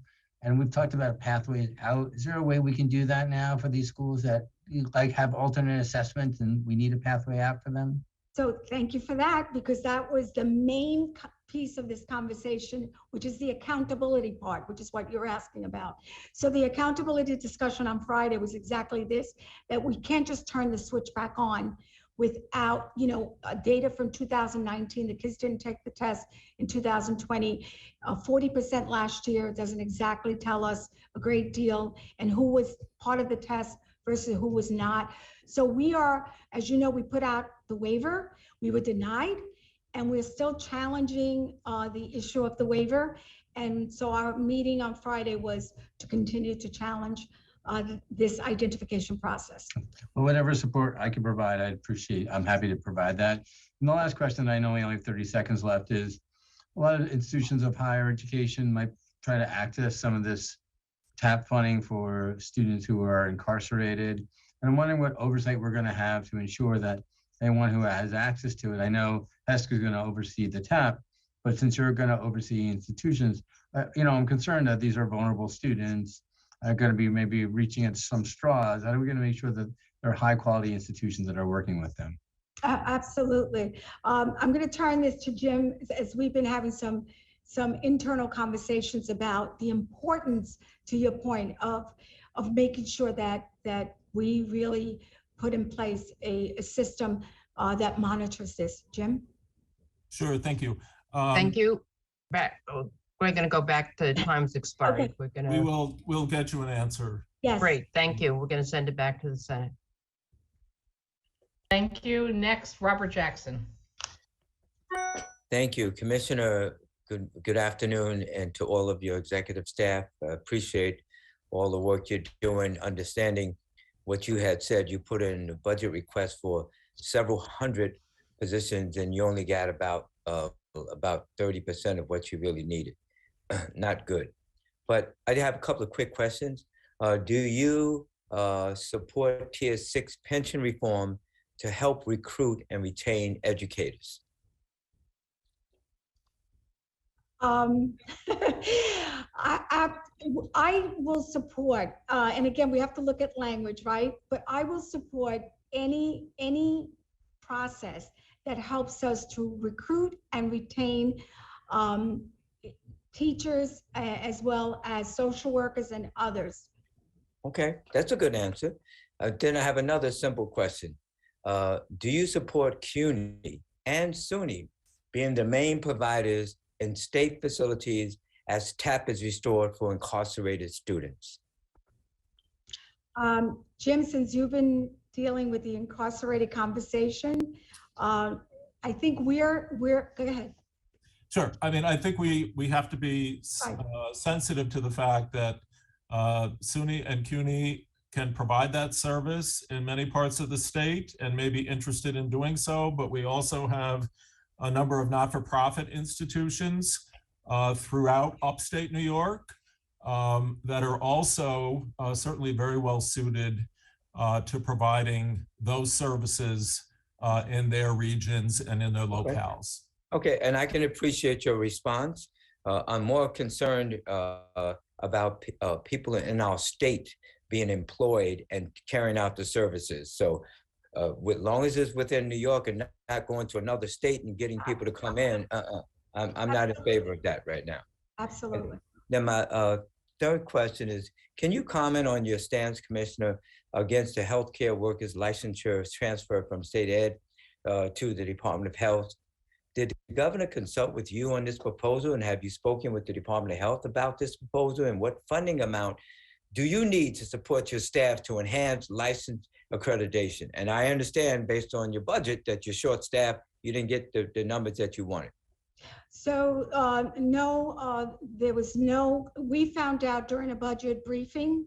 And, but I do have to tell you, subsequent to that, my conversations with the commissioner, the Commissioner of Health has been amazing. We have really been sharing information and sharing our concerns as to why we oppose the situation and the staffing issue, and as well as the sweeps that were taking place prior to that. So Dr. Bassett and I have been in extensive conversations. Thank you. My time is up. We go to Assemblywoman Hindman. Thank you, Chair Weinstein. Commissioner Rosa, good to see you. My question is of you said you would lose 42 positions from OP to go to the Department of Health. How much revenue does OP bring into SED? And how much revenue do you stand to lose if these 42 positions go to DOH for supervision? Well, there are more than 40 positions, but I'm going to let Phyllis give you the exact number. and the 59, and then also the issue of the 2.8 million sweep that will also go over, which by the way, we've never been able to keep that. So in terms of time, Phyllis, and then Sarah, if you want to add anything. So what the executive budget proposes to do is eliminate the $2.8 million sweep that the commissioners referenced, and also raise the appropriation and spending authority for OP so that they can spend all of the revenue that they bring in. And then there's language that talks about the ability for some portion of that revenue and the appropriations and the staff to be transferred. And it's unclear exactly how much money would be transferred. It's unclear how many staff would be transferred. How much revenue does that? How much revenue does OP bring in? That's what my. So it's over, I can get you the exact number, it's over $50 million per year. And a portion of that is already transferred to DOH for certain functions. So this proposal would transfer additional revenue over, presumably. And we can get you the specifics. The other thing is that I want everybody to know is that we're already we have embarked on the modernization of OP.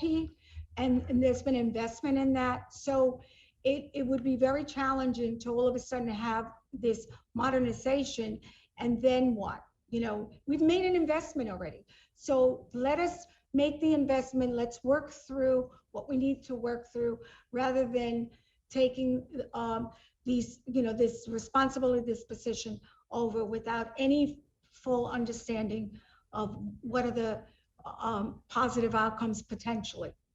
Okay. Thank you, Commissioner Rosa. I just want to say thank you to the staff that always responds to the inquiries, Jennifer Trowbridge. Thank you very much. Thank you. It's my camera dropped. Were you done? Senator Krueger. I hope we didn't actually lose the Assemblywoman, just your camera. Thank you. Oh, good, she's back. She's alive. Good. Thank you, Commissioner Rosa. I think I'm the only senator left right now.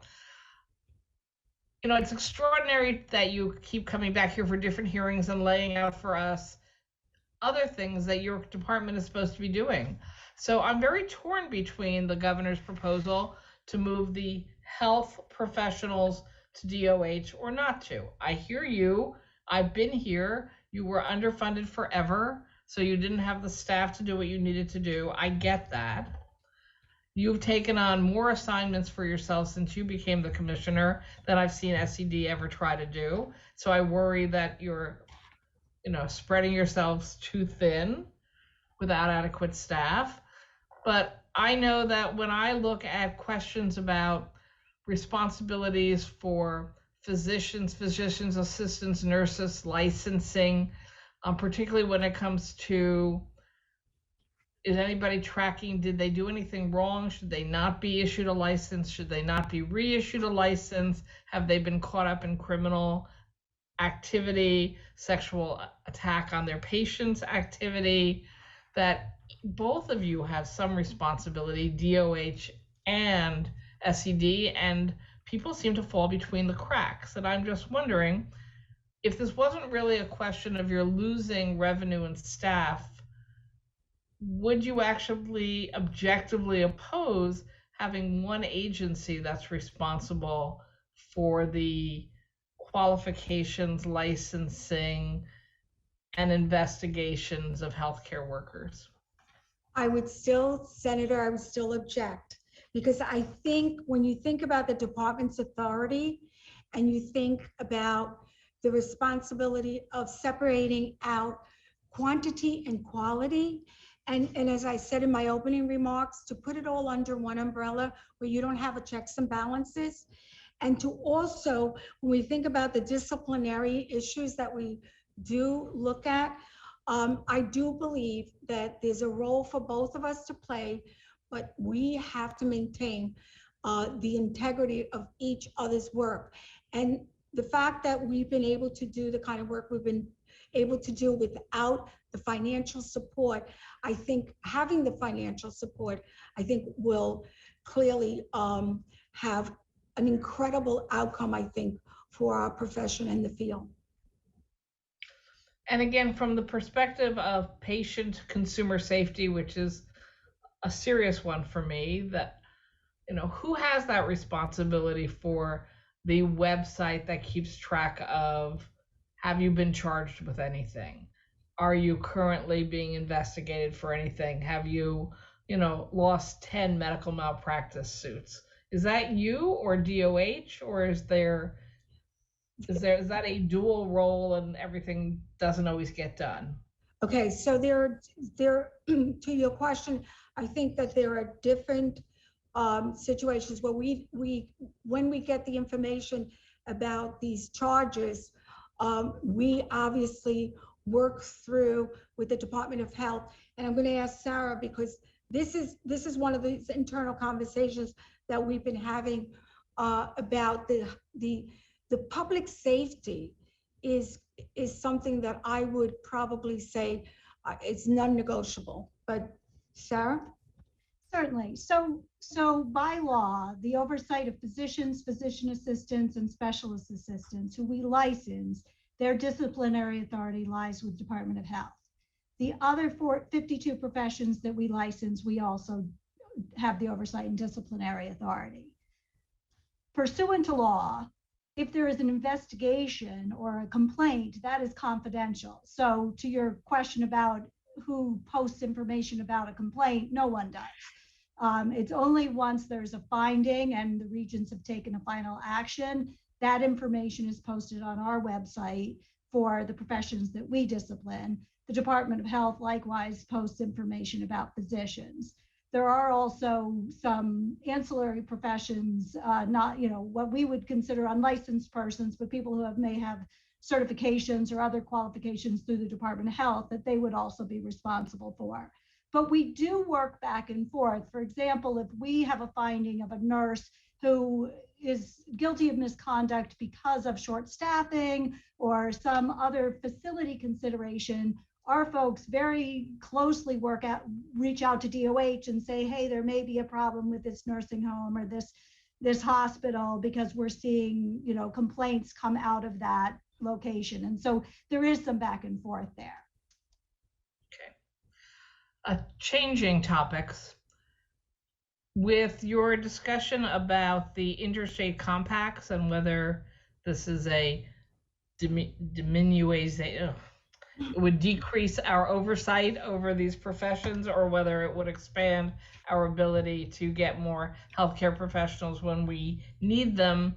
Tell me what your opinion is when it comes to telehealth, because there's lots of discussion about, I think, the potential for telehealth to expand, getting providers to where patients are, particularly, upstate New York and Western New York. But how does what we do with these compacts impact what we are able to do with telehealth? Sure. So we'll start with the fact that we have seen some benefits, obviously, to the telehealth that we clearly, but they, again, they do not take it's almost the telehealth is helpful and the telehealth has its place, but there's nothing like in person, right? I think we all would agree to that. Having said that, I think this is one that, again, we internally, we have been doing some serious exploration. Sarah? Sure. So telehealth is already permitted. Yep. In many situations. The criteria, though, is that you have to be licensed in New York. So you can be anywhere as long as you're licensed in New York. Pursuant to executive orders, you didn't have to be licensed in New York. I think the question with how that intersects with licensure compacts is an interesting and somewhat complex answer in terms of more people would be licensed in New York, but would they have any other nexus to New York? Would they take business away from New York? Would they charge less than a New York practitioner would? There's a lot of considerations that I think need to be thought through carefully before deciding that's the answer to something that is a valuable resource and certainly something that may need to expand under the right circumstances. Thank you. Thank you both. See, I still am perplexed on both, but at least now I know they were complicated questions I was asking. With that, I turn it back over to the Assembly. So we have two Assembly members, so we'll start first with Assemblywoman Simon. Thank you, Madam Chair, and welcome, Commissioner. Good to see you again. I have, first of all, I just want to say I agree with Assemblymember Epstein in the questions he was asking and the issue about testing. And one of the concerns I have is what are we doing to address the fact that a lot of the annual testing is federal? And how do we deal with that? And how do we advocate with the federal government for that to some fundamental change there? So I'd like to know about that. I also want to know when the last time we modified the substance or the content of the teacher licensing test. I know we went through the whole EdTPA thing, but it's not clear to me whether it was just because of the Common Core and and how that is working. And then I just want to disagree on the oath thing, but because we do not have to deny people and make people sue every year, and we didn't have to not pay our impartial hearing officers. There are a lot of ways we could resolve this besides what I believe to be an approach that is illegal, if not highly problematic. Okay, so I'll start with from the educational perspective. We have been in communications, as I shared, and I will share with you and others that are interested, this whole conversation that we're having about assessment and accountability on both parts. And we still continue to address not only the issue of our participation in the assessment component, but the implication that it has for accountability. So we've been really strongly, as you know, speaking to our stakeholders, but also speaking to the USDE about specific to New York State, what our concerns are about the assessment. And then, so we can get that information to you. I think that would be the best way to address this because it's been ongoing. We spent 7 months just on accountability and how do we help with this issue of identification, as you well know. On the oath issue, we agreed to disagree, and I love to continue the conversation with you privately to explain how, by the way, it is making a difference in the backlog. It's already showing a decrease, but again, we will be more than glad to share that information with you. What about the EdTPA or the content of the teacher test? Sure, the EdTPA, and I'm gonna have Jim, but we've done some amazing things with the EdTPA because we've had conversations with the higher ed, we've had conversations about how to fold in the EdTPA information into our design of higher ed programs. And Jim, do you wanna just quickly? Very briefly, I know the time is ticking. We have embarked upon a review of the teacher certification requirements. We have already modified them. We recognize that we have made it too complicated and too expensive to become a teacher. And we are committed to moving that review forward. Thank you. Thank you. I do not believe there are any other senators, so we'll go to Assemblywoman Griffin for 3 minutes. Okay, thank you very much. And thank you, Commissioner Rosa, for being here with us today. I had a question. In your testimony, you described that we need much more services for students with disabilities, and I completely agree. And I just wondered if you could briefly describe what services you would make available if you got that much more funding for this group of individuals. Sure. So you know that, for example, students with disability, I think, particularly when we think about New York State colleges and university, we have approximately somewhere about 80,000 students. And when we think about a budget of $2 million to support these students, it comes out to something like $27 per student. And you and I know that This is really a population that needs a tremendous amount of support in order for them to be successful. They need all kinds of modifications, and they need the higher ed institution needs to have built-in support systems for our students with different disabilities to really truly advance. And so, we really support the opportunity of also, when we looked at the request we made through the Board of Regents of 15 million, when you get 2 million, you're somewhat, you're okay, but you're disappointed. And we just really truly believe that enhancing support and services for our students with disability is essential. Yeah, I completely agree.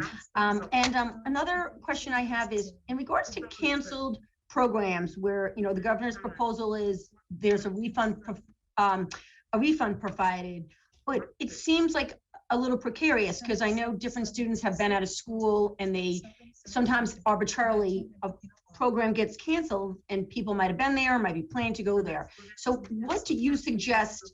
What should be happening in this situation with programs? Like, how should that work better? Well, our concern is that as we indicated, and I know Jim spoke to this issue, to have a program approval that 45 days into it, that when in fact it's going to affect students, why not look to make sure that these are programs that we don't have to even be involved in refunding students, but also not, it's the time that they spend. Right. So it's not just the financial refund. It's also very frustrating for students to have to go through this period of time and then find out that the program is not approved. That to me is not a good use of what we would consider students' time as well as financial. Okay, thank you very much. Appreciate it. Thank you. Thank you. Thank you, Commissioner Rosa, for being with us. Again, today, there are no further questions from either the Assembly or Senate. So again, we thank you. Oh, yes.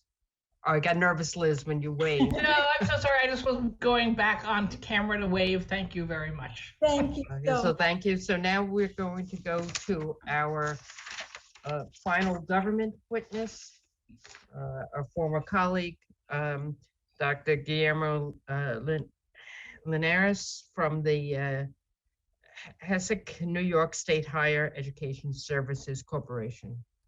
Guillermo is the president. Good afternoon, Chairs Kruger, Weinstein, Stavisky, and Glick, and all my former colleagues in the Senate and Assembly. Thank you for the opportunity to speak today about the Governor's 2022-2023 executive budget recommendations that impact the New York State Higher Education Services Corporation, HESC. I'm Dr. Guillermo Linares, president of HESC. In 2020-2021, New York State's higher education institutions educated nearly 1.2 million students, nearly 1/4 or approximately 300,000 of whom receive HESC-administered state financial aid. The 2022-2023 executive budget recommendations reflect the Governor Hochul's strong commitment and support for higher education programs and offers a comprehensive plan that will both continue to make higher education in our state more affordable and accessible and help 2/3 of New Yorkers earn a post-secondary credential by 2030. Building on the more than 24 financial aid and college access programs that in 2020-2021 provided more than $900 million to support the higher education cost of approximately 300,000 New Yorkers, the 2022-2023 executive budget proposes to expand TAP eligibility for students enrolled in college part-time, authorize the use of TAP for workforce credential programs, and removes financial aid barriers to once again allow incarcerated individuals to get critical job skills. Expanding access to part-time TAP. The executive budget includes $150 million to expand TAP to students enrolled in 6 or more credits at a SUNY, CUNY, or not-for-profit college located in New York State.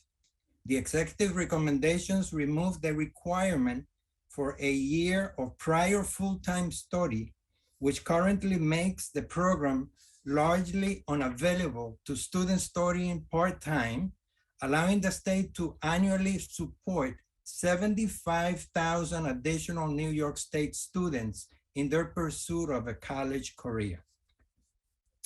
Expanding TAP for high-demand workforce credential programs. Post-secondary education is crucial for economic success, with 70% of new jobs requiring some post-secondary credential. But roughly 2.4 million New Yorkers between ages 25 and 44 lack a post-secondary degree or credential, putting them at risk of being left behind as the job market continues to trend towards more skilled hires. To make the state more responsive to this post-secondary workforce needs, the budget further expands part-time TAP to cover students enrolled in non-degree workforce credential programs in high-demand fields at CUNY and SUNY community colleges. To ensure the program focuses on the highest growth areas, Empire State Development and the state's regional economic development councils will recommend which courses of sequence for state funding based on an analysis of regional industry trends, workforce needs, and existing program offerings. Moving on to restoring the tuition assistance program TAP for incarcerated individuals. Since 1995, New York State law has prohibited incarcerated people from being eligible to receive state financial aid. The 2023 executive budget proposes to reverse this ban and expand educational opportunities within correctional facilities and help incarcerated individuals get critical job skills. This legislation repeals the prohibition against awarding TAP to otherwise eligible incarcerated individuals. In conclusion, Governor Hochul has proposed a whole new era for New York, one in which we work together to ensure that New Yorkers have both access to college education and an understanding of their financial aid options to support their pursuit and attainment of a post-secondary degree or non-degree credentialing. Under the governor's leadership, New York continues to lead the nation in expanding access to a quality and affordable college education. The executive budget includes a $619 million increase, or 8.3%, in funding for higher education. The governor's recommendations for higher education continue to fund programs that enable the neediest of New York students to pursue their educational goals regardless of financial situation. HESC is pleased to be an integral player in helping New York students attain the economic and social benefits that accompany a college degree or non-degree credentials in high-demand fields. Thank you, and I will be happy to answer any questions you may have.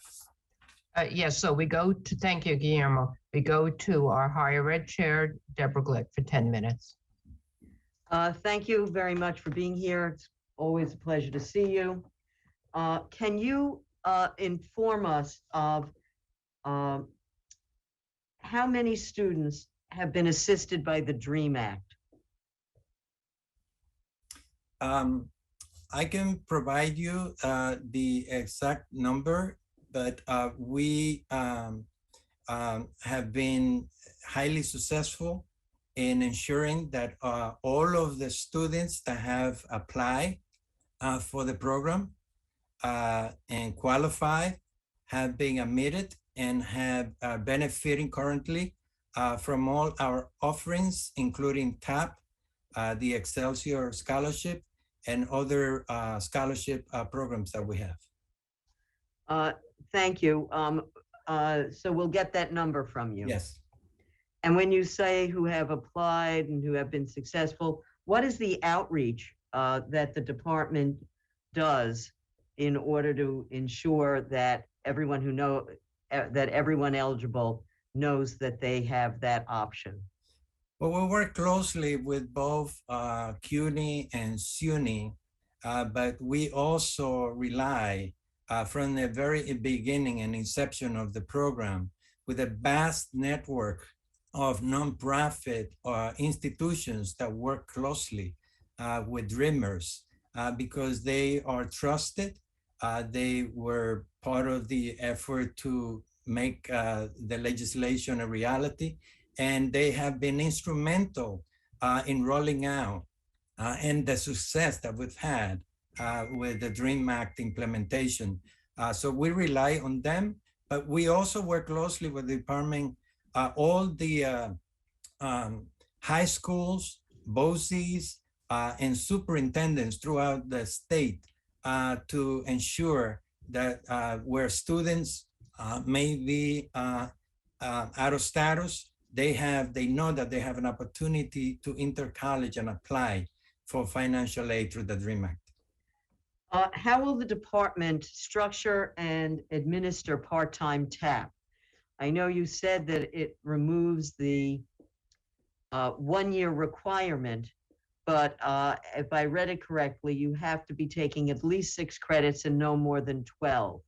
So how will, and what is the, perhaps your staff at some point could tell us what that would look like in terms of how much support a student would receive if they are in part-time status. So I don't know that you have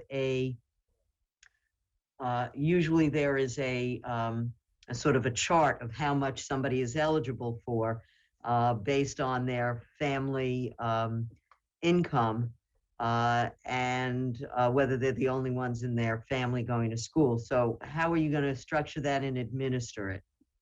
Well, we'll be happy to follow up with you on some of the specifics, but I can explain to you how excited we are that the governor has proposed adding 75,000 new students to have access to part-time TAP.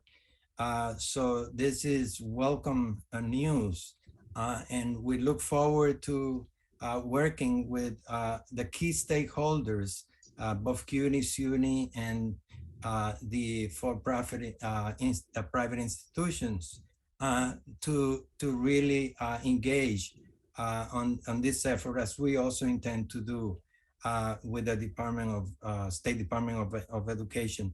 But we are excited, and we believe that this will go a long way in giving access to students that otherwise could not have access to an education because they had this impediment with full-time, 1 year full-time.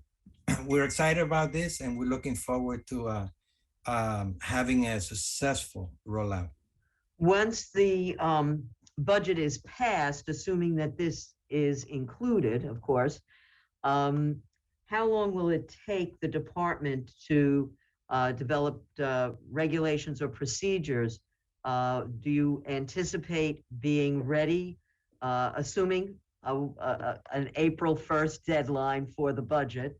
Will you be ready? When will you be ready to take actual applications and review them? Will it be for the fall semester? So, will it be available for summer? Well, I think we have some experience rolling out initiatives such as this one, even though this is quite a significant one. But took this position when we roll out Excelsior, and we were able to really get to the finish line in terms of crafting the regs, and also making sure that we are prepared to reach out to all those who will be interested. And I think that we will be ready and able to do that, looking at the fall semester from past experiences, I can say. But again, we will be diligent in making sure that we make this available as quickly as possible once the budget is approved. I'm of course among those that's very happy that the governor has included TAP for the incarcerated individuals, which of course we had prior to the Pataki administration. But obviously these are individuals who are in our prison system. And so is that going to be, how is that going to be administered? They're obviously these are not individuals who have a particular income. And is this something that you will be working with individual colleges, and they will be directing students to you, or what do you envision being the process that's incarcerated individuals who are interested in availing themselves of this benefit, how will that proceed? I believe it's important so we have less recidivism, that people who are ready to re-enter society do so with some education behind them. We have had private colleges that have raised money in order to do this, and their success rate in terms of once individuals have left the prisons, there is a great track record. But it does seem to me that it's a little more complicated than people applying to you. So I'm wondering what conversations you've had about how to administer it. Well, thank you for your remarks. I share your enthusiasm in terms of the program, and I believe that this will be on the positive side of the equation in terms of our mission. The implementation of the program will be handled administratively by DOCS, Department of Corrections. And we have cleared the way for awards to be made within education law moving forward. And we will coordinate with DOCS and others that will be involved in the process on partnering in the process of identifying the institutions that will be serving this population. Clearly, we have, efforts within CUNY and SUNY and other with in-state institutions that have experience on this. But this is quite exciting to see that we're going to be able to do by this population, giving them access to higher education. Thanks very much. One last question. You administer a lot of different scholarship programs. Some of them perhaps did not get increases, but there's one that is administered through Department of Health, Doctors Across New York. And I'm wondering why that is in DOH, where all of the other things that provide educational resources to students seeking to improve themselves, why Doctors Across New York is at DOH that has no particular experience with scholarship programs? It's something that we'll be willing to look into, but we do have programs, as we discussed in previous hearings and with you directly, to really help address the health needs of New Yorkers. So that's something that we can look into and further discuss with you. Well, thank you very much. And I have already requested that additional dollars go into the Pat McGee Nurse Educator Scholarship. It seems odd that we are not providing more resources there. Thank you very much. To the Senate. Thank you, Toby Stavisky. There we go. Dr. Linares, good to see you again. Same here, same here. Welcome home. Thank you.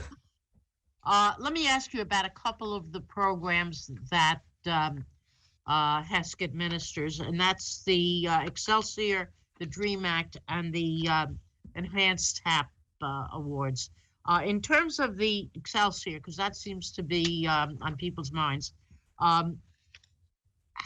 what's been happening? In other words, how many students are applying?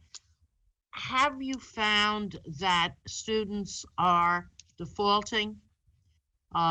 Would you discuss it in terms of whether students are meeting the 4-year requirement, the 30 credit requirement, how that has impacted the numbers? Sure. Let me give you a quick overview. Currently, we have 31,000 to 32,000 students that receive the scholarship. And Can you look break back that at, down by public and private? I'm sorry, it doesn't apply. no, to this is private. We get the Excelsior. question. It's Excelsior Yeah. for CUNY and SUNY. For CUNY and SUNY, Yeah, right? yeah. So with that, current number, and look at the past several years, we see that an average of approximately 45,000 students apply every year. This is on an annual basis. And of those who apply, about 50% of them are found eligible to receive awards. This is similar to how we experience the process for TAP. So overall, I say this is looking very well. I think we've seen a lot of positive outcome with students participating in the program. I think the key element with Excelsior is an emphasis in getting students to complete their degree on time so that they can save money and not have to borrow. And at the same time, be able to enter the workforce in a timely basis. So that's a driver. And also the fact that so many families that would otherwise have to pay out of pocket to cover tuition now have this program to allow them to help pay their students or their kids college education through tuition. So overall, I say we see success in terms of completing on time. We see success in terms of the students that are able to carry the 30 credits, given the 365 days that we give throughout the year for students to be able to complement credit deficiencies they may have. They can take spring or summer, winter or summer breaks to be able to take those classes. In terms of enhanced TAP for the independent colleges, how many colleges have agreed to accept the ETA awards, and are they providing the requirement matching funds, and how many students are using the ETA? Yeah, thank you for the question. In the last 3 years, we've seen a reduction in terms of the number of participating colleges. We've gone from 40 participating colleges down to less than 25 colleges that is the current number that we have. And when you have smaller number of colleges participating, a smaller number of applicants, students will participate, and therefore you have even a smaller number of students that are also receiving the award. But looking specifically at the numbers now as they are, according to the 2020-2021, there was just 2,600 students receiving awards, totaling 4.6 million. That is matched by the participating in colleges. So the number has reduced because primarily of the number of participating colleges. And how would you remedy that decline? Or would you suggest that it's not cost effective? Well, there was a lot of enthusiasm in the beginning. I think part of what I think is the biggest challenge for participating institution is the fact that they have to come up with a match. Yeah. That they have to put up to the funding that we provide. And that is something challenging for some colleges, making it difficult. If they didn't have that much, I think that we could see a change in terms of the growth and the number of colleges participating. Yeah, some of the colleges are in danger of closing. I know that. Let me ask you in the remaining time, the DREAM Act. What are the numbers there, and where are they coming from, and whatever you can tell us about the dreamers, the students, the undocumented? Well, the DREAM Act implementation has been a resounding success. I said to the Assemblywoman Glick that I will get back to her with the specific numbers that we have. But I can tell you that every single student that has come and apply and has qualified to receive the support of all of the programs that we have available for them have received state aid through the DREAM Act, thanks to the effort that we have in collaboration with CUNY SUNY and also the private institutions, higher ed institutions that we have. And again, I highlight the close collaboration that we have, which is ongoing, by the way, with the vast network across the state. We have a nonprofit institutions that serve immigrant populations and work very closely with Dreamers. And by the way, we work very closely with the Dreamers themselves. So it's a resounding success. That to me is very important, coming from Queens County, or representing a district in Queens County. Yes.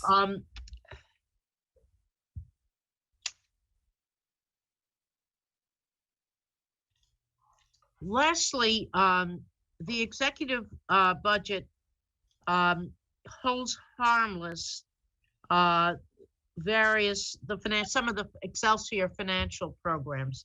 Have you found that the students are receiving what they're entitled to receive? Did you have to create new proposals and so forth? No, we were fortunate to have a flexibility necessary for us to be able to hold harmless students, particularly in the spring and fall of 2020, when so many students were impacted.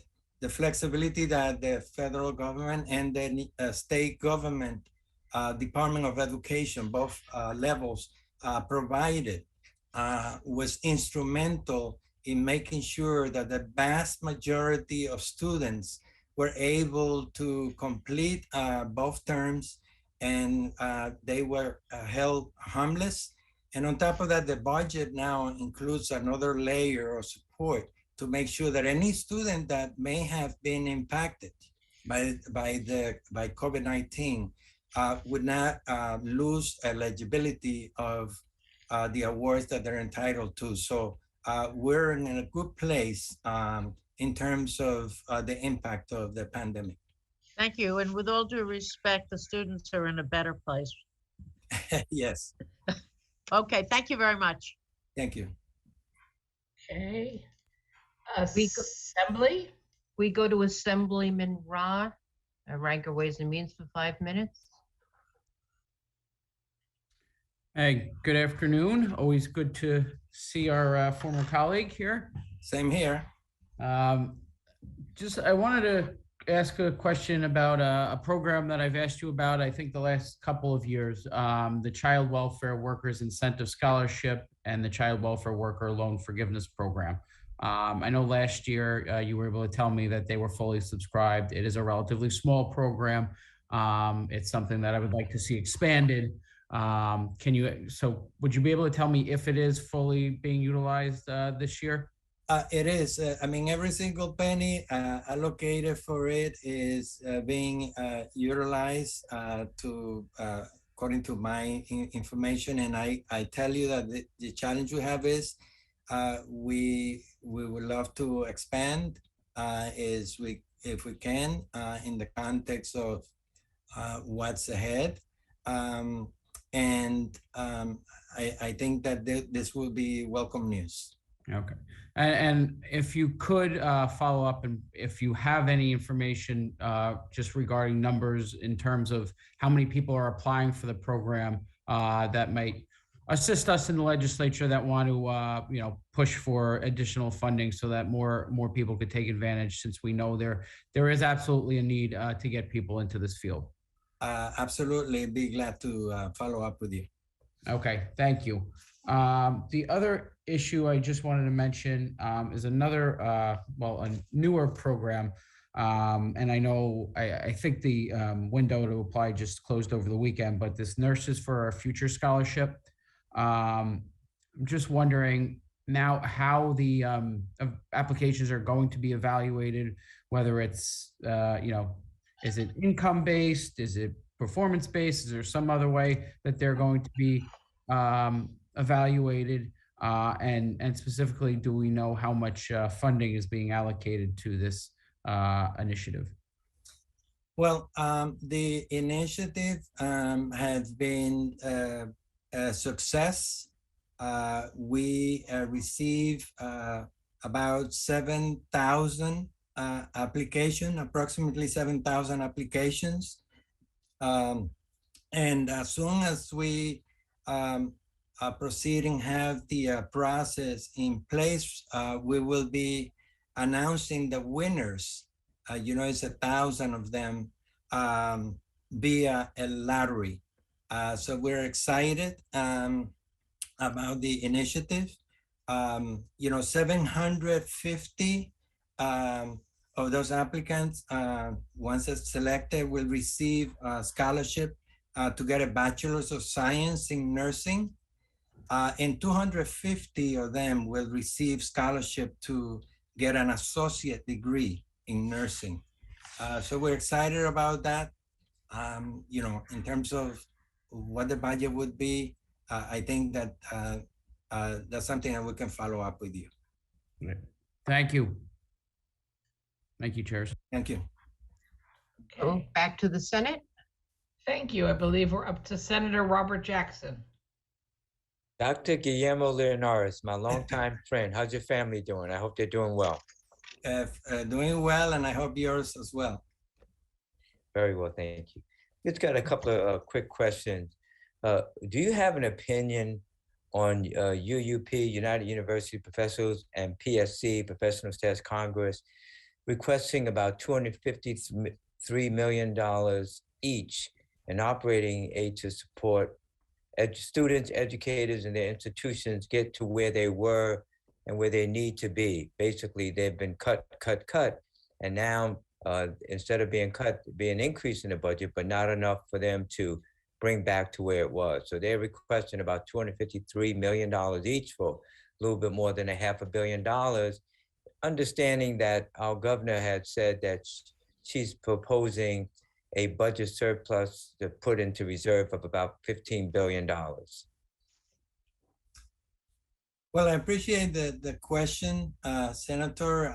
You and I go back a long, long way to the school board days and many other steps beyond that. And I know your passion for education, especially funding. I believe, looking at the times I was in the assembly to recent years when I've been in this role, there's been always a struggle to try to increase the funding needs in higher education and K-12 as well, but higher education in this particular case. I'm, gratified to see that notwithstanding all of the challenges we've seen in the last 2 years, the Governor Hochul is committing such a strong effort to increase funding to new levels to help us move in the right direction. The needs are great, but I think that this is a very firm step in getting us to address critical needs that we have. And I'm glad to be part of that effort. I know that it's not going to get us where we want to be, but we can build from what this budget is presented on the governor. And I'm excited about that. I'm sorry, I only have 38 seconds. I got 2 quick questions. How much money does the higher education program that you work in award to private institution students yearly, if you know? And if you don't know, my team will be following up. How much is awarded to public school institution students? So that's a question that I'm going to ask not to respond on that, but my staff will follow up. But do you think that extending TAP for 5 years, restoring eligibility to graduate students, and/or allowing optional semesters, quarters, term eligibility for awards will result in enhanced student achievement, as you stated, for part-time and incarcerated students of TAP programs? I think any initiative that enhances the opportunity for students to get back into higher education, particularly at this time, is welcome and exciting for New York State, will benefit all around because of those initiatives. Well, thank you. My time is up, sir. Thank you. I believe the last questioner will be Assemblywoman Hindman. Thank you, Chair Glick. Hi, it's good to see you again. I just wanted to, my questions are regarding you said post-secondary education is crucial for economic success, but I noticed that in the governor's budget, which you are excited about, that the part-time TAP is only going to SUNY, CUNY, and not-for-profit. There are many other institutions of higher learning that exist in the state of New York that we regulate, but they've been excluded. Do you know why? I couldn't answer you. I can share with you that HESC, my agency, works very closely with the for-profit institutions that serve many of our students through our TAP program and other programs that we provide. So we are in partnership with them, but I believe this particular context, while it's exciting, is a little bit above my pay grade. But again, we look forward to continuing to work closely with this particular sector. And again, it's something that I, would not comment on at this point because it's been decided that it is those 3 sectors, CUNY, SUNY, and the for-profit colleges. It's something that will have to be brought in the context of the discussions moving forward within the budget. We work with all of the directives that come from the process that involves the governor and the legislature, and we simply implement. We will welcome any effort to work closely with any of our partners, and that includes the for-profit colleges that provide services to our students. Right, because you audit institutions of higher education that receive state funding, and if you found discrepancies or inaccuracies, they'd be required to make payment, or sometimes if they can't do that, they close, and sometimes they're prosecution. So I know the scope of your work. I just thought you may have some insight into it. Thank you. It's always good to see you. Sure. Thank you. Thank you. Senator Krueger, you have. No, hello. Nice to see you, Guillermo. I don't think we have any other senators asking you Okay. questions. Thank you. Thank you for Thank being you very here. much. Thank Appreciate the you. opportunity. We're going to be moving in now, just for the to remind members for the public portion of the public witness portion of the hearing, and we have it. The rest of the hearing is arranged in several panels, actually 4 panels we have today, which will have a number of people in each panel. Each panelist will have 3 minutes to present their testimony. We already have the testimony circulated to members, so you don't have to read it exactly. And then any members who wish to ask a question of the panel will have 3 minutes to ask both the question and to be able to get the answer. Because we really want to hear from the panelists who are here and make sure we still can pay attention when we get to the last presenter in the panel. So, and you'll see the panels are sort of grouped by subject matter. So we start off with the Professional Staff Congress of CUNY, James Davis, President, UUP, United University Professions, Dr. Frederick Kell, President, NYSUT, New York State United Teachers, Andrew Sako, President of the Faculty Federation of Erie Community College, and University Police Officers, Christopher Lacoste, Director. So let's start with PSC. Thank you. Good afternoon, Senate Chairpersons Krueger and Savitsky, Assembly Chairpersons Weinstein and Glick, and committee members. It's good to see you. Thank you for the opportunity to testify today, and for your stamina today, and for your support, as always, for public higher education. The PSC comes before the committee this year in a different situation than last year. We're entering year 3 of a pandemic that continues to impact CUNY. Our students have been among the most hardest hit by COVID. The communities in which many of them live were disproportionately affected. And CUNY's faculty and staff have worked tirelessly, as you know, to keep the university running. We do have ongoing health and safety concerns, and course cancellations have impeded student progress in too many cases and left adjunct faculty without income and in some cases without health insurance. But we appreciate you standing by our side during this difficult time. To reverse the current enrollment trends at CUNY and to continue providing high quality education, we must offer students the support they need and they deserve in traumatic times. And as you know, our students have a distinctive profile. Half of CUNY students come from households with annual incomes below $30,000. 80% of our students are people of color. 44% are the first generation in their families to attend college.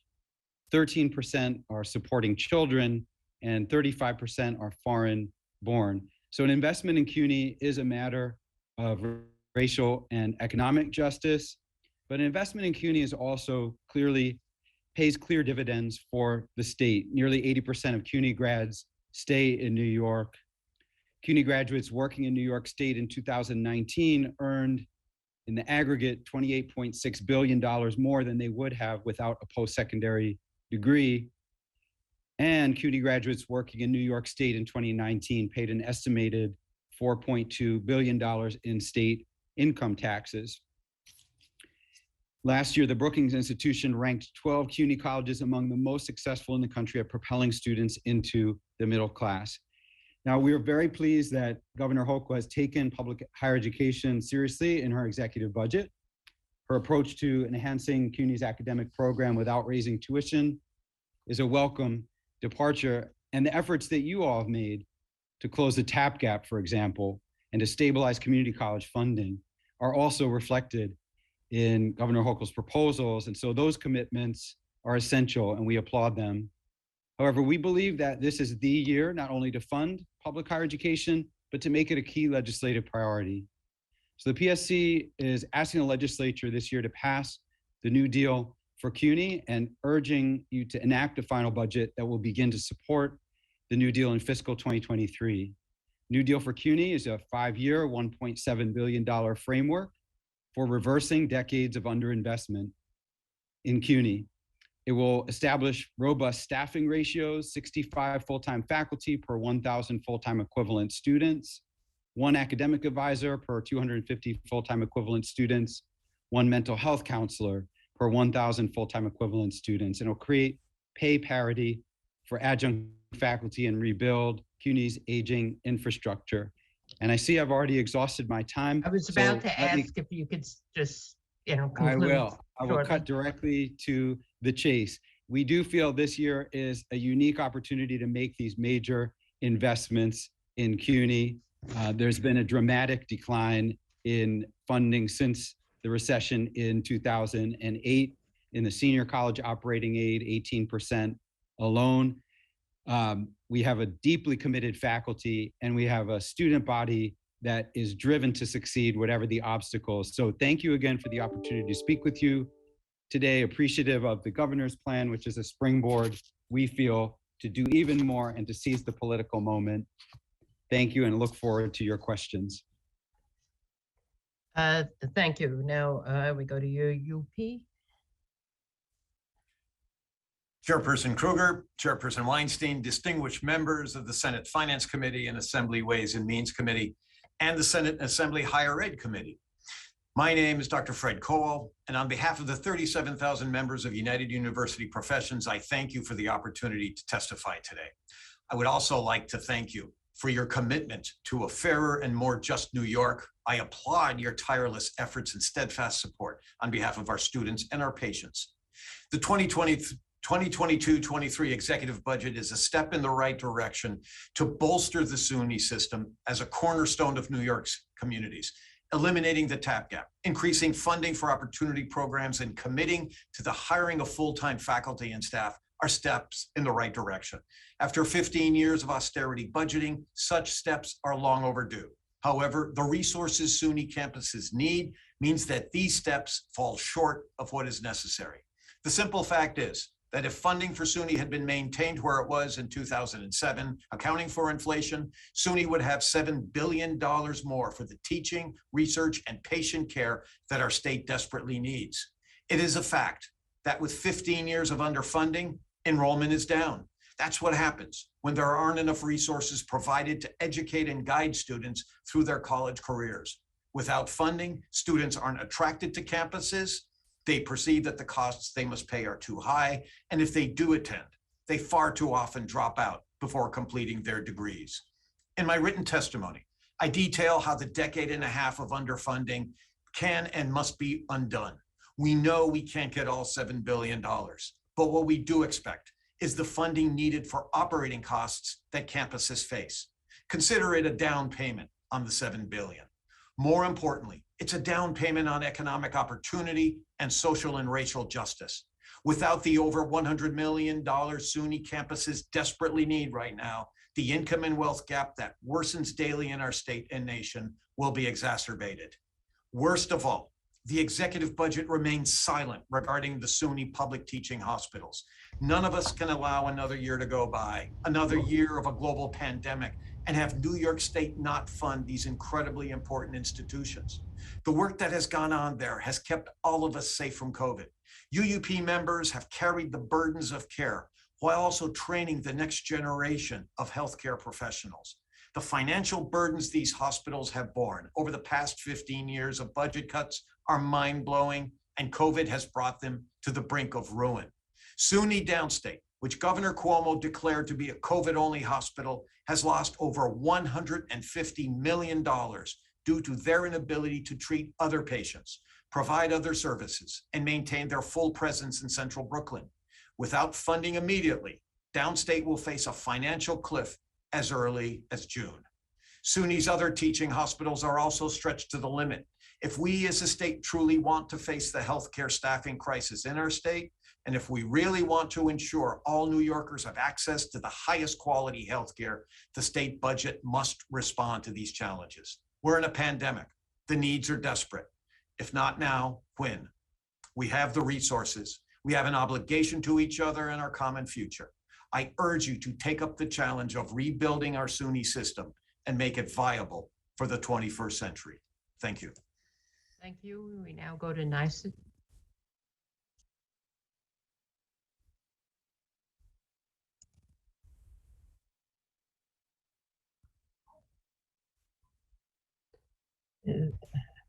There you go, Andrew.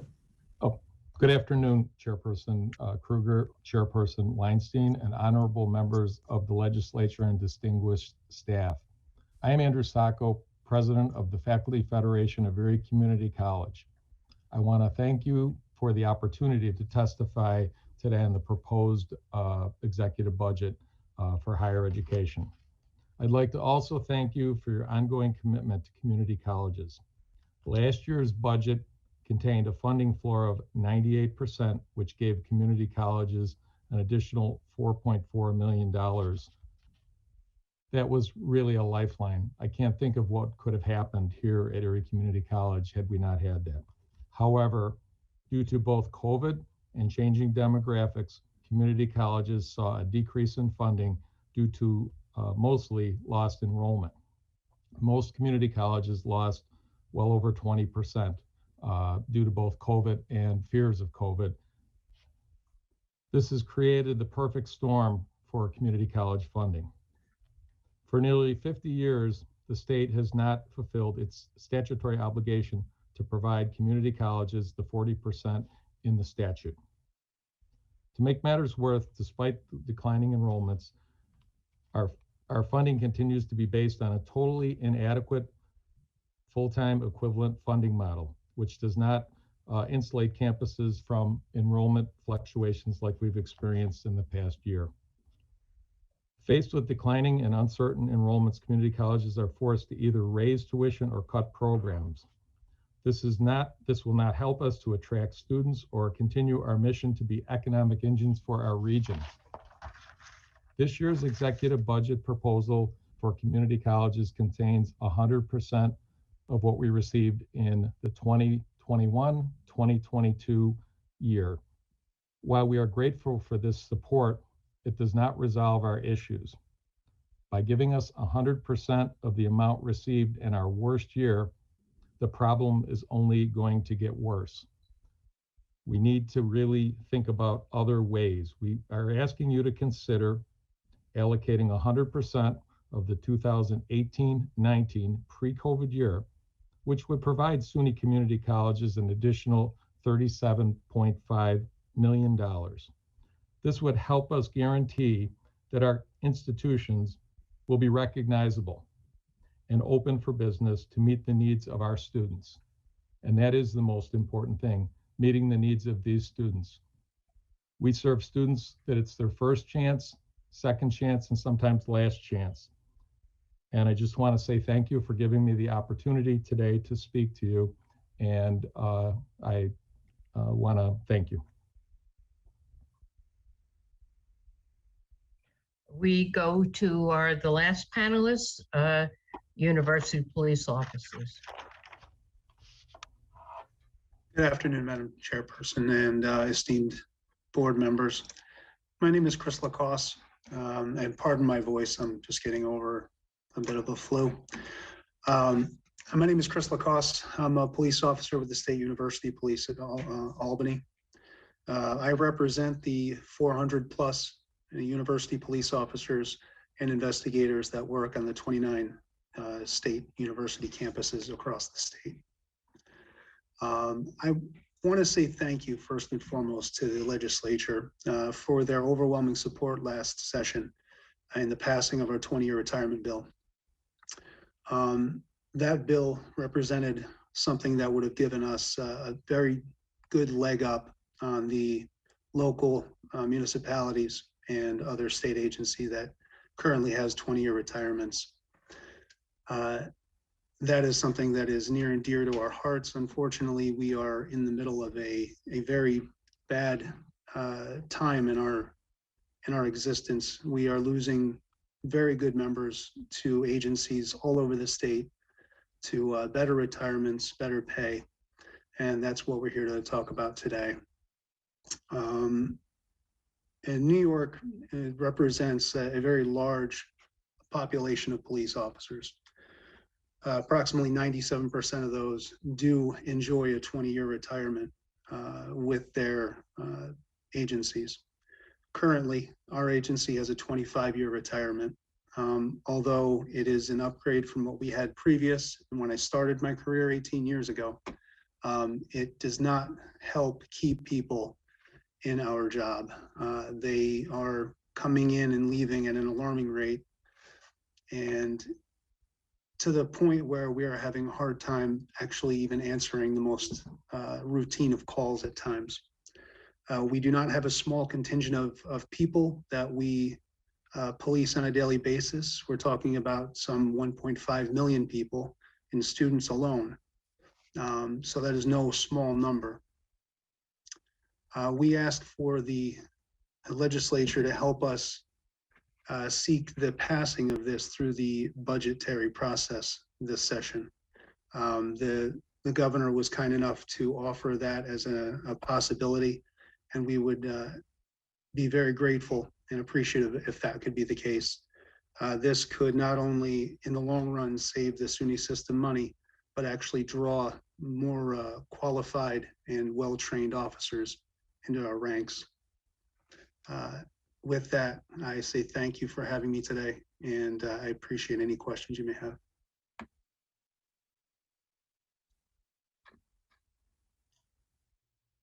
Okay. Let's see, Deborah Glick, why don't I call on you first as the chair of higher ed? Thank you very much. I will address to a few of the panelists individually as quickly as I can. Wait, I better explain to Helene, I jumped to you first. I'm sorry to interrupt. We'll restart the clock, but for the panels, it's only 3 minutes. Oh, that is correct. Right, so we have you. to just, I'm saying that out loud so our clock person timekeeper will hear, but they don't seem to be hearing me say that. So let me, there they we go. Okay, There we go. now Assemblywoman. All right. Okay, quickly, Jim, how many full-time faculty have been lost over the past decade? Do you have that number? If you don't right away, you can provide that to us. And if, in fact, you're looking for a 5-year plan, as I understand it, you want certain ratios. That's 1.5 billion additional each year of 5 years. Sorry, I want to make sure I understood the second part of your question. Thanks for the question, Chairperson Glick. So we have approximately just under 7,000 full-time faculty now in the CUNY system. And if we go back to, so we have a ratio now of approximately 35 full-time faculty for every 1,000 full-time equivalent students. Okay. So moving to the kind of ratio where we have 65, which is closer to the national norm, would Right. require that sort of a major investment. Could you repeat the second part of your question? In terms of your New Deal, you say it's a 5-year plan and it adds to the operating budget 1.5 billion in order to achieve these different ratios?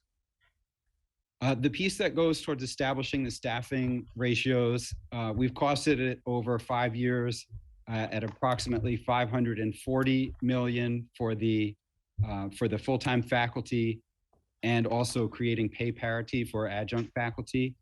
And on the mental health counselors and academic advisors side, we've costed that around 78, 79 million over the 5-year phase-in.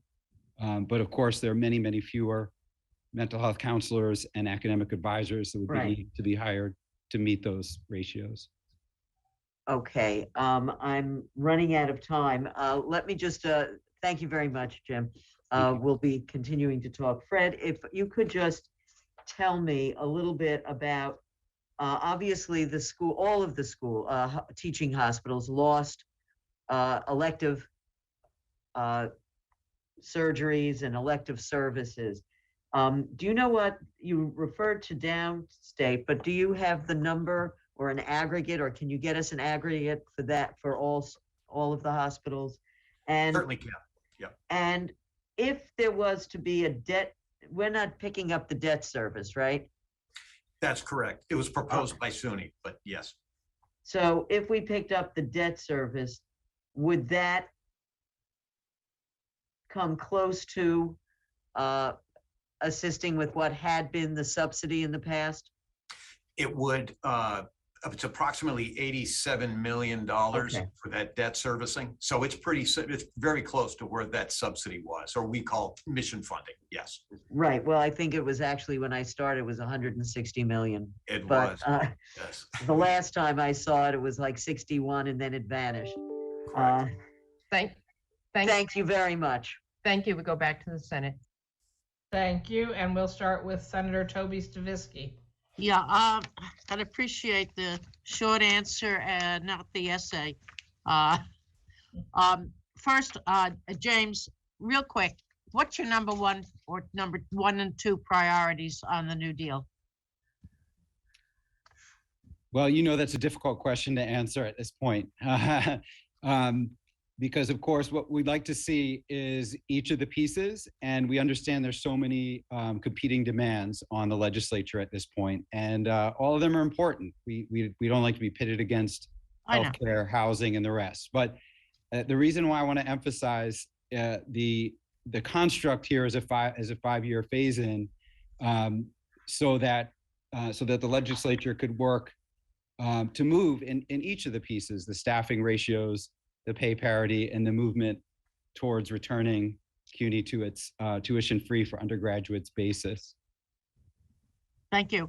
Dr. Fred, one question on aside from the debt service, which is paid for all the other agencies, you mentioned the mission funding that for the SUNY hospitals, and the hospitals we know have been neglected for quite a while.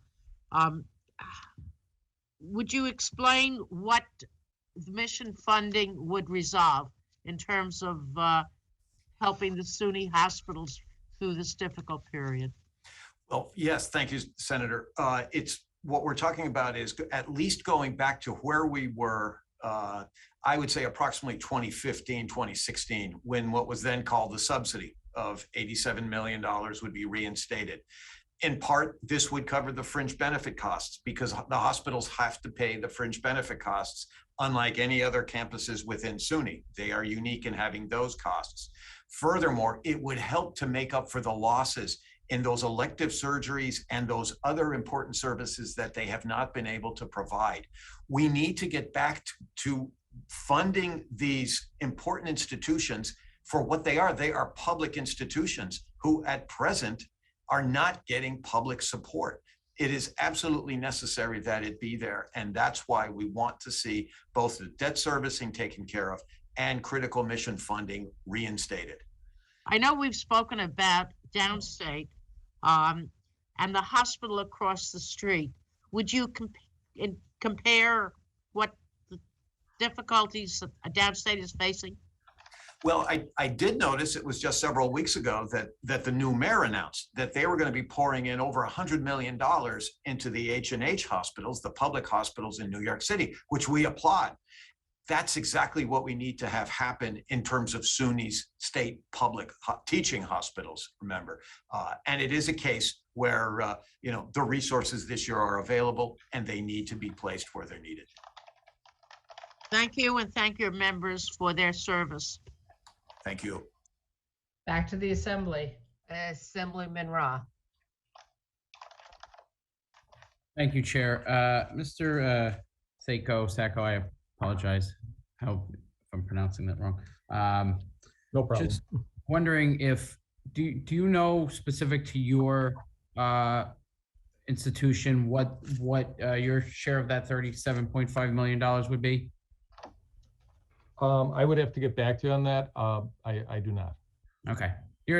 I'm down in Nassau County, and I think we're in the at least ballpark in terms of enrollment. So yeah, we're about the same somewhat of size. a similar number, but I think your point is very important, and I had the opportunity to raise it with the chancellor this morning that it's great to have 100%, but when you're basing it off of a really rough time in terms of enrollment, I think it's appropriate that we go back to pre-pandemic. So thank you for that point, and I would be interested if you could get that information.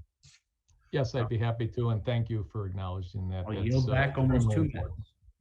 important. Thank you. Right, quick. Senator John Liu.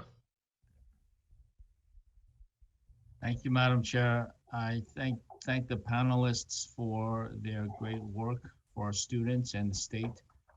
And congratulations to James Davis for, I guess, is this your first budget hearing or second? It's the first of this joint committee. Thank you, Senator.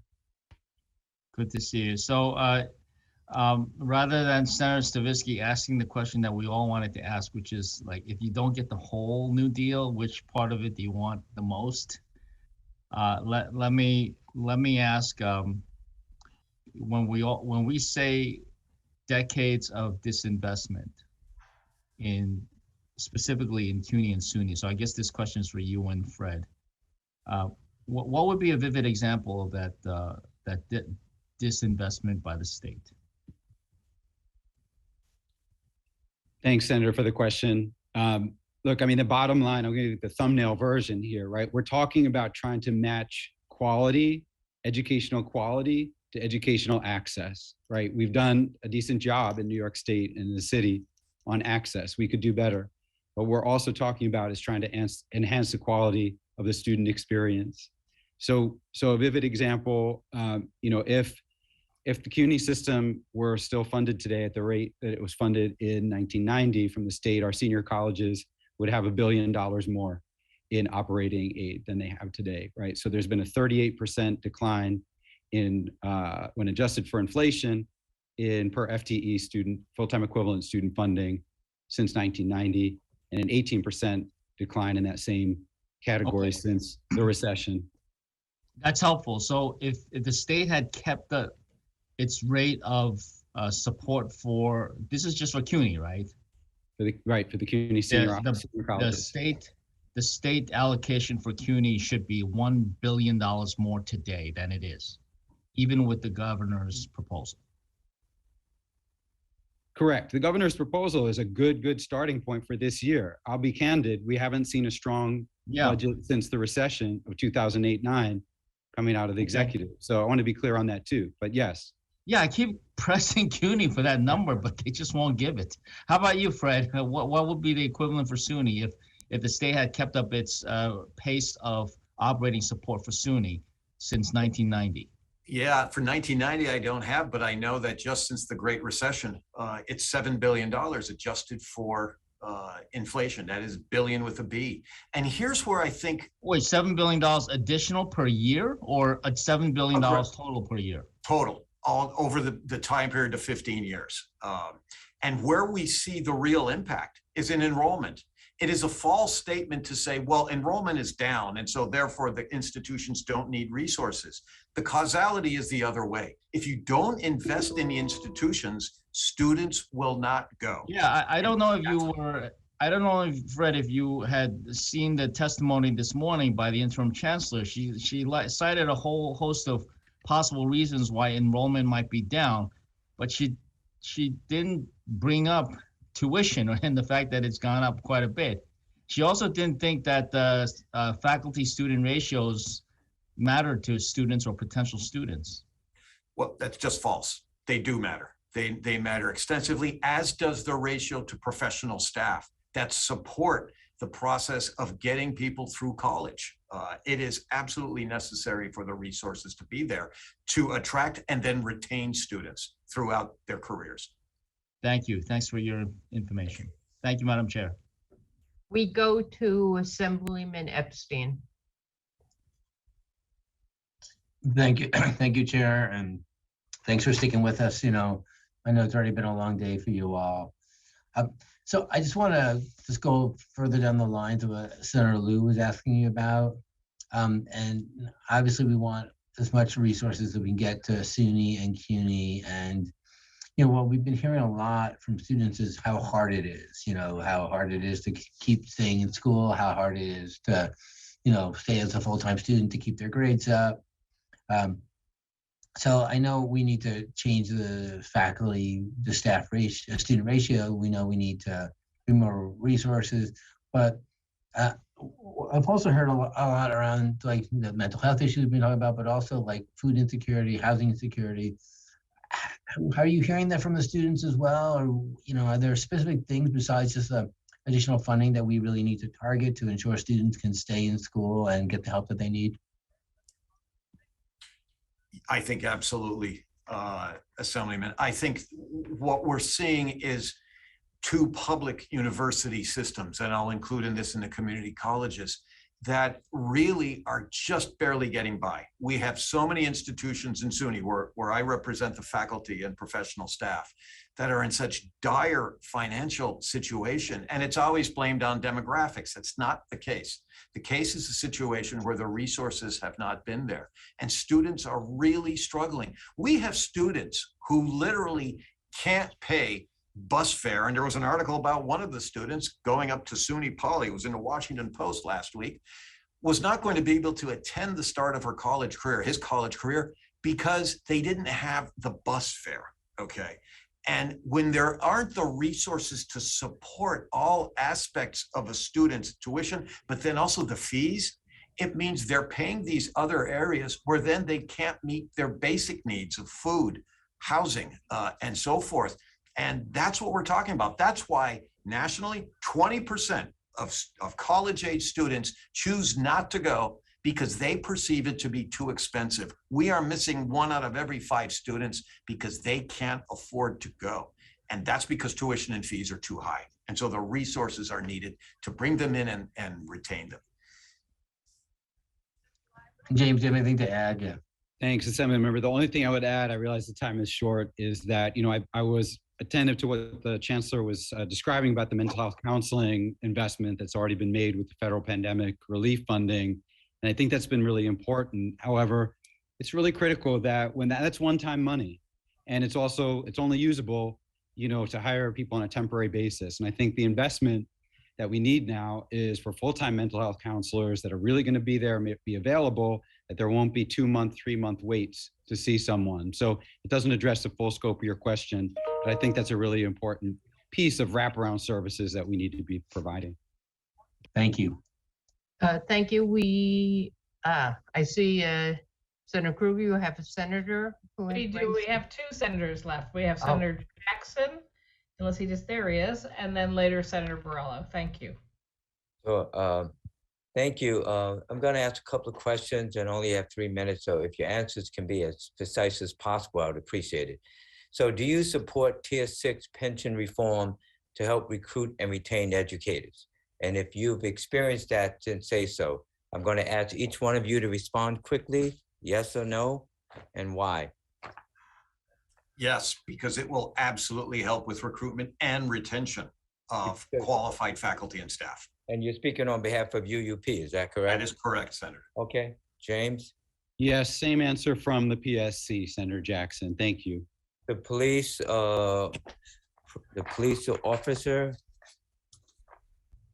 Okay, Christopher? Yes, Senator, I absolutely agree with that. Now, Christopher, I'll ask you a quick question. Why are people leaving? Is it because of the 25 years versus 20 years, or is it more than that? Quite honestly, Senator, it is not a young man's job. It is long hours. It is bad conditions at times. You know, there are unsavory people we have to deal with. It does age the body. We are statistically, we do not make it very far through retirement, unfortunately.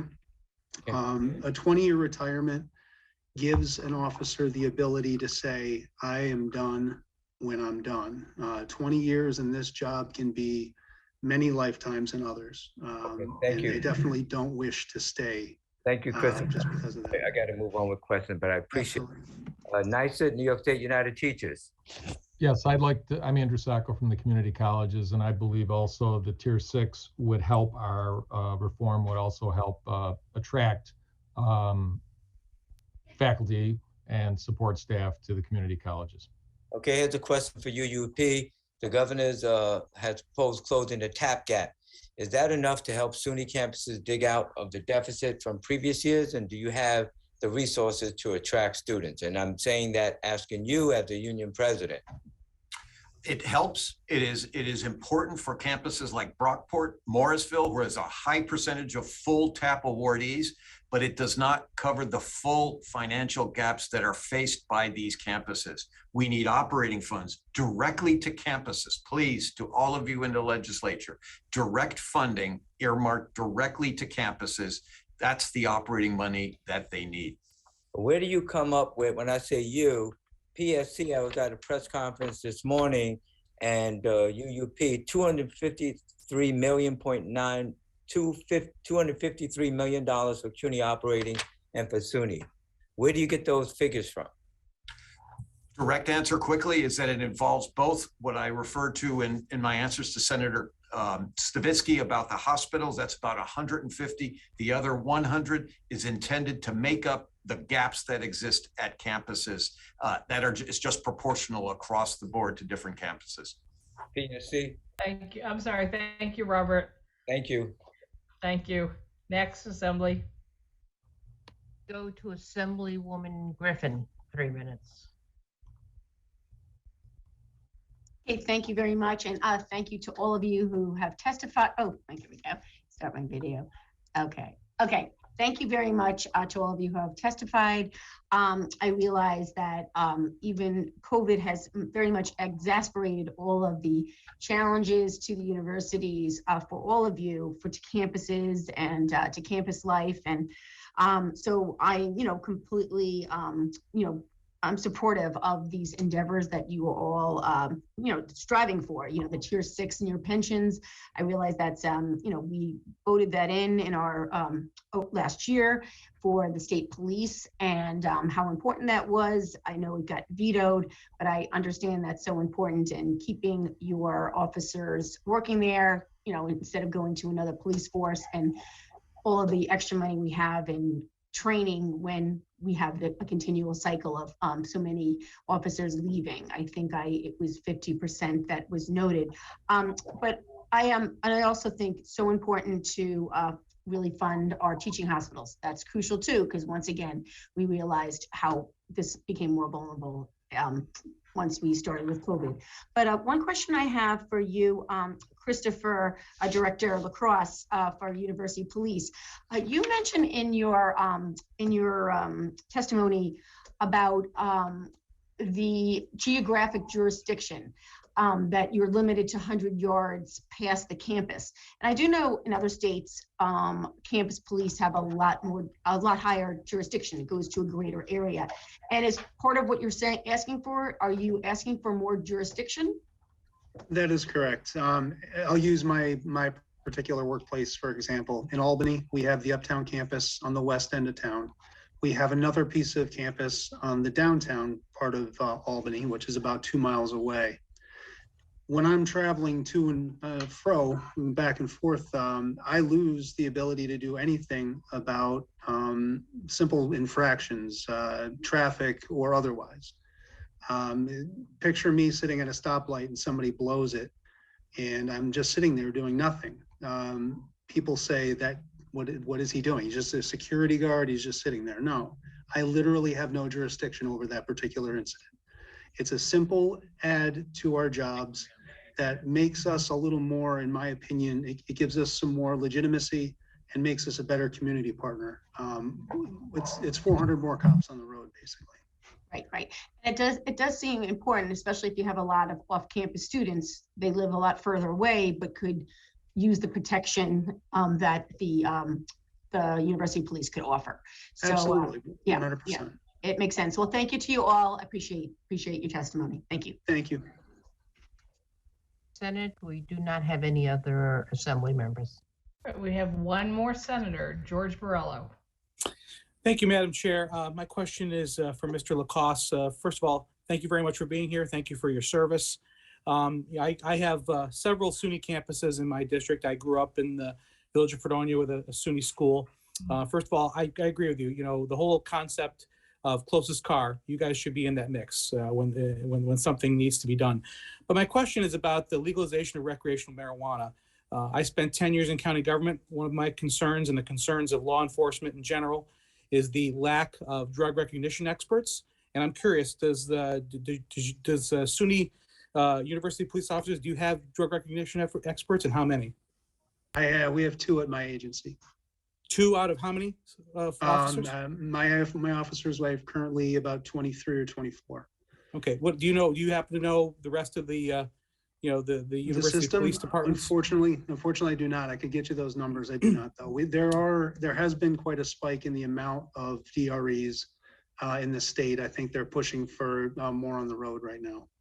Well, that's my concern. I know in Chautauqua County, which is where 3 of my campuses, 3 of the SUNY campuses are, they have 3 drug recognition experts throughout every police agency in the county. Only 3. So with that being said, I just want to speak to the fact that is there funding or to increase number? It's a very expensive training, as I'm sure you're aware. You've got to fly guys to Florida, and it's got to be renewed every year. What is the status, in your opinion, of your preparedness for the legalization of recreational marijuana on college campuses? Well, insofar as that goes, most of my officers do have ARIDE training. It's the prerequisite course for the DRE course. It's significantly shorter, obviously. It focuses on impairment as opposed to other factors. But I definitely think we could use the bolstering in that regards. We are seeing an uptick in DWAI drug charges when it comes to impaired operators. So it would definitely be something I would consider highly important. So it's highly important, and we really don't have any funding to increase drug recognition experts in university police departments at this point. Is that essentially? Not that I'm aware of. Not that I'm aware of, Senator. All right. Well, I just want to think we should be on record for that, because I do think it is an issue. I brought up this whole idea of DREs. Obviously, on college campuses, your job is to keep them safe. We especially rural campuses like where I am, where a lot of students are commuters, a lot of students have cars on campus, and it's a concern. Every single one of your officers, I assume, has a breathalyzer if they need one.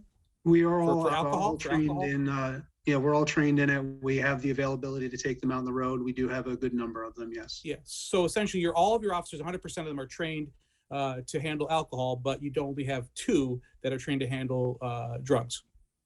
In the expanded form, correct. We all can take somebody in custody for the impairment. It's the observation after the fact. So yes, which is where the conviction comes from. Really, is from those DREs. If you want it to stick, you got to have the DRE. All right. Well, thank you very much.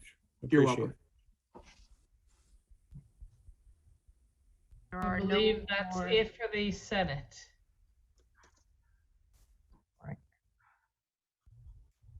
So we want to thank this panel for being here with us, and we are going to move on to panel B.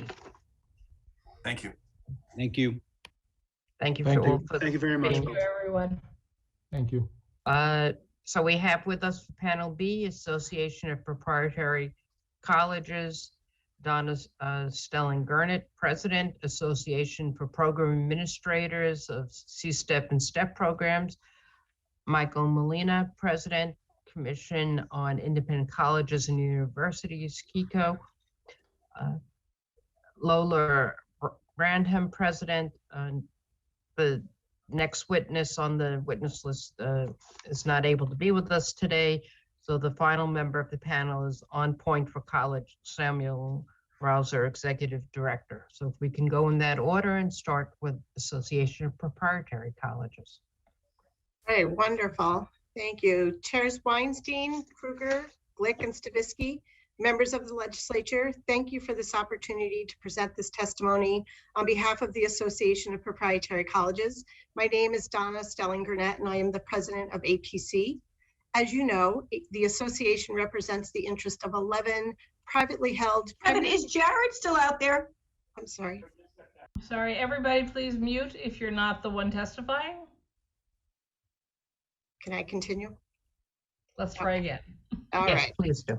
All right, I would like to begin my testimony by sincerely thanking all of you for your support throughout the year. You included us in public hearings and always made yourselves available to talk with us when needed, and I sincerely appreciate your efforts.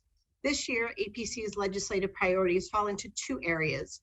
The first, continued support for the tuition assistance program, and the second, continued support for parity across all sectors of higher education. I'm going to focus my remarks today on our first request, continued support for the tuition assistance program. The governor's State of the State address and proposed budget made clear her commitment to higher education and her support for TAP and other opportunity programs. The commitment to maintaining financial aid is needed now more than ever, since those students benefiting from the assistance are also those that have been most impacted by COVID-19. Changes in the TAP program, like increasing the minimum TAP award or increasing the maximum income threshold, would have a significant impact on all students. We are also pleased to see the governor's proposal to expand access to part-time TAP by eliminating the 24 credit prior year eligibility requirement. It's my understanding that in 2006, part-time TAP was introduced for students attending CUNY schools, and then in 2007, it was expanded to include students attending SUNY and nonprofit colleges. But unfortunately, students attending proprietary colleges have been denied access to part-time TAP. The latest data shows that about 17% of students attending APC member colleges are attending part-time. However, the current reality is that as New York recovers from the pandemic, many students will find themselves needing to focus on family or work obligations and may only be able to attend college part-time. So I ask that the legislature ensure that these students also have equal access to the newly expanded program. Finally, I would be remiss if I didn't take this opportunity to mention the APC Student Leadership Council. Again, this year, APC members have nominated 2 or 3 students to serve on this council, and we've been working with this group over the past few months discussing how the legislative process works, both at the state and the federal level, as well as why it's so important to be engaged in this process. This group of students has amazing stories to tell, and they are truly engaged, and I would welcome the opportunity for you to meet with them directly. With that, I will end my remarks. I appreciate your time today, and I'm happy to answer any questions you may have. Thank you. Can we move on to Michael Molina? Hello, everyone. Let me first thank Senator Kruger, Assemblywoman Weinstein, and higher ed chairs Glick and Stavisky for convening this meeting. My name is Mike Molina. I'm the president of APACS, the Professional Association of C-STEP and STEP Directors in New York, and also the C-STEP and STEP Director at Fordham University. I'd like to start by thanking you all, first of all, for giving us a 20% increase in our funding last year. It was the first increase we had in over 5 years. I'm here today to ask for an additional 10% increase besides what the governor has proposed in her executive budget. So I'm here asking for a full 20% increase in funding for C-STEP and STEP and all of the opportunity programs. In addition to that, what we're asking for this year is that the bulk of these funds go to enable the programs to grow and develop and to be able to continue providing the services and resources that they've been providing for the last 3 years during the pandemic. What we've learned over the last 3 years is that, what we've been doing for the last 3 years is filling gaps, meeting our students where they are in terms of what their needs are, whether it's technology, Wi-Fi, counseling, tutoring, academic support, whatever it is, we're trying to meet them where they are, and the needs are many. Food insecurity has been a big issue, for example, for many students in both STEP and C-STEP, and I know it's been a similar issue for my colleagues in our sister opportunity programs. So we're asking that any increase this year go primarily to helping the programs grow and expand what we're doing already. We're doing a lot. I think there's no argument that the opportunity programs, C-STEP and STEP, and all of the opportunity programs in New York are the crown jewel of New York. They work. Why do they work? Because they provide support and they provide community. And those are the two things that help students to be successful, support services and community. So in addition to all of this, what we're also requesting this year, frankly, is budgetary language that assists the state education department in ensuring that your legislative intent is carried out in any funds that you provide for 2023. I mentioned at the outset that you gave us a 20% increase last year. Well, current C-STEP programs didn't see any of that. We would like for that to not be repeated. And finally, two of the programs that we would like to ask for additional funding for are the opportunity to work with C-STEP graduate and post-bac students whom we're not able to work with now. We feel like we're losing track of a large number of students who graduate as undergraduates, but then take a year, 2 or 3 to get experience before they apply to graduate and professional schools. We want to continue to work with those students after they've left as undergrads when they decide to apply to grad school and professional schools. And finally, we have a Summer of Science program that we conduct with Brookhaven National Laboratory for STEP students, for 8th and 9th graders, that has been tremendously successful and that we would like to offer to all of our STEP programs and students throughout the state. Thank you very much. Thank you. And can we move on to Kiko? Good afternoon, Chairs Kruger and Weinstein and members of the Senate Finance and Assembly Ways and Means Committees. My name is Lola Brabham, and it's my privilege to serve as the president of the Commission on Independent Colleges and Universities. I appreciate the opportunity to appear before you today to comment on the 2023 executive budget. The independent sector of higher education in New York educates 40% of the state's 1.2 million students, including approximately 250,000 New Yorkers. CICU member colleges graduate 58% of New York's future teachers, 67% of future nurses and healthcare workers, and 67% of STEM graduates. 2/3 of students at CICU member colleges are from families that earn less than $125,000 annually. Nearly 60,000 independent sector students receive TAP. COVID cost New York's private colleges nearly $4 billion as of June 2021. Federal relief aid covered less than 22% of those losses. This is the year to make historic investments in higher education. The executive has proposed long-delayed investments for SUNY and CUNY, and she's been very clear that the state is on very solid financial ground with no budget gaps projected through 2027.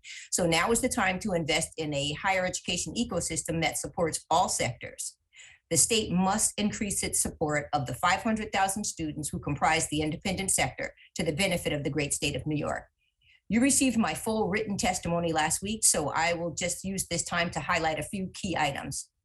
We applaud the executive's proposal to reopen TAP funding to incarcerated individuals and expand the program to part-time TAP. However, we also urge the legislature to increase the income eligibility limit for TAP from $80,000 to $110,000 to expand the program to an additional 24,000 New York families. The income limit for TAP eligibility hasn't been raised since 2000, and the result is that every year fewer students are eligible for the program. Bundy Aid is invested into student aid programs that help more students complete their degrees. It's been dramatically underfunded for decades. Currently, it's only funded at about 18% of statutory levels. We're grateful that the executive included level funding of $35 million, but we're appealing to the legislature to increase Bundy Aid to $60 million.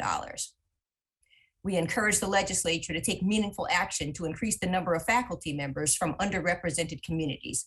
CICU proposes establishing the Charles L. Reason Fellowship Program to support undergraduate students with financial need who have demonstrated strong academic potential to succeed in doctoral studies and who are interested in pursuing a career in academia. The program is modeled on nationally successful programs and would provide financial support, academic advising, mentorship, and research opportunities to our students. We're grateful that the executive included a 10% increase for all of the opportunity programs, including HEOP, STEP, C-STEP, and the Liberty Partnership programs. But to preserve the life-changing programs, the legislature should increase funding by 20%. We were very happy to see that the executive budget proposed $30 million for a new round of the HECAP program. Because of the 3-to-1 match requirement, the state will see more than $120 million in total investment as a result. Additionally, CICU proposes that the state establish a $100 million green HECAP program focused on carbon reduction and sustainability. This would spur green investment in communities across New York and help the state achieve its goals as outlined in the Climate Leadership and Community Protection Act. Centers for Advanced Technology and Centers of Excellence have proven track records of incubating technology and creating jobs and opportunities across the state.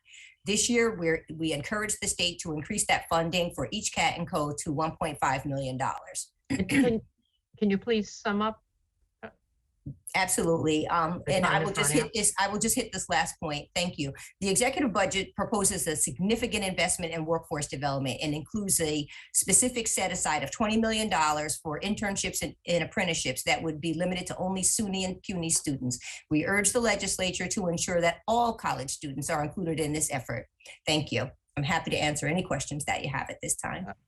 Thank you. And we go to On Point for College.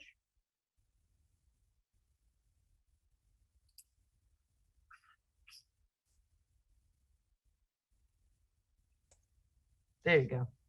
Thank you, Chairperson Kruger, Weinstein, Glick, and Stavisky for this opportunity to talk with you about transforming lives and communities in the face of the pandemic by investing $500,000 in New York's future workforce. We know that education is an effective pathway out of poverty. 90% of students who earn a bachelor's degree are lifted out of poverty, according to a Pew Charitable Trust study. On Point for College is a three-legged support system for students to access college or post-secondary opportunity, succeed in college or that post-secondary opportunity, and position themselves for a career. You've gotten my written testimony, so I'd just like to share quickly 3 stories on those areas that we work in. Access, we had a student that graduated from high school and had done really well, gotten 2 scholarships, $1,500 and $150, went to the bank to cash that check because he needed that money to pay the rest of his bill. He got there and he didn't have proper ID. They told him if he had a birth certificate to go along with it, they'd help him out. So he called his mom up, went to the county building to get the birth certificate. They said, sure, just need $30. Kid was dejected, came to us to say, I can't go because I don't have the $30. Of course, we wrote him a check for $30 so he could get that birth certificate and cash his check. That's our access part. Success, we had a student that was a D1 athlete, also had gotten the Gates Scholarship, full ride to the University of Buffalo, but had no transportation to get from Syracuse there.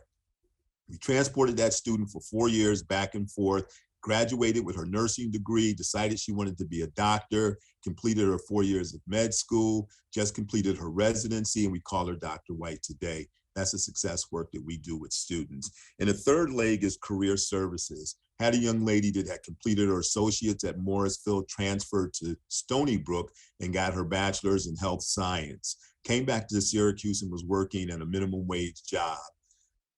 When we talked to her about why she was there, she brought in her resume, and we saw that on her resume, she never indicated that she was a Gates Scholar.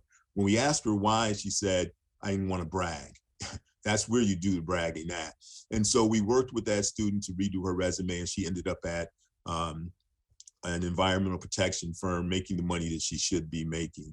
So we realized that our students need that support. They need that help to get to where they want to be. So while they're going to college and being successful and doing all those successful things, there's still an additional support system that they need. And that's what On Point for College practices, that support system. We believe that by providing the $500,000 in state funding for On Point programs, we'll impact thousands of students' lives. There's an article in the Washington Post on January 30th, 2022 that talked about the work that we do with one of our students from our Utica office. If you have an opportunity to read it, we believe that if everybody keeps it on point, we can get there. Thank you.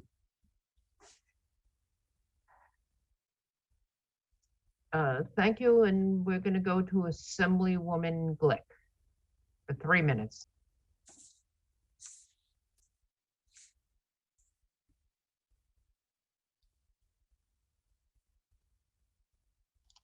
Thank you. It's a race to beat the clock here. Michael, STEP, C-STEP, great programs. Do you have an idea of how many students move through in each year? Well, there are about a little bit over 18,000 students in the programs each year. So we know how many there are in the programs each year. And I would gather that between the C-STEP, when students graduate, I can't give you an exact number. I could probably check and get back to you with those numbers. Yeah, that's great. We do know who graduates, yes. That's great. So I think it's what you're indicating is that it is crucial to get the budgetary language in that allows the current programs to expand. Right now, if there's more money, it only goes to start new programs. Well, you'll have to ask the New York State Education Department about that. But yes, and what the problem is that they use solely an enrollment-based funding formula that takes into account nothing else. It doesn't take into account what actual costs are. This formula is obsolete, it's outdated, it's been in use for over 10 years. So it hasn't changed. So it doesn't really fund you for where you are and for what you're actually paying for different, for personnel, for services and so forth. So that's the problem we have. And in addition to that, the state ed put into their RFP a provision which they chose to interpret a certain way, which on the C-STEP side was why they decided to fund only new programs last year in the middle of a funding cycle, as opposed to supporting both the current programs and funding new programs. Thank you. Lola, if you had to, you have quite an array of things that you would like to see in the budget. Are there like the top 3? Yeah, actually there are. I think that what's important is an expansion of TAP. We are asking the legislature to, move forward to increase the income threshold so that we can capture another 24,000 New York students that would be eligible for the program. And we think that that's very important. Secondly, we would like to see an increase in Bundy aid. Currently, the program is funded at $35 million. We were happy to see that in the budget, but we're asking for an increase to $60 million so that we can better support student needs. Bundy aid is the only program that we have, the only unrestricted source of funding that we have. that we can use to provide direct student aid and I'm provide out other of time, so number 3. wraparound services that students need to graduate. So that's very important. So number 3? I think number 3, the other thing that we're looking at is, we were happy to see that there was $30 million in the budget for HECAP. We'd like to see a $100 million round of green HECAP, which would really, well position the schools to be able to undertake projects that help them reduce the carbon footprint and also, do things like electrify their fleet of vehicles and things that help the state meet its climate goals. So is that 30 plus 100, or is the 30 included in 100? That would be 30 plus 100, and the 100 I see. would be for Okay, green thank you. projects. Thank you. Thanks a lot. Thank you. Senate, do you have any questioners? I do. Senator Stavisky. Yes, thank you. Thank you. Thank you, Senator Krueger. Donna, real quick, how have the proprietary colleges weathered the pandemic, and what happened to your enrollment?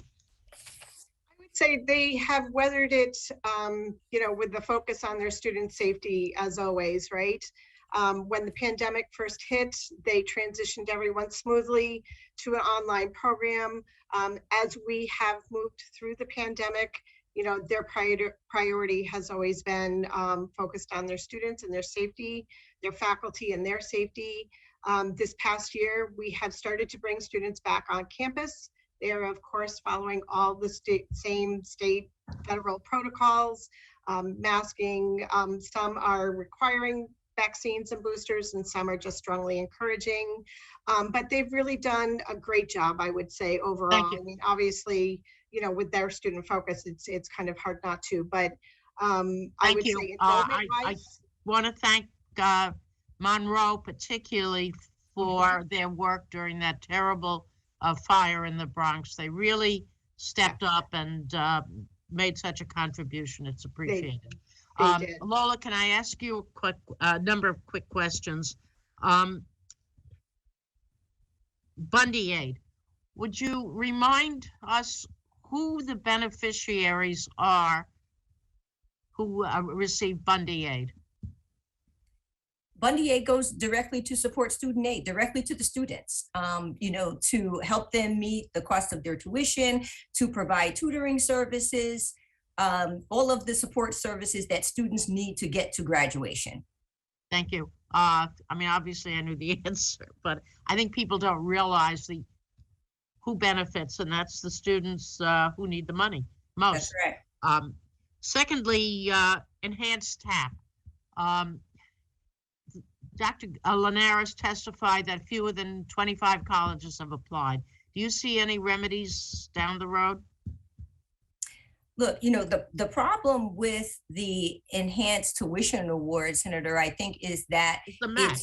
It's the match, but it's also that it's poorly timed. It's my understanding that awards don't come out until the fall after students have already made their decisions about where they're going to go to college. So that's not part of the that's not part of what they get to incorporate when they're thinking about where they're going to go and how much money they're going to have.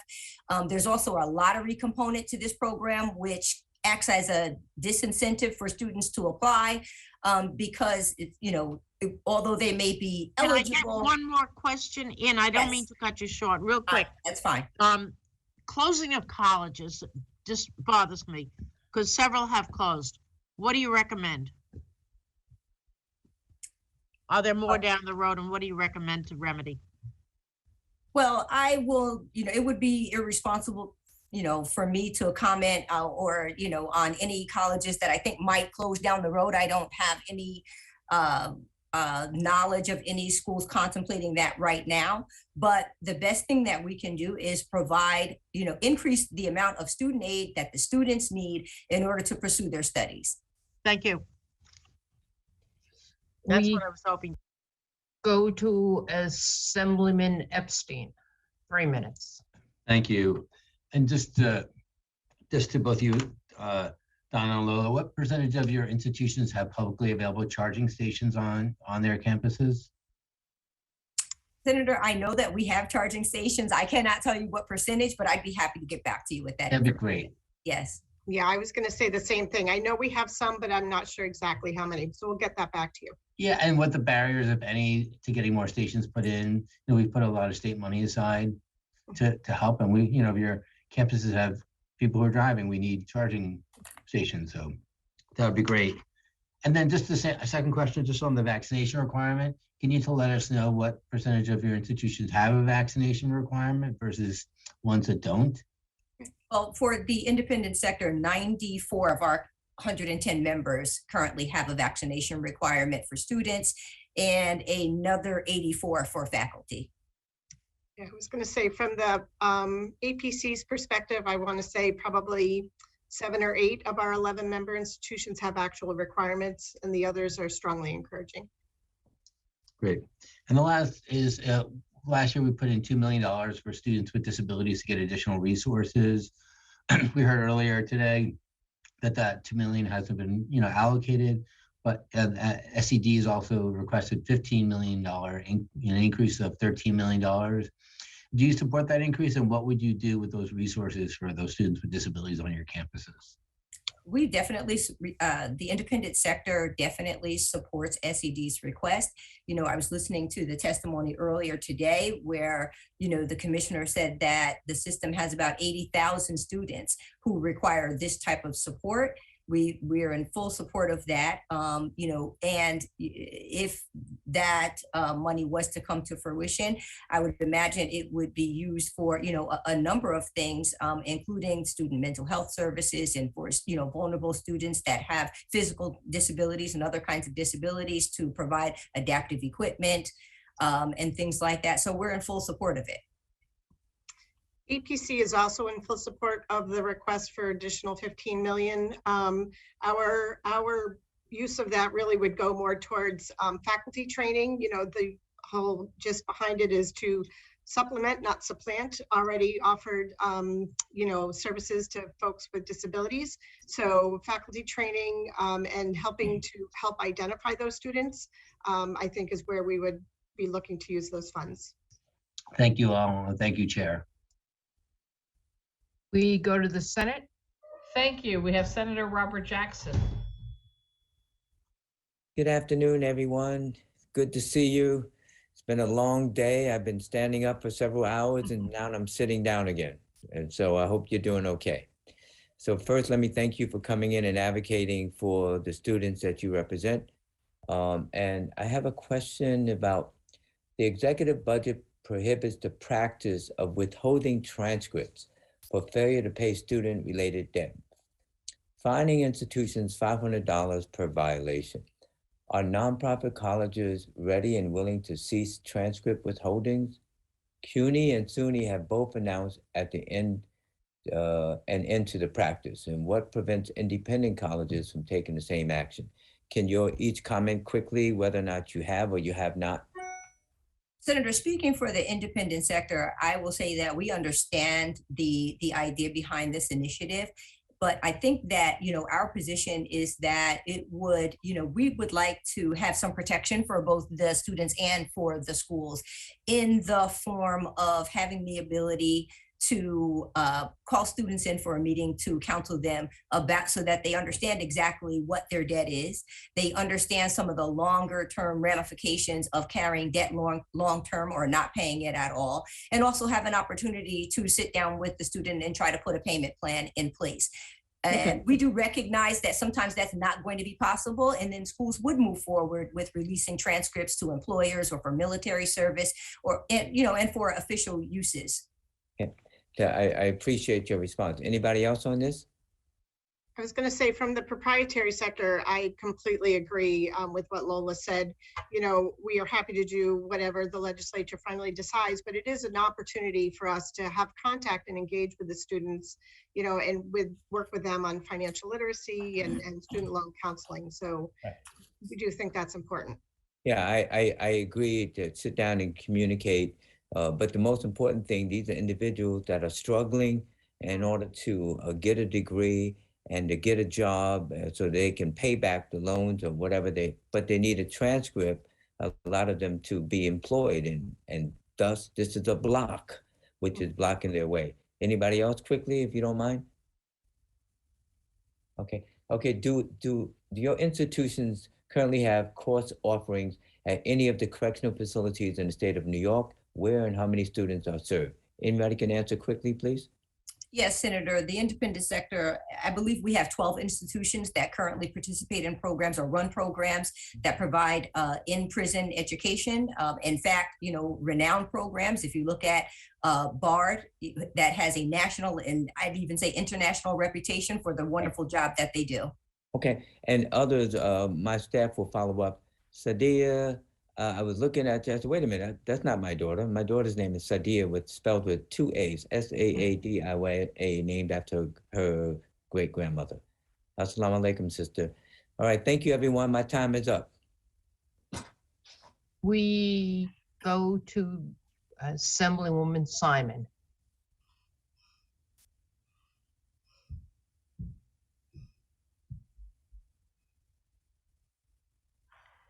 We're not hearing you, Joanne.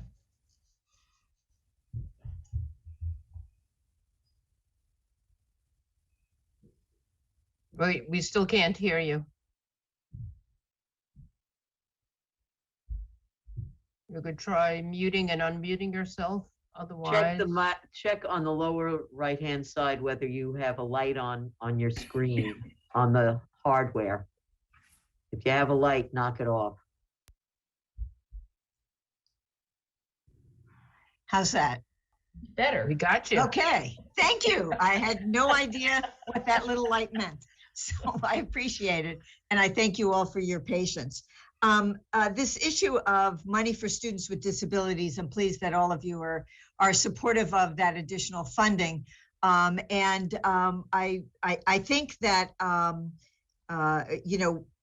the testimony from the APC that Ms. Granette, that what you would do with it, the issue about identifying students with disabilities and making that accessible to them is a huge dollar figure.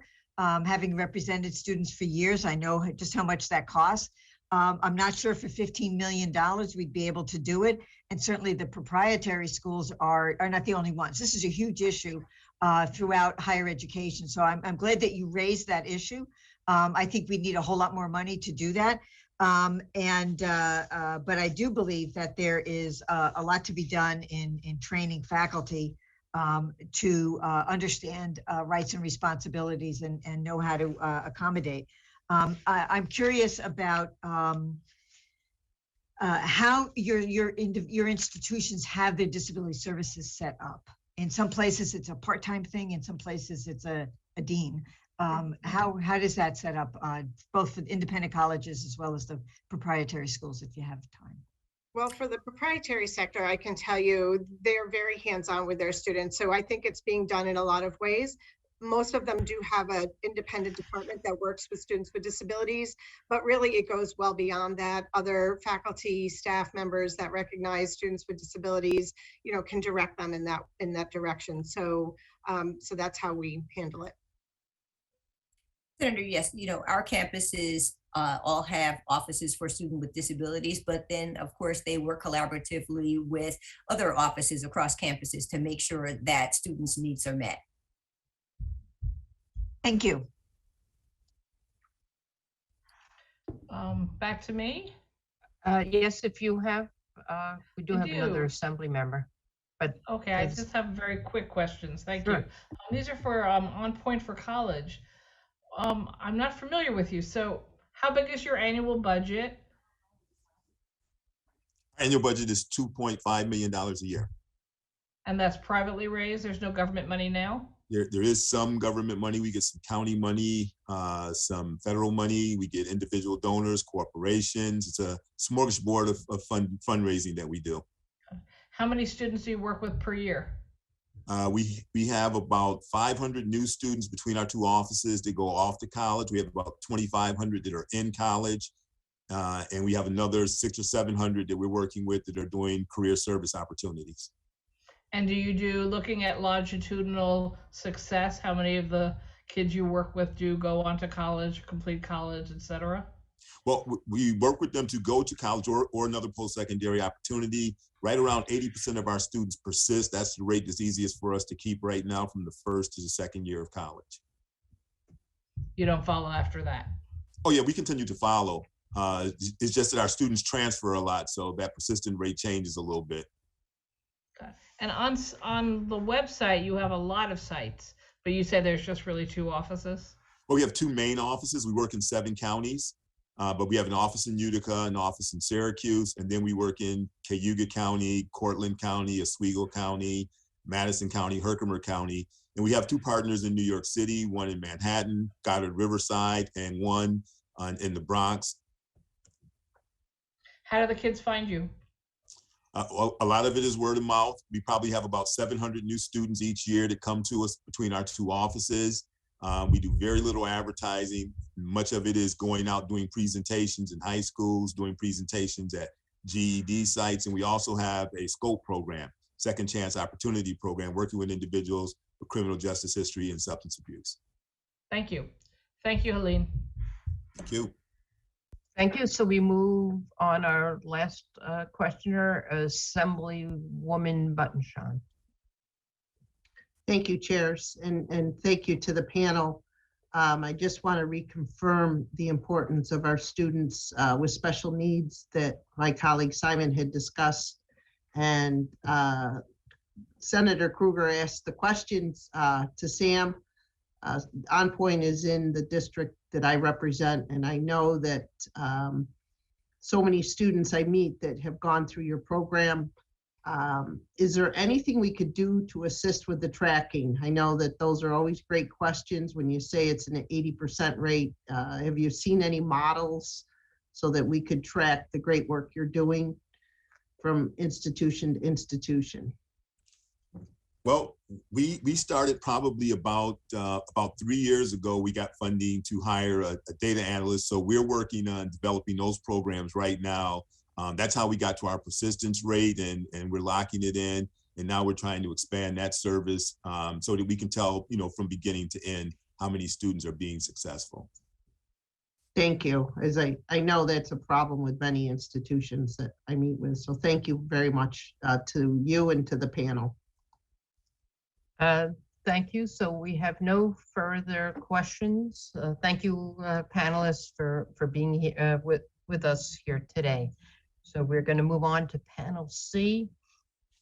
Thank you, Assemblywoman. New York Public Interest Research Group, NYPIRG, Sadia Hoke, Chairperson of the Board, Student Borrower Protection Center, Winston Berkman Breen, Policy Council Deputy Advocacy Director, New Yorkers for Responsible Lending, Carolina Rodriguez, Co-Chair Student Loan Work Group, Legal Assistance of Western New York, Anna Anderson, Supervising Attorney, SUNY Student Assembly, Bradley Hershenson, President, Hispanic Federation, Taide Abreu, Policy Analyst, and the last member of the panel from the President of United Students Government at SUNY Buffalo State College, James Speaker. And if we could start with NYPIRG. And just to remind the panelists, I'm sorry, before you go, just to remind the panelists, it's 3 minutes each.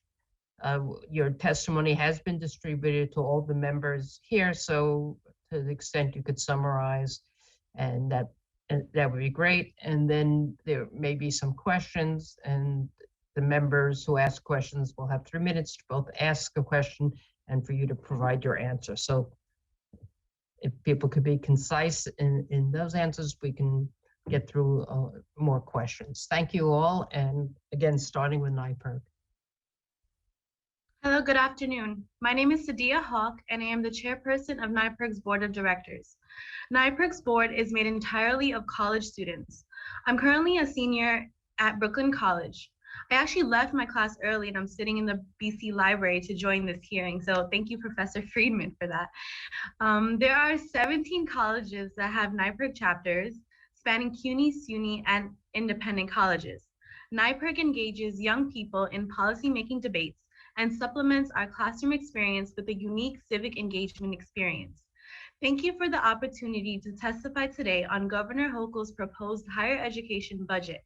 There's a lot to like in it. Its continued freeze on public college tuition, its elimination of the so-called TAP gap, its expansion of the TAP to incarcerated individuals and more part-time students, and its increased support for childcare and opportunity programs. We encourage the legislature to support these important plans.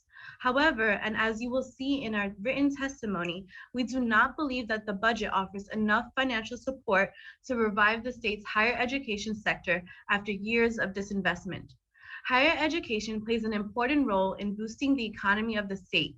Institutions of higher education are often regional economic engines. State investments in higher education generate economic activity such as hiring staff, spending in the community, higher incomes, and tax dollars. Yet for years, the state has underfunded higher education to earmark other flashier economic strategies, some that have succeeded and some that have failed miserably. Investments in higher education always pay back far more, but state investments have stagnated, and at the same time, student enrollments have suffered. In our testimony, we estimate what it would take to give all sectors of higher education the boost it needs. We use staggering enrollments to measure that need. As you know, as enrollments dwindle, revenues to colleges drop off. Since colleges have fixed assets, the only way to offset those losses are through reduced services, workforce reductions, or tapping into reserves. While the governor's budget provides some relief, we think a lot more is needed. Our testimony estimated that CUNY and SUNY needs hundreds of millions of dollars in aid beyond what the governor has proposed, and we urge restoration of the Bundy aid to its 1990 levels. The state has the money now. Now is the time to act and act boldly. We understand that enrollment declines can be the result of other factors as well, changing demographics and weakening economies. However, Governor Hochul's budget is simply too limited to provide the resources necessary to turn around higher education and help lift the state's economy. We urge a state rescue package that not only stabilizes higher education, but provides the resources to have them expand and flourish. Additional recommendations for this rescue package are included in our written testimony. Thank you. Thank you. And thank you for following the time restriction. We move on to Student Borrower Protection Center. Great. Can you hear me? Great. Yes. All right. Well, good afternoon, Chairpersons Kruger, Weinstein, Stavisky, and Glick, and members of the committees. Thank you for the opportunity to provide testimony in this joint hearing and for all the work that you're doing for New Yorkers. My name is Winston Berkman-Breen. I'm the Policy Counsel for the Student Borrower Protection Center, a national nonprofit policy organization committed to ending the student debt crisis. Prior to joining the SBPC, I was the student loan ombudsperson for the state of New York and a legal services attorney representing low-income New Yorkers struggling with student loan debt and debt collection cases. I'm here today to testify about two critical opportunities for the legislature to support New Yorkers. The first is to complete the work that is already underway to end transcript withholding at all institutions in the state. The second relates to common sense consumer protections for students and their families with private student loans. There is pending legislation that, if passed, would make huge improvements in both these areas. Both are important factors in what it means for us to set our students and graduates up for success, especially our low-income students, and especially now when education and employment are critical to weathering the pandemic. Since my written testimony goes into greater detail, I'll be brief on both points and would be happy to answer any questions. First, transcript withholding. Especially when students have essentially transcript withholding, when students have account balances at their schools, virtually all schools will withhold a student's transcript until the account is settled. This has an unintended but very harmful effect of putting students in a catch-22 situation. They can't get their transcript until they pay their debts, but they can't afford the payment until they finish their degree and get a job, which often requires the very documents being withheld. We know this disproportionately affects low-income students. This is a national issue and we're seeing national action. California and Washington have already ended this practice. In December, the US Secretary of Education, Cardona, called on schools to stop withholding transcripts. Just last month, Governor Hochul ended withholding at SUNY and CUNY and has proposed legislation in her budget to cover all schools in the state. Several other states have introduced similar bills, including Maine, New Jersey, Maryland, Virginia, and Colorado. S5924A in the Senate and A6938B in the Assembly would prohibit transcript withholding in New York. It is not a debt cancellation bill. Schools can continue to communicate with students and to collect on these accounts. We heard from schools earlier tonight how important that is. Nothing in the bill would prevent them from doing that. The bill would merely stop the use of this one tool because of its unintended but harmful effects. Again, if we want our students to succeed, we have to let them succeed. For private student loans, these loans both lack the protections found with federal student loans and have a track record of abuse, misrepresenting cosigner release provisions, accelerating the entire loan amount even when payments are current, and filing lawsuits and obtaining judgments for loans that creditors cannot prove they own. Last year, the Student Borrower Protection Center and partners on tonight's hearing issued a report on these creditors' collection activities in New York State courts specifically. The findings show a disproportionate number of filings and harmful practices in majority minority communities. I've included a copy of my testimony. Here too, there's a bill S5136, A6226 that would address these issues specifically in a very tailored way. So I'll end now because my time is out, but I do encourage the committee to pass both of these, which overnight would pave the way for students, particularly low-income students, to move on and to succeed in New York. Thank you. Thank you. And now New Yorkers for Responsible Lending. Thank you so much. Thank you so much for the opportunity to testify today. Good afternoon. I know it has been a long day. My name is Carolina Rodriguez, and I am the co-chair of the Student Loans Work Group for New Yorkers for Responsible Lending, commonly referred to as NYRL. NYRL is a statewide coalition of more than 160 member organizations across New York State that promotes economic justice. In our Student Loan Work Group, we have attorneys with 20 plus years of experience and advocates with firsthand experience about the challenges New Yorkers face when trying to obtain a higher education. As a result, and as my fellow advocate just mentioned, NYRL also supports the ban of transcript withholding across all higher education institutions. Higher education institutions have the ability to communicate throughout the entire process from the time a bill is generated and even prior to that when they're generating financial aid packages to discuss these very sensitive situations. From our experience, NYRL's experience, it is students who certainly cannot pay that are being harmed by this practice. In addition, we also support consumer protections for private student loan borrowers. In New York State, about 12% of graduating college students end up with an average of $40,000 in private student loans. That is on top of federal student loans. As you can imagine, there are entire family members risking their own financial security in order to provide a pathway to a higher education and better opportunities. One more point here, we also, as NYRL, support the funding of $3.5 million for the Education Debt Consumer Assistance Program, a program run by the Community Service Society, and I should disclose that I am the director of that program. NYRL has been supporting this initiative prior to being in effect in 2019, and that is because it is providing student loan borrowers the resources and information they need in order to manage their higher education debt. The rest of my testimony is going to focus on a key NYRL policy priority, which is the passage of the Consumer and Small Business Protection Act, which you might not have heard a lot about, but you will in the coming weeks. This bill will reform our general business law and not only ban deceptive business practices, but also unfair and abusive practices. 39 other states in the US have already done so. They have this law in effect, which is why is it important in our higher education student lending system? Well, I can tell you, and as some of you have already pointed out, there are predatory lenders who are literally issuing loans to some subprime borrowers. In other words, these are lenders that are targeting communities of color as first-generation college students and offering them student loans with the most egregious terms and conditions, knowing very well that they're unlikely to complete their degree, that even if they complete the degree, it's not going to be worth it. We also have a long track record of student loan servicers who have truly wronged borrowers by cheating them of the information and resources needed to actually pay down their student loan debt. Most recently, attorney generals from across the US have had to sue these servicers. In New York, I will wrap it up. Again, if we are able to pass this law, we will be able to equip borrowers to fight back and get the relief they need without having to rely on attorney generals to advocate on their behalf. Thank you so much for your time. Thank you. Legal Assistance of Western New York. Hi, yes, can you hear me? Great, thank you. I'll be the first one to say good evening because it's officially dark outside my window. For those of you who don't know me, my name is Anna Anderson and I'm the supervising attorney of the consumer unit at Legal Assistance of Western New York.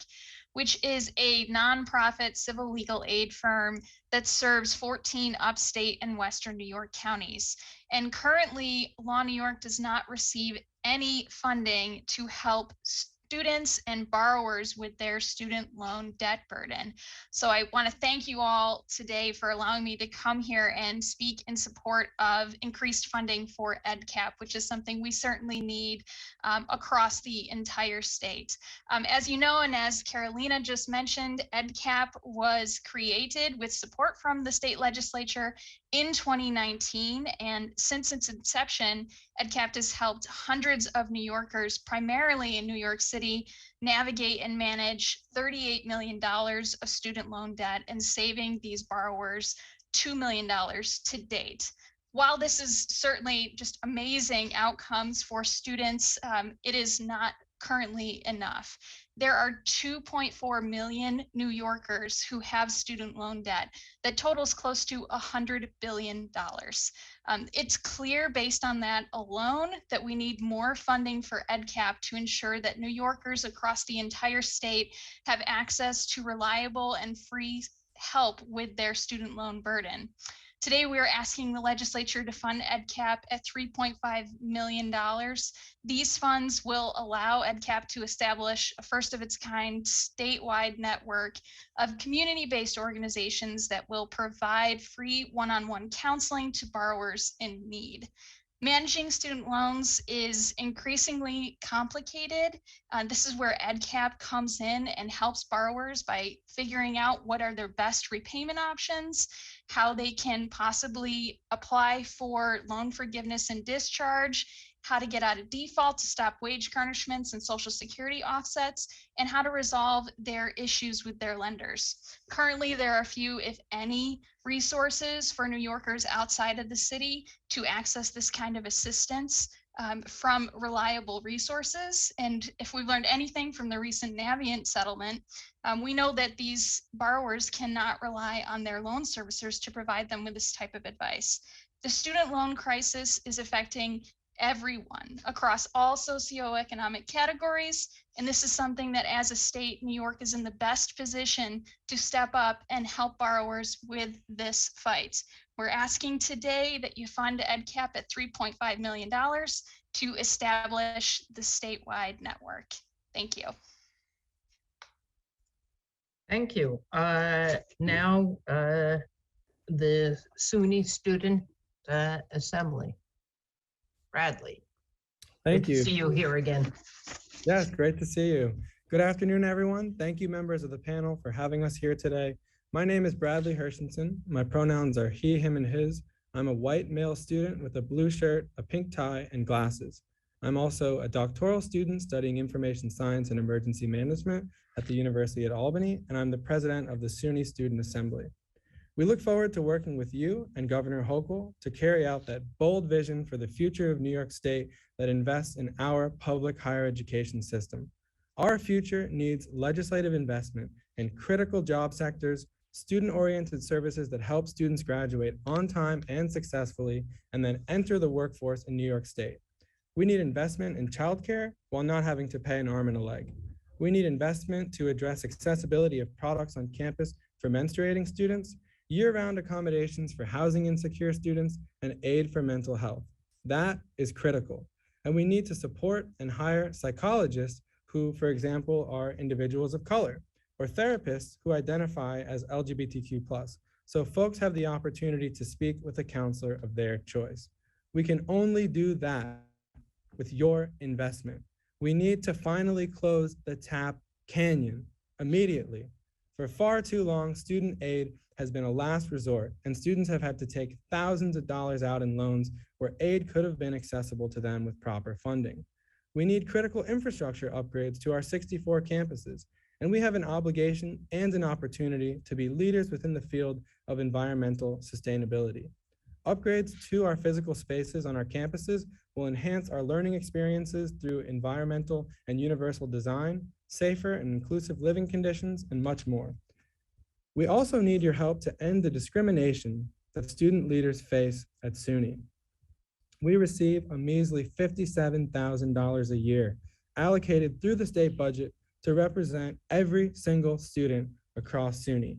S5436 and its assembly counterpart, A7054, would establish a student activity fee of just $1. The only fee we will ever advocate for will help pay student leaders a proper wage, increase our diversity of students within our activities, and allow for more involvement of students within our activities. The current system does not work. And if we just had funding sourced from student activity fees, like our counterparts at CUNY, we could address this issue and more. Lastly, I want to touch on the skyrocketing cost of tuition. In fact, tuition where cost is above the stratosphere. We are still in a pandemic. We have bills to pay, families to take care of, textbook, housing, transportation, food. These are the real costs associated with pursuing a degree.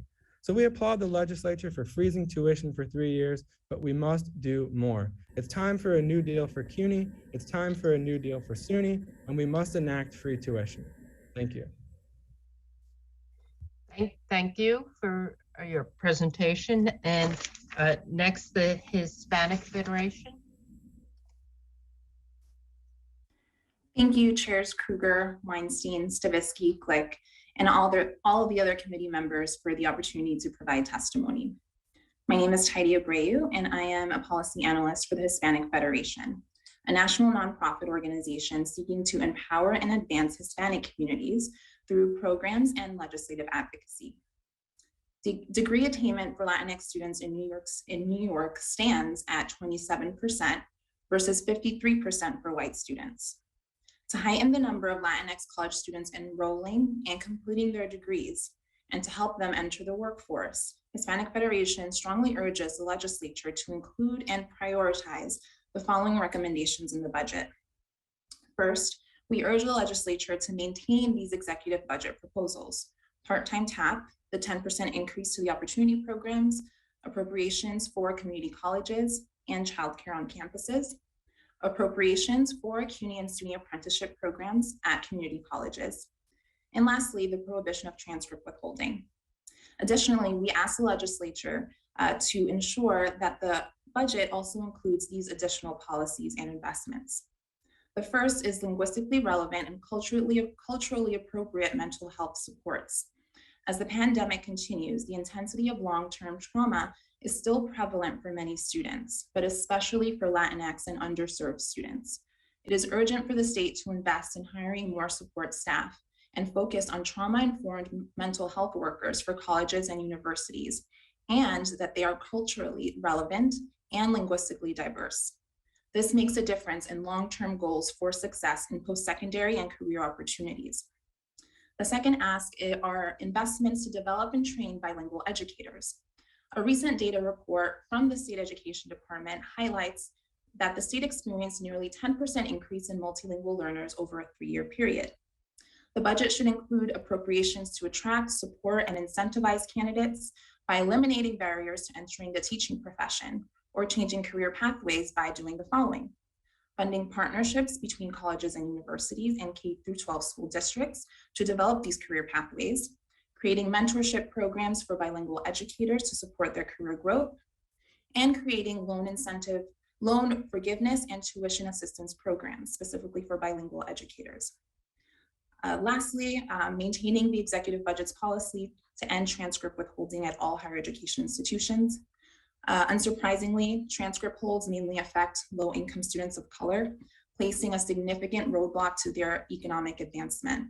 We call on the legislature to ensure private institutions follow in CUNY and SUNY's footsteps to cancel transcript withholding, which leaves students with debt and no degree. I thank you for your time and reemphasize the imperative of these investments. Thank you. Thank you. And now, student government at SUNY Buffalo. Hello, yes. Can everyone hear me okay? Yes, thank you.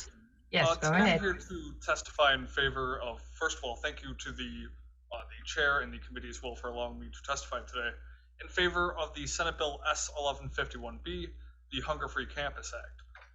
As some of you know, I am the president of the United Students Government here at Buffalo State College, and I'm really proud to represent a diverse group of students in terms of race, ethnicity, and socioeconomic background.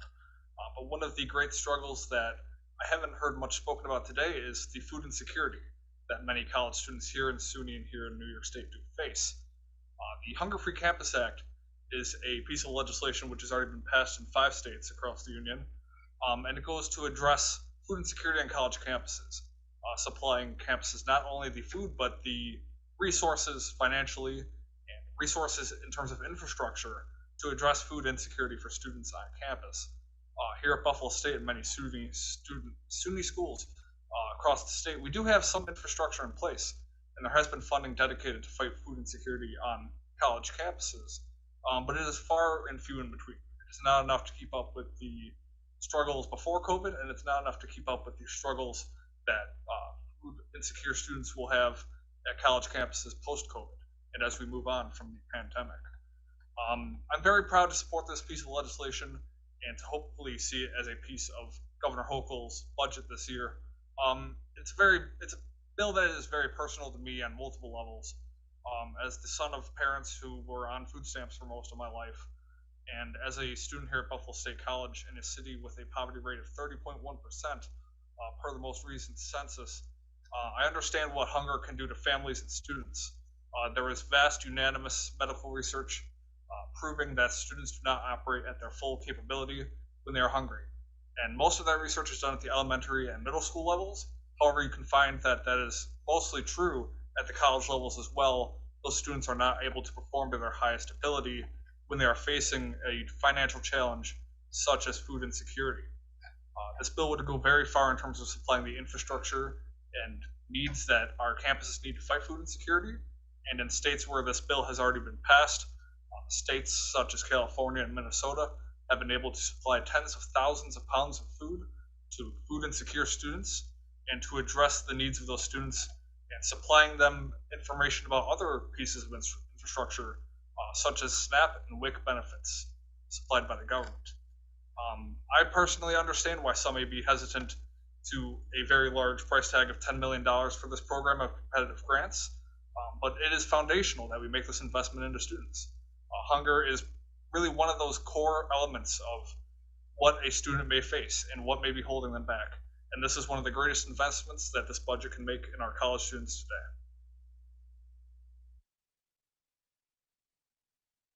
Thank you. Thank you all. Assemblywoman Glick, did you raise your hand? Yeah, I just wanted to thank Sure. each and every one of our speakers for raising different issues. You know, you can't really have a substantive conversation over issues you've raised in, 6 people, 3 minutes. It's, late in the day, I'm not enough of a speed talker. It's like speed dating. So I look forward to having more conversations in the future about, and my office stands ready to talk with you and meet with you on issues of concern. I certainly think that the private loan issue, the predatory loans, are a very big issue. And while we thought we had done something about that some years ago, I think they managed to get around it. So we definitely will be following up with you, Winston, on that issue in particular. And I thank you all. And of course, Carolina, EdCap's great. We know it works. And so thank you all for being here tonight. We're going to send it back to the Senate. Toby Stavisky, do you have anything to share?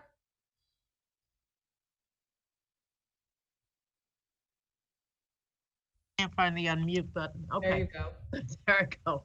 I too want to thank all of the people who spoke today, and I too am concerned about the student debt. And that to me is the best argument for the public higher education system. But we recognize that there are other avenues that students can pursue. And I too will be happy to discuss any of these issues in the days ahead before we come to the April 1st budget deadline. Thank you. In 30 Thank seconds. you. Back to the assembly. Lean, do you have anyone else? Yes, we do. We have Assemblywoman Griffin. Okay, thank you. I just want to thank all the panelists for your advocacy and your passionate testimony today and for all your work. Being that we don't have much time, I'm just going to ask Bradley some questions about the SUNY Student Assembly. I know I have had visits from the Student Assembly many times, and I think what you're asking for is very reasonable, $1 for the funding. I think that's a very reasonable request. And I just wondered what other ways do you get your funding, and how are the people like yourself and others on the the high level, are you compensated in any way for your trips around the state or for the time that you are working on all of these many things for the SUNY Student Assembly? Well, thank you very much, Assemblywoman. First, I want to say it's great to see some SUNY alumni and SUNY grads on the line, so thank you very much. Our funding comes from the state, so as the Student Assembly, we represent students across the entire system, and our budget is a line item in the state budget. That allotment comes from the SUNY budget request, and unfortunately, the current system does not work. Our students have stipends that range from, let's say, $50 a month to a few $100s a month. And even in the short time that we've been elected, for example, myself and my other officers, my vice president, our treasurer and secretary have been working since June 1st, and we haven't received a single paycheck. We haven't even received any money in our bank accounts to be able to pay the bills that we need, transportation, food, housing. The current system does not work.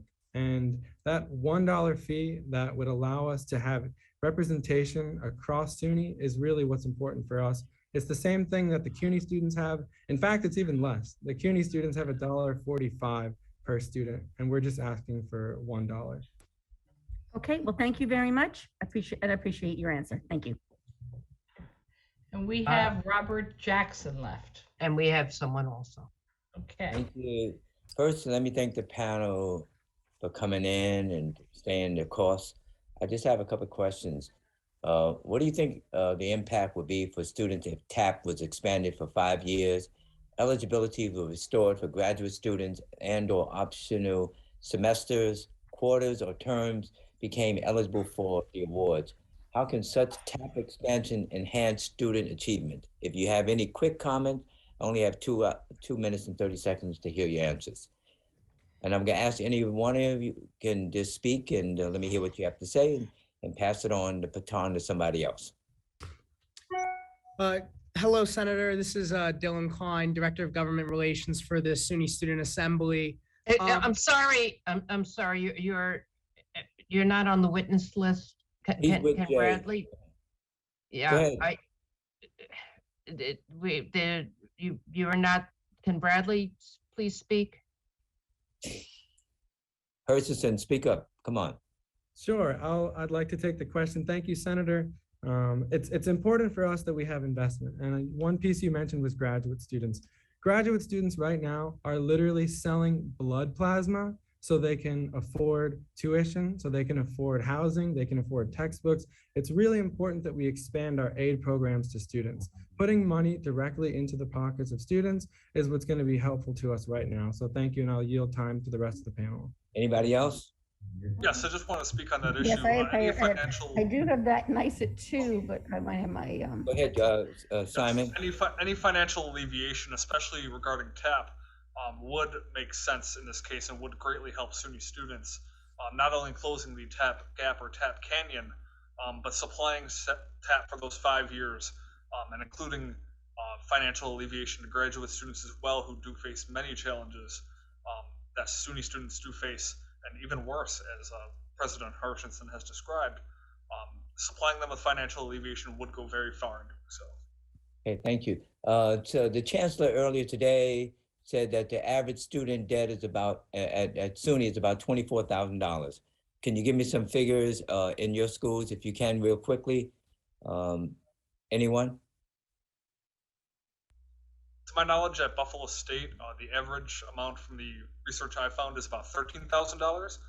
But again, regardless of if it's 13 or 20 or more, the financial damage that this does long-term to a student in terms of financial independence, the ability to build a credit score, among other financial needs in terms of personal investment and saving for retirement and building a family.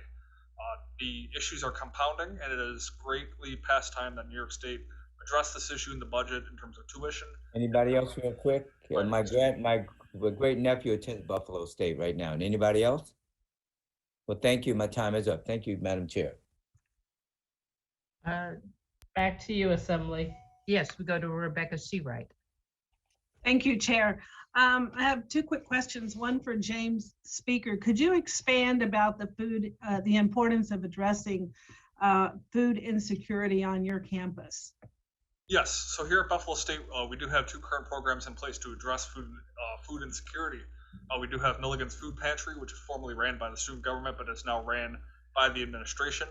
And we also do have a program set up with our dining establishments where students who are in need do contact the college, and they are placed on a list where leftover food or food which is not sold for the day is sent to them, and or they are told, hey, come and pick up these leftovers, we'll feed you, I'll give you drinks, whatever you need that's left over. But a bill such as S1151B, the Campus Act, it would go really far in terms of building a further investment in terms of the infrastructure here on campus. On top of the food pantry, on top of the dining program we already have, Buffalo State would have resources to go into education about WIC, SNAP, other programs that students can join to become educated about how to gain access to government support. But also Buffalo State would be supplied with financial resources to give these students food, even in times when we do not have food to give them. We would have further resources to place an investment into the food that we can supply them. But also this is a holistic issue in that this will greatly impact the student's ability to be in the classroom as well. Obviously, as I've mentioned in my testimony, there is a plethora of research out showing that students do not operate at their full capability when they are hungry or facing food insecurity, among other financial challenges that many on the panel here discussed today.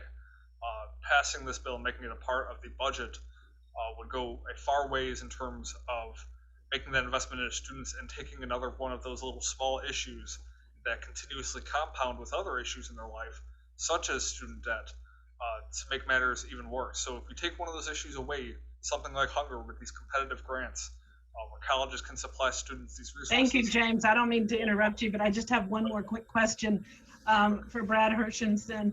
When you look at the University of Texas system, the California system, and CUNY, other public university systems that are near the size of SUNY, why is it so important that you get this dollar funded for your student association like these other public universities have?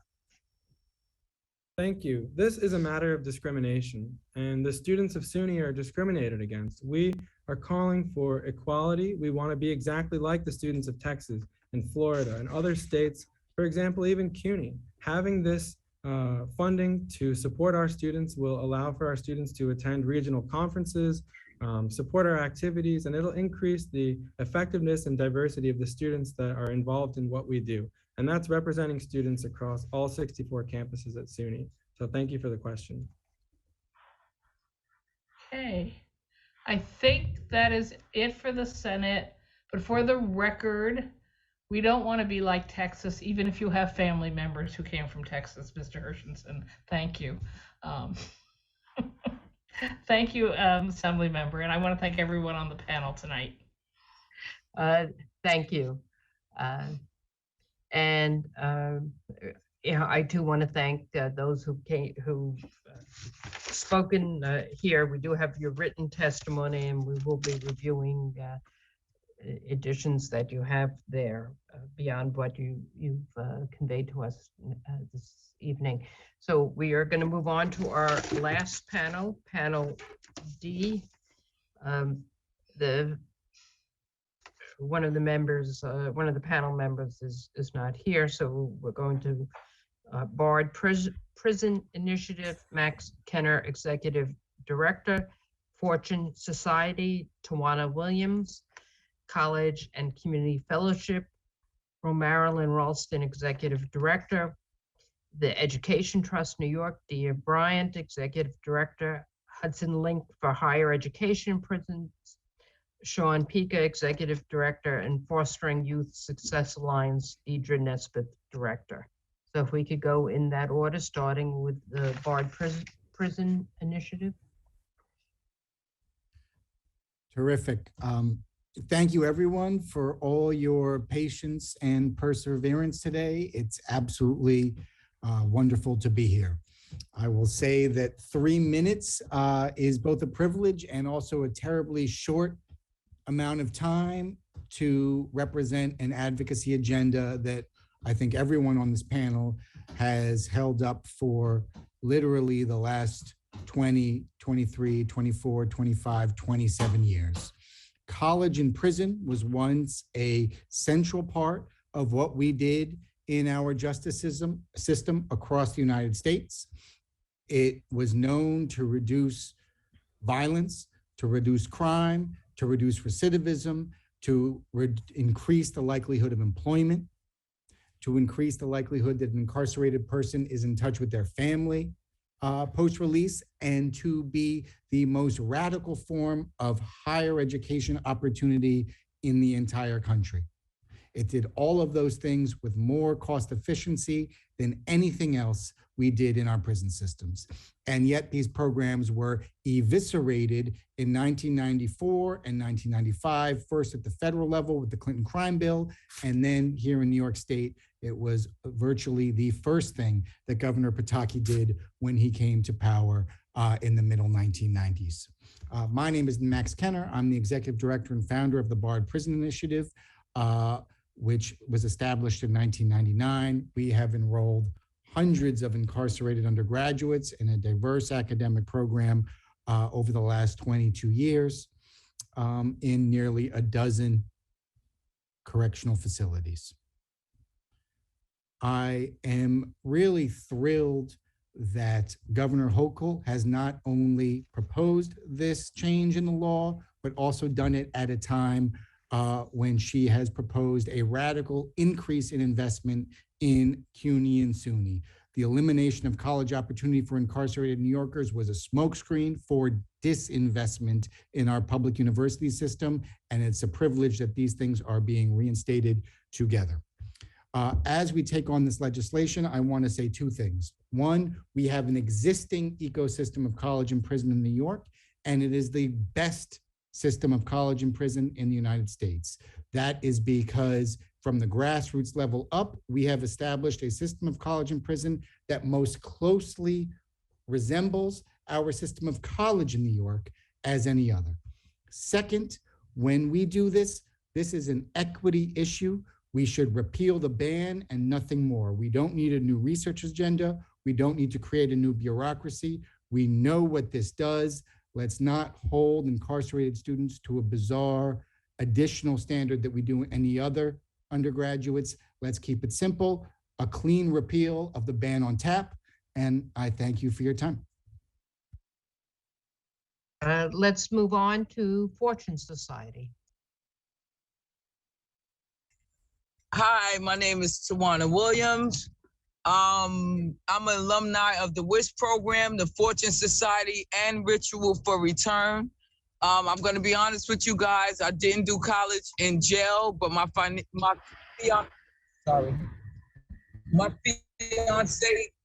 fiance did. But I am in agreement that they do bring back the colleges in jail. Why? Because it's bad enough that a person is stagnated in their life. And then when they come out of jail, they have to start all over again. When all they have to do is do the college, which is the point to, I believe, life, do the college in jail. Then when they come out, they just look for a job, and everything, I believe, is surrounded by finances. So they'll already be established and up to date, at least with the financial part. And I do agree with that, so they already getting Pell back. I would like them, they're already getting TAP back. I would like them to get Pell back. And that's really all I have to say. One more thing. I know when I came out of jail in like 90 something, because I didn't do a lot of time, I remember a young lady came up to me and told me that she had just was released from jail, but they didn't have college in jail. They had cut the program out. Excuse me about the GPS. They had just cut college out of jail, and she was devastated. because now she felt like now I have to go all the way and do college all over again. And I just came out of jail when they could have just gave me college in jail with no debt. So now she has the debt. Now she has to start all over again, and she had children. So it devastated her. But I do have my fiance with me today, guys. And he is gonna share his story of when he was in college in jail. Actually today I do have my master's degree. I'm going for my doctorate in human services, but it's on the outside. It wasn't in jail. So yes, I owe over $153,000 in student loan debt, but that'll be taken care of soon. Here he is, Arthur Brown. Hello, my name is Arthur Brown. Wait, I'm sorry, but just because of being virtual, we can't have witnesses who aren't on the witness list. The tech folks don't have the ability to add names, so. I misunderstood. I apologize. Okay, I mean, if you I'm want, finished. you still have to, okay. But please, other people can submit testimony. So if the person who's there with you could send in testimony, that would be fine. All right, no problem. It'll Well, be I'm part of finished. the record. Okay. All right, thank you, guys. Sure. So now we go to college and community fellowship. Good evening, honorable committee members. My name is Ro Marilyn Ralston. I am the Executive Director of College and Community Fellowship, a New York City nonprofit that operates at the city, state, and federal level, helping women and families most harmed by mass criminalization gain equitable access to higher education and combat the issues they face systemically through policy change. The most prevalent barrier justice-involved people face is the denial of financial aid. New York is among a handful of states that bans needs-based financial assistance, also known as the Tuition Assistance Program, to those incarcerated.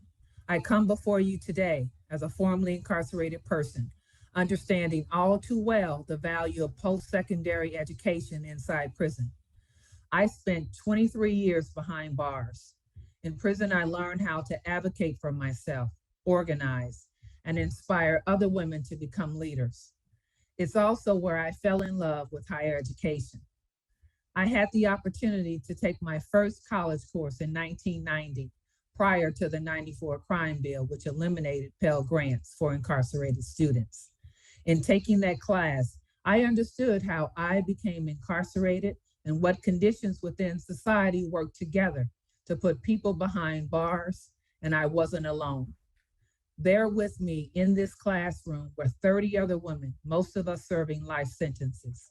Many incarcerated people want to understand how they became incarcerated and what systemic issues are at play to perpetuate cycles of incarceration so they can dismantle them. This is especially true when you're looking around a prison yard and the majority of the people look like you. When Pell was eliminated for incarcerated students, it left a void in our lives. We lost access to knowledge and an identity we shared as students that followed us out of the classroom and into the prison yard. But a seed had been planted and change cultivated. Education reduces all types of harms because it transforms the individual. It should not be a matter of privilege or chance whether one has access. 95% of those incarcerated will return to our communities, and research has shown that the more education one has, the less likely they are to recidivate. Providing financial aid assistance should be seen as an opportunity to deploy our collective resources as a society into the minds of people who are hungry for change and understanding. That is why I'm asking you to repeal the 27-year-long ban on TAP. It's reprehensible that this bill to repeal was introduced in 1999 and has never made it out of this committee. We thank Governor Hochul for recognizing the importance of TAP in her executive budget. By turning on the tap, you send a strong message that New York is committed to educational equity for all. Thank you.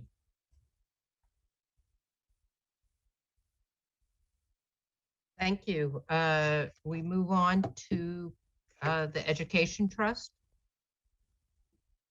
Good evening, everyone, and thank you very much for allowing us to offer this testimony. I am Dia Bryant. I am the Executive Director at the Education Trust New York.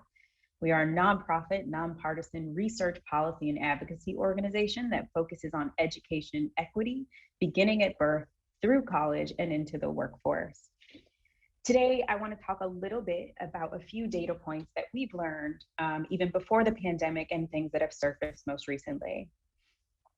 There's a few things that our Reach New York network works on that sort of set the context. And we would like to see some urgency to improve educational equity throughout New York, specifically in the post-secondary space. The first is to address equity gaps in post-secondary outcomes. One of our most recent reports reveals that white residents are almost 2 times as likely to hold a post-secondary degree when compared to American Indian, Black, and Latinx residents of New York. Further data revealed that white students are 1.6 times more likely to complete their certificate or degree than an American Indian, Black, or Latinx students at 2-year public institutions. A similar pattern of inequity emerged at 4-year institutions, where completion rates at institutions with the lowest share of Pell recipients are 1.6 times greater than institutions with the highest share of Pell recipients. Much of this has been highlighted by some of my colleagues earlier, so I will not go into the extreme details that are in the written testimony. However, I will highlight a couple of elements within the executive budget that we believe are key investments to improve access and affordability to higher education and increase preparedness for our future workforce, particularly as we begin to think about the impact of infrastructure bills on where we should move our state. The executive budget recognizes the incredible toll of the oncoming pandemic, and it continues to take on, and that the pandemic continues to take on New York's people and its economy.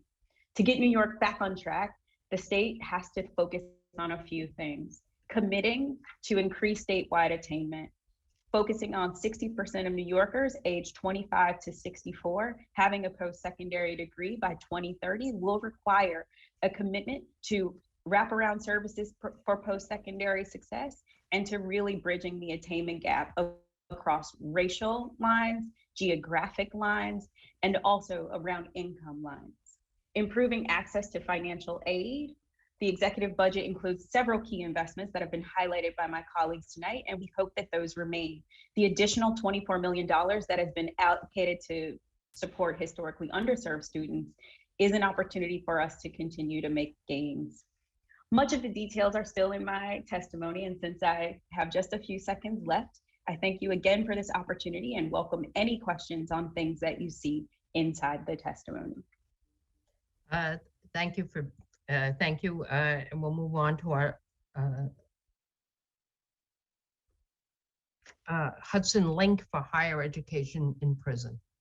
Good evening. Thank you so much for having us with our speakers. Thank you so much, guys. You did great. My name is Sean Peake. I'm the Executive Director of Hudson Link for Higher Education in Prison. I'm also the Vice President of New Beginnings, which is a construction initiative partnering our students upon return to the community with local contractors. I work on the Governor's Task Force, and I'm also a part of the advisory committee for the Department of Corrections. I was also in the 9th grade when I got sentenced to 24 years in prison. During a time when teenagers were still sentenced as adults, I entered the prison system thinking my life was over. Quite frankly, when you give a teenager 24 years in prison, more time than they've been on this earth, you really just think that it's a done deal. I entered my first cell block in a maximum security prison. Not much hope. The men that I lived with, the officers, the staff, made sure I finished high school. They made sure I took pre-college and college back in the 80s when there was college in many of the prisons I lived in. I lived in 9 different maximum security prisons over 16 and a half years. I was released early. I didn't serve the full 24 years, but when I walked out of Sing Sing, I had more time in prison than out.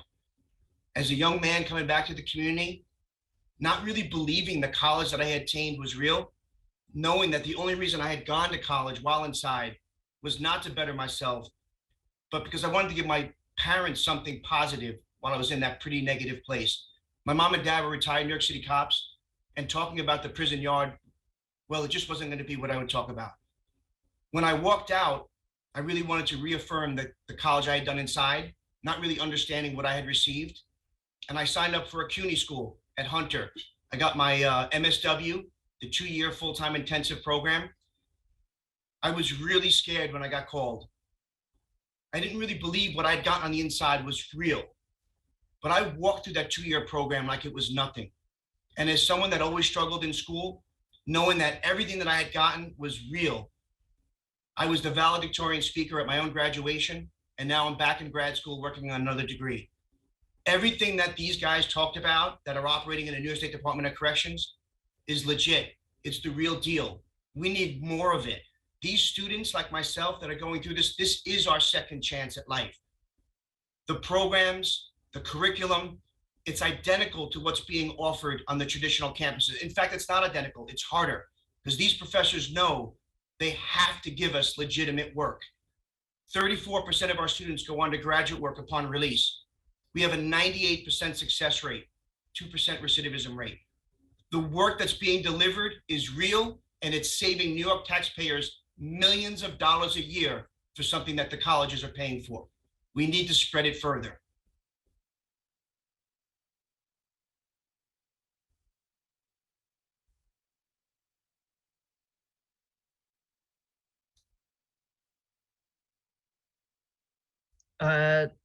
Fostering Youth Success Alliance. Good evening, all. My name is Deidre Nesbeth, and I am testifying today on behalf of the statewide Fostering Youth Success Alliance. We would like to thank Chair Weinstein, Chair Kruger, Chair Stavitsky, and Chair Glick, as well as the honorable members of the Committees on Higher Education, Senate Finance, and Assembly Ways and Means for the opportunity to provide feedback about the fiscal year 23 executive budget proposal. We'll specifically address funding for the Foster Youth College Success Initiative, or FYSE. FYSE aims to bridge the gap from foster care to college success for the state's most vulnerable youth. There are currently close to 1,000 students who are on the path to college success, participating in FYSE across more than 100 public and private colleges and universities throughout New York State. Since its inception in 2015, the program has served over 2,000 individual students. FYSE funds have and continue to allow students to cover expenses such as tuition, housing, transportation, medical, and personal expenses. To date, the state has invested $34.2 million towards the college initiative to support the educational goals of young people with a foster care background. We were ecstatic to see that Governor Hochul's executive budget proposal increased FYSE funding by an amount of 10% to a total of $7.92 million. This funding can be the difference between a student having one meal or multiple meals in a given day, or in dropping out of school to work for rent versus continuing on with their education. In addition to this investment in funds, it is also important that FYSE funds be easily accessible for youth to access. Through the Making College Success work group that includes partners from the Higher Education Services Corporation, State Education Department, Office of Children and Family Services, Administration for Children's Services, SUNY, and CUNY that FYSE convenes on a monthly basis, changes were secured to the Tuition Assistance Program application that ensure young people can more easily disclose their foster care background at the time of applying for financial aid. FYSE estimates that this change to the TAP application can increase access to the program by 400 to 500 youth with a foster care background, beginning this September 2022. To accommodate for this expected increase, we are requesting an additional 10% increase in funding above what the governor proposed for a total of $8.64 million, now that New York State has made it easier for young people to identify themselves. By championing FYSE, the state is ensuring that all foster youth who come into the care of the state and want to attend college are able to further their education, become independent, and make their own unique impact on society. With that, we just want to thank you again for this opportunity to testify and welcome any questions that you may have. I want to thank all of the panel for testifying here today, and particularly for those who shared your experiences within the prison system. I'd like to call upon our Chair of Higher Ed, Deborah Glick. Thanks very much. Yes, I think what is important, we've waited a long time for there to be the possibility of returning TAP for the incarcerated. And I think it's really important to have personal testimonies because, you know, it's a crazy world out there and there will be pushback. But I give the governor credit for putting it in her budget. I think that will help make it a reality. And Deirdre, I just wanted to ask, obviously FISE is personally important to me. It's something I pushed to get started years ago. So I'm wondering, with this change, do you have an estimate of how many more young people we might be able to serve? Yes, so we know that there's a gap of about between 400 and 500 students who are not filling out the consent form, and therefore they're not able to access the funding. So this means that students don't have that extra step, so they'll be able to identify themselves much earlier in the process. That's great. And Sean, I think we met a couple of weeks ago, and I think that, you know, I'd like to put you, you know, in an ad because it's, we get a lot of pushback for recognizing that people who, you know, have maybe gone through one of their worst days, that's not their last day. So, you know, I just want to thank you for all the work you've done. And, you know, I think we'll get across the finish line, which is great. Thank you. Thank you. We, back to the Senate. Senator Jackson, I believe you had your hand up. Sure. Thank you, everyone. Thank you, everyone, for coming in. It's been a long day, but it's been successful listening to all of you about your experience and what you're trying to achieve on behalf of the people that we all represent. So I got two questions.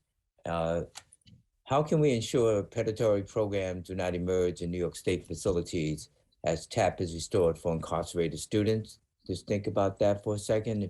And then the other one, what is the best way to ensure that the programs and instructors for our incarcerated students are the same quality as the non-incarcerated? So please comment, anyone that you can, just raise your hand and speak it out. Go ahead, Sean.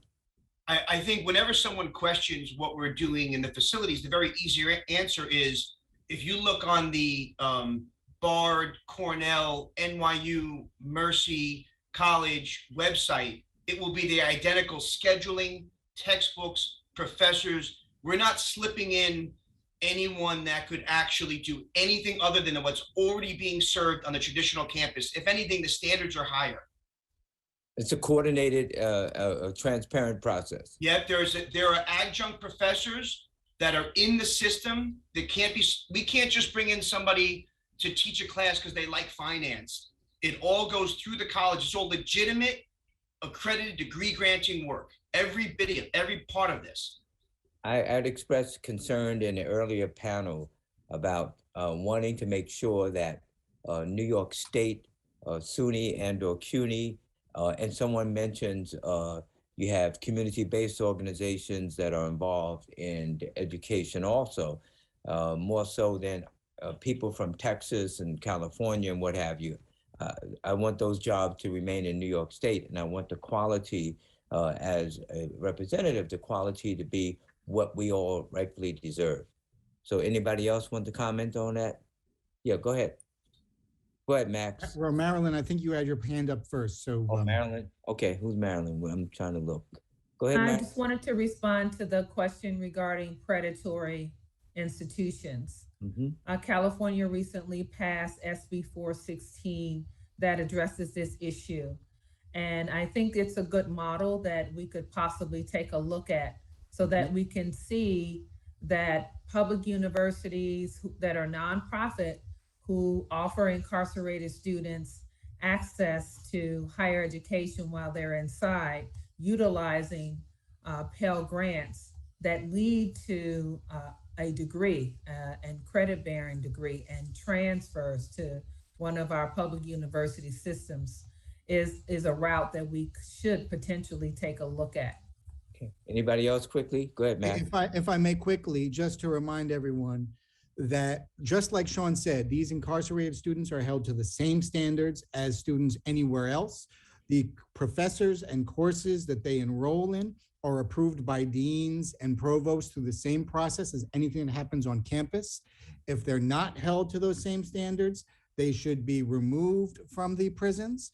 But our colleges are subject to a whole regime of oversight through the regents, through the middle states, and creating anything in addition to that is, in my view, as likely to cause harm as it is to benefit.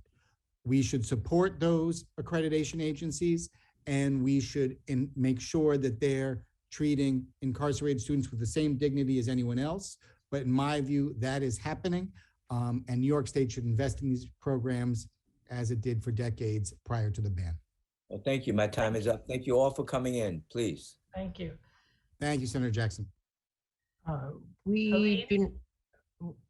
Yes, No, Senator you- Krug.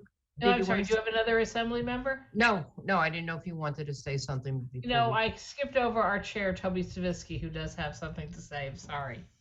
I'm sorry. Yeah, thank you. First, let me thank Senator Jackson for his sponsorship. It was his bill that the governor adapted as for the Article 7 part of the prison TAP. And Sean, thank you so much for your testimony. It's a lot more meaningful when we hear people talk about this than reading it. I have two comments, and the question's really for anybody. I think we ought to have some kind of articulation agreement for the incarcerated so that when they leave the prisons, they can continue their education at another institution if they so choose. And secondly, I think DOCS has to do, they have to pass some rules and regulations to make sure that this is going to be workable. I really thank everybody for their testimony. This is long overdue.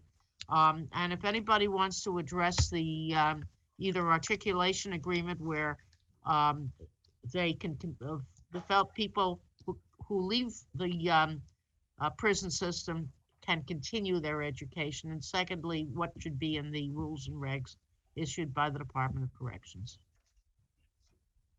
Thank you, Toby. Okay. I also just want to quickly say, you can just be in touch with the office. You don't have to answer now. Thank you. Sorry.